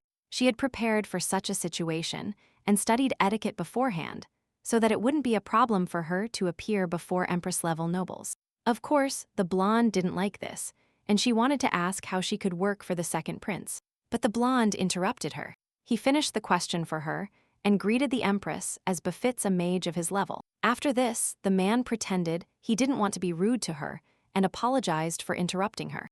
While the main character thought that her friend arrived just in time, His Majesty initiated a conversation with Valerian, who asked him what brought him here. The blonde replied that he and the prince had formed a special relationship, so she couldn't refuse him. And when she said this, the girl smiled. After all, the nobles and the imperial family personally saw how friendly the prince and Valerian are, which strengthens His Highness's position. People will probably want to see such a ruler on the throne, but being a partner is much harder than being a personal knight, since now her lips are tight from smiling so much. At that moment, Duke Runiella, Lady Runiella's father, also approached them and asked them how His Highness had been feeling lately. The young man smiled and replied that thanks to the Duke he was in good health, which was a great relief for the man who wanted to discuss something in private with His Highness. The girl assumed they would talk about a possible marriage and decided she needed to leave quickly. She turned to His Highness and told him she would go try the treat and relax because she was a little hungry, after which she assured him that everything would be fine. The man was still unconvinced, so he asked her not to go anywhere and to wait for him. He reminded the main character that he had something to tell her in private at this banquet. Now the girl, as planned, began to taste various desserts, thinking that the prince seemed about to confess his love to her. If he rejects the Duke's proposals, Lady Runiella will most likely get very angry, and then the main character will feel guilty, and as soon as she thought about it, a blonde approached her and asked if it was the first time she had tasted that dish. It was Ashley Bubbles, who exposed the main character to ridicule in the study where she went with His Highness, so she couldn't put her in her place and now tried to take revenge out loud. Noticing that Lady Bubbles from a weak and pathetic family was in front of her, the blonde spread her hands to the sides and noticed that it was very rude of the redhead girl, and rosily asked if the other party really thought she would say such terrible things. She simply repeated the phrase spoken by the blonde in the study, because her face reminded the girl of that incident, to which she couldn't resist. The girl advised the blonde to study etiquette again, because the Viscount would probably be disappointed if he heard her speak. Ashley thought she was a brazen person who thought she was better than her just because of her expensive dress. The blonde decided to do it and noticed that they didn't know each other well, so she introduced herself as Ashley from the Viscount Bubbles family, thus giving the main character the floor. The girl decided to change the subject and also introduced herself, but the blonde replied that it was the first time she had heard of such a family. The main character has come across such a phrase so often that she is already bored. At the same time, the blonde continued by saying that it seems the heroine really knows nothing about high society, so Ashley decided to show her a decent study if she wishes. Rosalia smiled awkwardly and replied that from the moment she appeared, everyone was only looking at her, and she was even embarrassed. However, she thought that if Ashley thought her clothing was bad, she could call a tailor who would provide her with a better option. The other party didn't want to admit it, but the redhead's dress was indeed amazing, because Ashley was really tired of the clothes from that luxury studio, but she had to wear them because there was nothing else. She supposed she wasn't the only one wondering where to find a beautiful dress like the one Rosalia was wearing.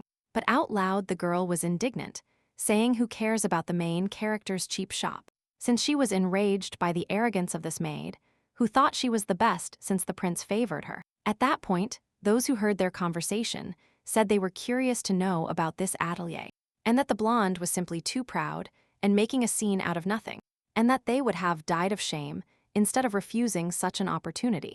The behavior of the people changed, although this had never happened before, so the blonde decided to get this maid drunk and teach her a lesson. She ordered the servant to give her a glass of wine, and as soon as she tasted it, she couldn't resist, and she spat it out. The dresses of the other ladies turned out to be damaged, and when they started to get indignant and ask her what she was doing, The blonde explained that the wine in her glass was too bitter. The green-haired girl approached the blonde with a rag in her hands and told her she would clean everything up immediately.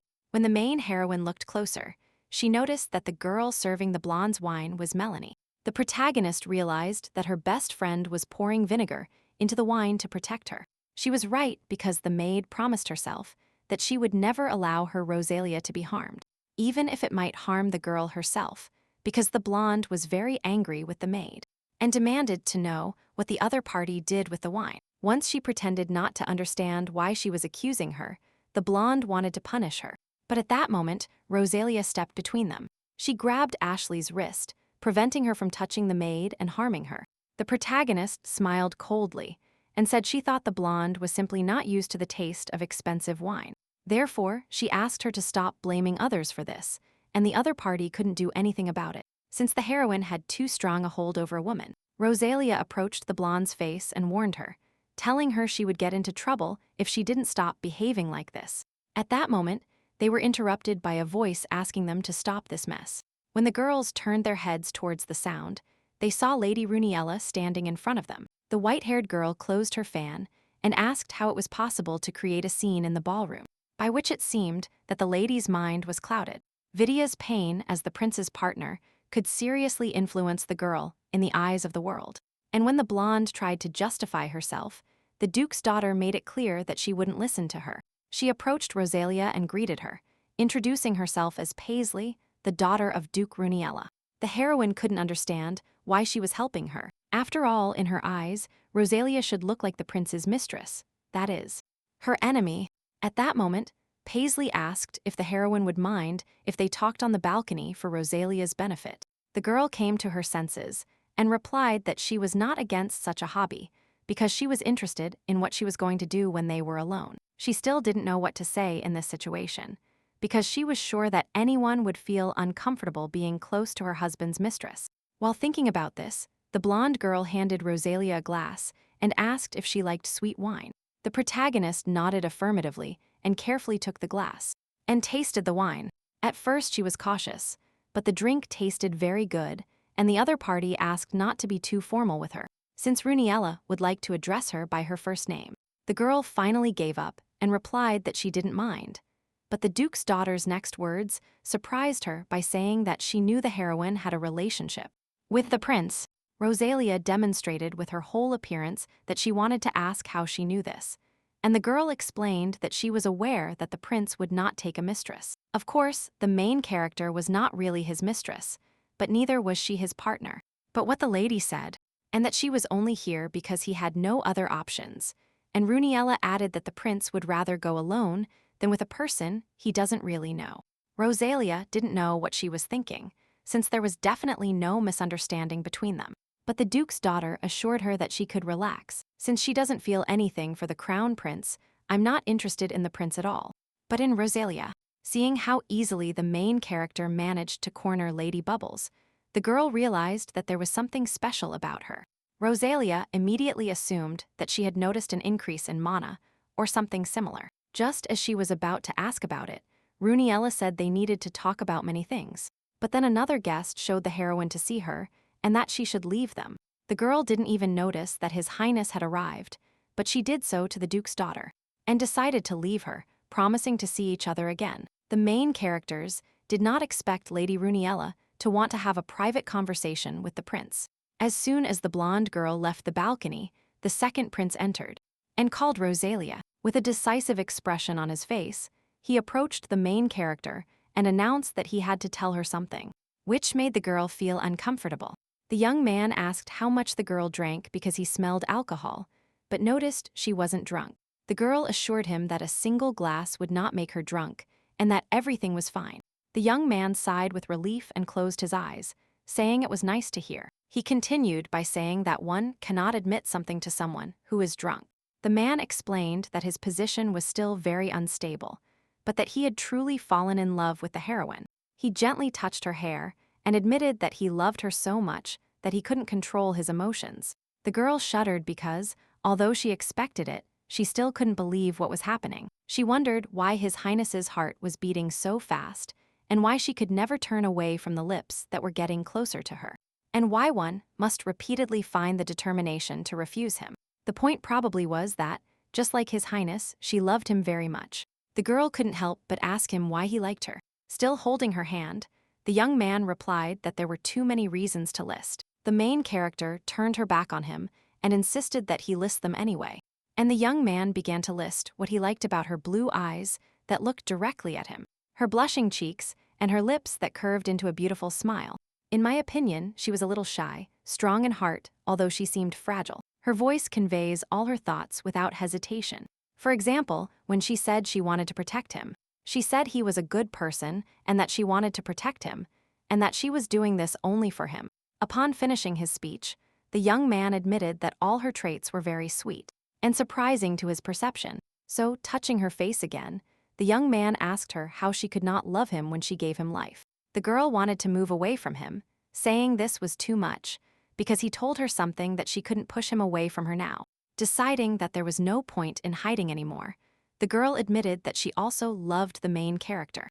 The man couldn't help but blush at her declaration and, pulling her closer, asked her to let him be with her. Tears welled up in the girl's eyes, and smiling, she replied that of course she would allow him to be with her. At that moment, the young man said he wanted to give her a necklace similar to his, because he worried that her jewelry would shine less. In fact, the protagonist didn't think they would have the same jewelry, but they were still cute. So when the man asked her permission to kiss her, she did not back away. When they parted, the young man thought about how much he wanted to hug her, but he couldn't do it here. Why can't you allow your lover to hate from the first day of your relationship? At that moment, the girl called him and asked if they should go back home. The way she touched his chest and told him they had a common home worried him. The girl replied that she meant it was time to go home and that there was no hidden meaning here. The man realized that it seemed he was the only one worried here and replied that it was really time for them to leave. They had spent enough time in the palace and could leave, so they returned. Before, the protagonist thought that the love stories Melanie liked were complicated, but now she understood everything. So, when the young man announced that they were home and needed to go to their rooms to rest, the girl was afraid that all this might be just a dream. In that case, she had no choice but to call the prince and offer him a drink. When she turned to him, the girl mentally added that she didn't want to be left with the feeling that nothing had happened. Half an hour has passed since the girl made this decision, and now the young people find themselves in a very borderline situation, since the protagonist disinterestedly kissed the second prince, with whom a few hours ago she only had a relationship between a master and his personal maid. She believed she was truly crazy for allowing such displays of affection. After all, on the balcony they kissed in a completely different way. And now the crown prince leaned his whole body on her. Although the girl spent decades with him, she didn't even imagine that such a country existed. In her opinion, they found themselves in this situation very unexpectedly. And just as she was thinking about it, the man above her grabbed her head and said that it was enough. He continued by saying that he didn't want to do any of that immediately after the confession. And besides, he was drunk. When he wanted to say that you were still the main character, she interrupted him and admitted something with a calm expression on her face. She always wanted him to be safe and wanted to see him turn 34. She always wanted him to be safe and wanted to see him turn 34. And even if Rosalia didn't like him, she just needed him to be healthy. So now she admitted with a calm soul that she wanted him. This did not surprise the young man, who decided to ask one last question. He asked if the main character would regret it the next day, and the girl smiled. She wanted to answer him and tell him she would regret it, but he didn't let her speak. Although the next morning, she still regretted it a little when she saw her reflection in the mirror. While wondering what her once white skin had become, the crown prince called her, and he entered the bathroom. He asked her if she slept well, and the girl couldn't answer him because she didn't expect him to wake up. The heroine addressed him as Your Highness, and the young man noticed that yesterday she called him by his name. She called him Armando and asked him to stop calling her that again because it was driving him crazy. The girl remembered the details of the previous night and couldn't believe she had called the prince by his name. Rosalia turned her back to him and replied that she thought it was time to go back to work since her vacation was over. The man wanted to tell her that she could no longer work as a maid, but the protagonist had already left him and, having put on her uniform, she started her day as usual. As she walked down the hallway, the girl promised herself never to touch alcohol. Starting a relationship with someone you protect is very dangerous for a knight, because if His Highness goes back in time again, she will have to watch her beloved disappear. And not just her master. She couldn't imagine being able to endure something like this and felt desperate. In one of the flights, the girl heard a familiar voice, and it was His Highness. He asked one of his subordinates if he had seen his personal maid, and the girl decided she needed to run away. Having avoided meeting him, the girl thought Armando was more persistent than she expected. When she lifted her bowed head, Rosalia saw her green-haired best friend in front of her. Melanie asked where the prince's personal maid was rushing to, and not understanding the reason for the question. The heroine replied that she was going to work. The green-haired girl thought something seemed to have gone wrong.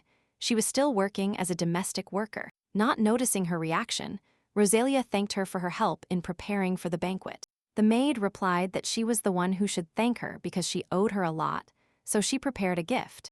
It was something for adults that she advised hiding as soon as possible.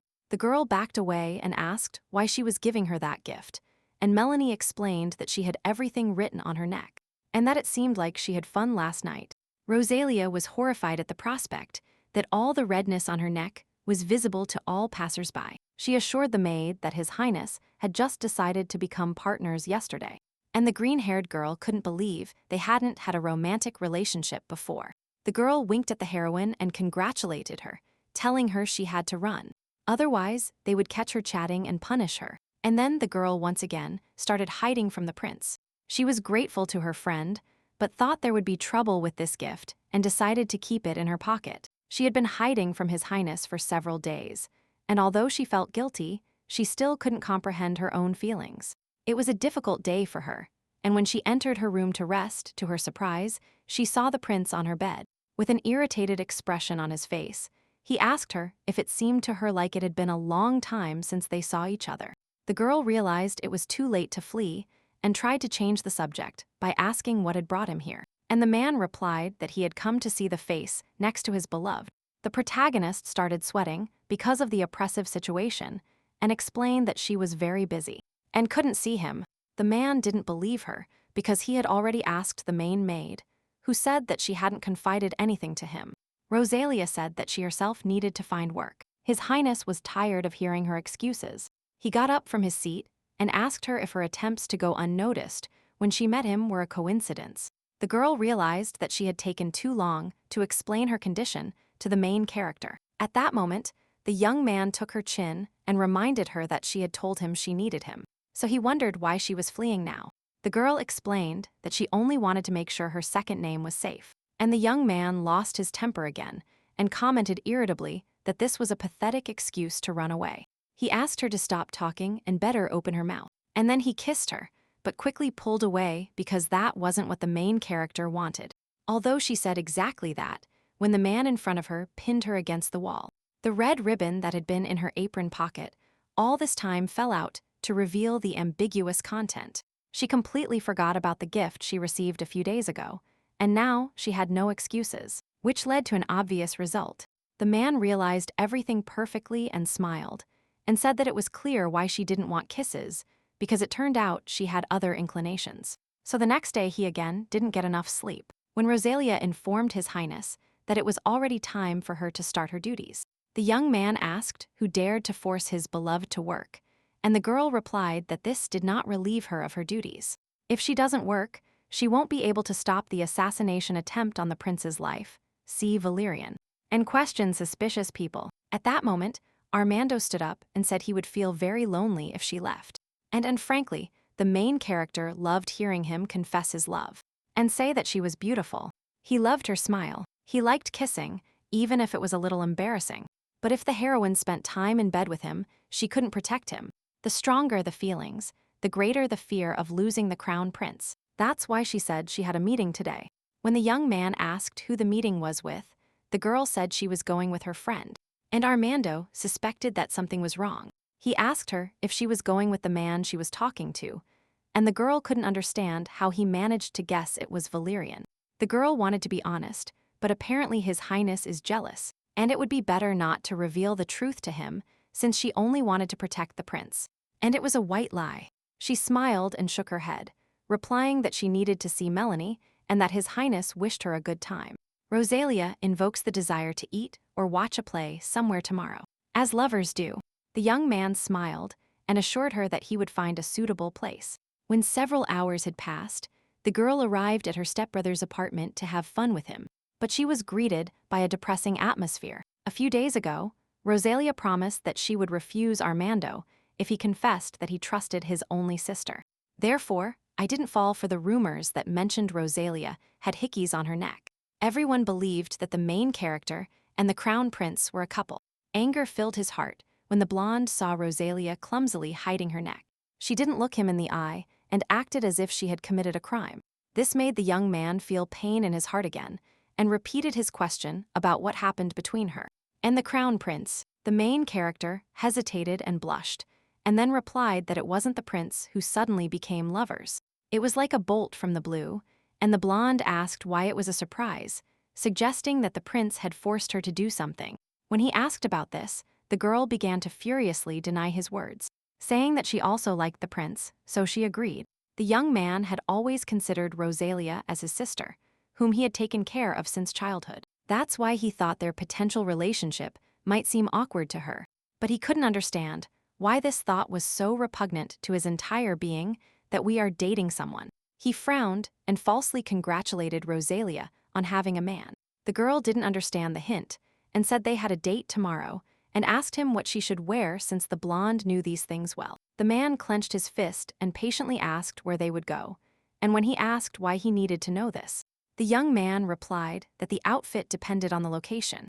And while the girl was telling him the meeting place, with a happy expression on her face, the young man in front of her became jealous. He had been suppressing his energy for 2 years now, and he finally realized that all this time he had been thinking that he wanted Rosalia and happiness because she is his family and childhood friend. In fact, all this was a big deception for the entire party, and he denied reality. At that moment, the girl asked what Duke Runiella and the prince were talking about, to which the man replied that the Duke wanted to help the prince and that he had switched to His Highness's side. The girl was not surprised and asked what happened to the engagement, and the blonde honestly said that the prince refused, saying that he loved someone else. This time, the protagonist showed that she was very happy to hear this, as she couldn't hide her red cheeks. Valerian looked at her coldly, because he decided that he still couldn't give the rose to such a man. Some time passed since that moment, and now the girl had a date with the prince. She stopped asking if everything would be fine, since she had a lot of work lately, and as soon as she thought about it, she heard His Highness's voice saying that he missed her. This time, the man also dressed up, and even combed his hair and gave her a bouquet. The girl's cheeks blushed as she accepted the flowers from him, after which she met his gaze, and asked if she was done with everything. The young man replied that he started before dawn, so he managed his responsibilities, asking her if work was the most important thing to her. The girl blushed even more and looked at the flowers and at her silent question. The man replied that she was born on the day roses bloom, so he couldn't pass by and not buy them for her. The main character couldn't believe that he still remembered how she introduced herself to him by her full name and told him that she was born when roses were in bloom. Rosalia was very moved and expressed her regret that she hadn't prepared anything for His Highness. The young man assured her that her smile was enough, and the girl congratulated him by saying he was handsome, and that his eyes were like diamonds, his nose high, and his skin soft. She thought out loud that maybe it was worth making a sculpture of him, and the young man blushed, saying that she was even more beautiful. The girl couldn't believe that he suddenly became embarrassed, because she didn't know he had a sweet side, and decided to tease him a little. She called His Highness and told him that when she called him handsome, people drove her crazy, and she got very sad because of it. When the young man didn't answer, the girl continued by talking about how, instead of starting to remember the past, he remembers how she drank poison instead of him and was then captured. The young man slumped down and asked what he should do about it, and the main character couldn't help but laugh. The main character realized she had gone too far and assured him that she was only joking, and she wanted to tell him that everything is fine even if there are difficulties. She admitted that nothing was impossible for her when His Highness, the man beside her, replied that he thought the same thing. When the main characters entered the restaurant, the girl looked around and said that she heard this place is famous and people have to wait for months for a free table to appear. So she wondered why it was so empty here today, and the young man smiled and said he liked having hope here. The main character turned to him and realized that he had bought all the seats for one night. Although she knew that, before, the prince didn't care about luxury. She didn't know he would do such a thing for her, so she remained silent and started looking at the menu. The young man decided mentally that this date should be wonderful, and then Rosalia would tell him that she loved him. He knows it's too soon, but he wanted to propose to Rosalia soon because he wanted to be with her forever. When the main character asked His Highness to help her with the choice, the man smiled and was about to nod when he heard a man's voice. The young people turned towards the sound and saw Valerian, who called His Highness the Crown Prince, and told him that he was forced to interrupt them to have an urgent conversation. The girl couldn't understand what her best friend was doing here, and the Crown Prince was of the same opinion when he asked what Valerian was doing here. The blonde smiled and replied that he wanted to tell him many things, but that he couldn't do it in the palace. The Crown Prince frowned and asked if it was worth interfering with their date. The girl couldn't understand why they were behaving like this. Even if it was urgent, Valerian shouldn't have come now. It is possible that the Archmage helped the Crown Prince, but this was a date that His Highness was really looking forward to. The main character decided to fix the situation and said that everything was fine, and offered to have dinner together since we had met. The blonde smiled and thanked Lady Rosalia, which was noticed by the prince, who asked since when she could call the heroine by that name. The protagonist said that she allowed this at the last celebration, and the blonde confirmed her words. Armando couldn't understand why they started calling each other by their first names. He thought the Archmage was a nice young man, blonde hair and blue eyes, and that matched Rosalia's taste. But he understood that if he showed that he was jealous, he might offend his beloved. So he asked what kind of urgent matter forced the blonde to interrupt their date. At that moment, Valerian suddenly became very serious and putting his hands on the table. He said that he had found out that someone from the first prince's retinue had bought poison. Such a statement surprised the Crown Prince as much as the main character. The dark-haired young man asked what kind of poison it was, and the blonde said it was a colorless substance, and odorless called moonberry, and as soon as it enters the body, the poisoned person feels consumed by excitement. But after 5 minutes, the victim dies. The main character thought that it seems this poison was not mentioned before, and it seems that the first prince is angry because His Highness's chances of getting the throne have increased. And the girl realized that she would have to participate in a monster house to raise the stakes. Valerian assured His Highness that there was no need to panic, and this could be detected with the help of a small spoon he handed him. When he said this, the girl realized that the matter was not really urgent as Valerian had mentioned. But before she had time to think about it, the waiter brought her pasta with mushrooms and hard-boiled eggs. And at that moment, Valerian told the waiter to remove this dish, as the lady doesn't like mushrooms. Of course, the dark-haired young man shouted that something was wrong and asked how he knew. To which the blonde replied that they were talking about the mushroom salad that was served at the banquet. While Valerian had an expression of satisfaction on his face, the girl agreed with him, saying that it was true. The Crown Prince immediately became stern when he realized that the Archmage was trying to provoke him. The redhead girl got up from her seat and said she had eaten enough, and thought she didn't want any more. She placed her hand on her lover's shoulder and suggested going to the theater. And the blonde, smiling, also said that his stomach hurt, so it would be better to return to the palace. Faced with this, he couldn't resist asking why the main character was still addressing the prince so formally, which, in his opinion, was very strange. The girl looked at her best friend with an expression of astonishment, wondering what he was trying to achieve with his behavior. At that moment, His Highness, who didn't hear anything, but noticed that she was still standing in place, called her, and the girl followed him. After this, the young people were able to see each other at the most famous theater in the empire. The seats were very comfortable and the view wonderful. The performance was also very exciting, but still the girl couldn't concentrate. The thing is, His Highness looked very sad, which caused discomfort to the main character. When she thought about this, His Highness got up from his seat and began to talk about the fact that, as the heroine already knew, he was very jealous. He warned Rosalia that it would be better if she didn't talk too enthusiastically about anyone in his presence. The young man pulled the curtains, and the girl, frightened, began to make excuses that she didn't need to be jealous of her because of Valerian. But the Crown Prince didn't listen to her anymore and forcefully grabbed the girl's head and kissed her. The girl wanted to tell him that they were in the theater and that this was wrong.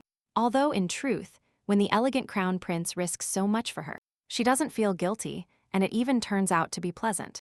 Now the crown prince wanted nothing more than to remove Rosalia's dress. But he couldn't do it in a public place. The young man left the girl in limbo, who didn't understand why he restrained himself and, most importantly, why it bothered him so much. He didn't notice her reaction. The men sat down in the same place again, and with a sad expression on his face, he admitted that sometimes it seems to him that he loves her more than she loves him. The main character began to deny his words, replying that it was impossible for many reasons. His words did not convince the young man, so he asked her to start calling him by his first name, and not by his highness, to confirm her words. Only then did the main character realize that she had heard Valerian's words. And that was why he was behaving this way. She looked at the floor and asked how he dared to do this. And then the crown prince pouted. The girl couldn't believe that her lover could put such an offended expression on his face. And yet she decided to grant his wish and called him by his name. The young man immediately became very happy, and blushing a little, he gently stroked the girl's head. He asked her to always call him that because he didn't want to be on the same level as the stupid mage. After this, the young people could be seen in the carriage, which was heading back to the palace. The man put his arm around the heroine's waist and admitted that he liked it a lot.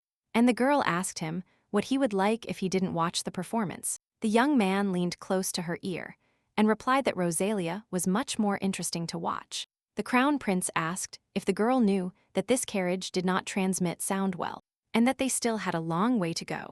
So it led him to want to touch the main character, to which the redhead girl said she had an illness. The brunette was encouraged and asked her to tell him why, as he had been worried for a long time that she wasn't asking him for anything, and Rosalia said she wanted him to take her to the hunting festival. The prince was a little surprised, but agreed, saying they would go with the hunters, and they would return with victory, but that it would take a long time and she shouldn't exhaust herself with the journey just to wait.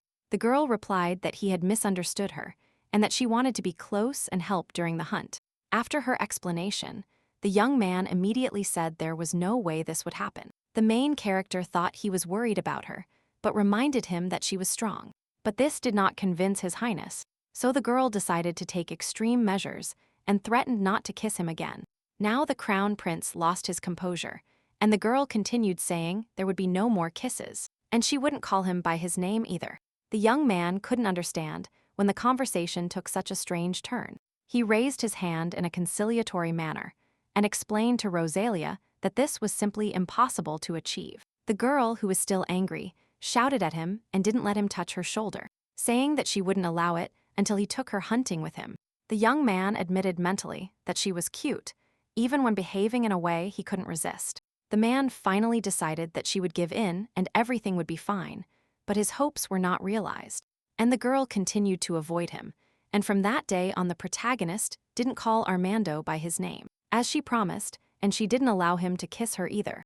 It was as if they had returned to the beginning of their relationship, and the young man could only hold her hand. And then Armando made a serious decision, and no, he was not going to grant Rosalia's request, but rather decided to seduce her so that the girl herself would break her promise and kiss him. The crown prince had a good reason to refuse Rosalia, even at the cost of kisses. The thing is, every time he returns from a hunt, something terrible happens to him, so he didn't regret the refusal. And the girl, unfortunately, didn't know about his thoughts, so she felt bad. Although she acted quite coldly towards his highness, in reality it was hard for her to see him like that.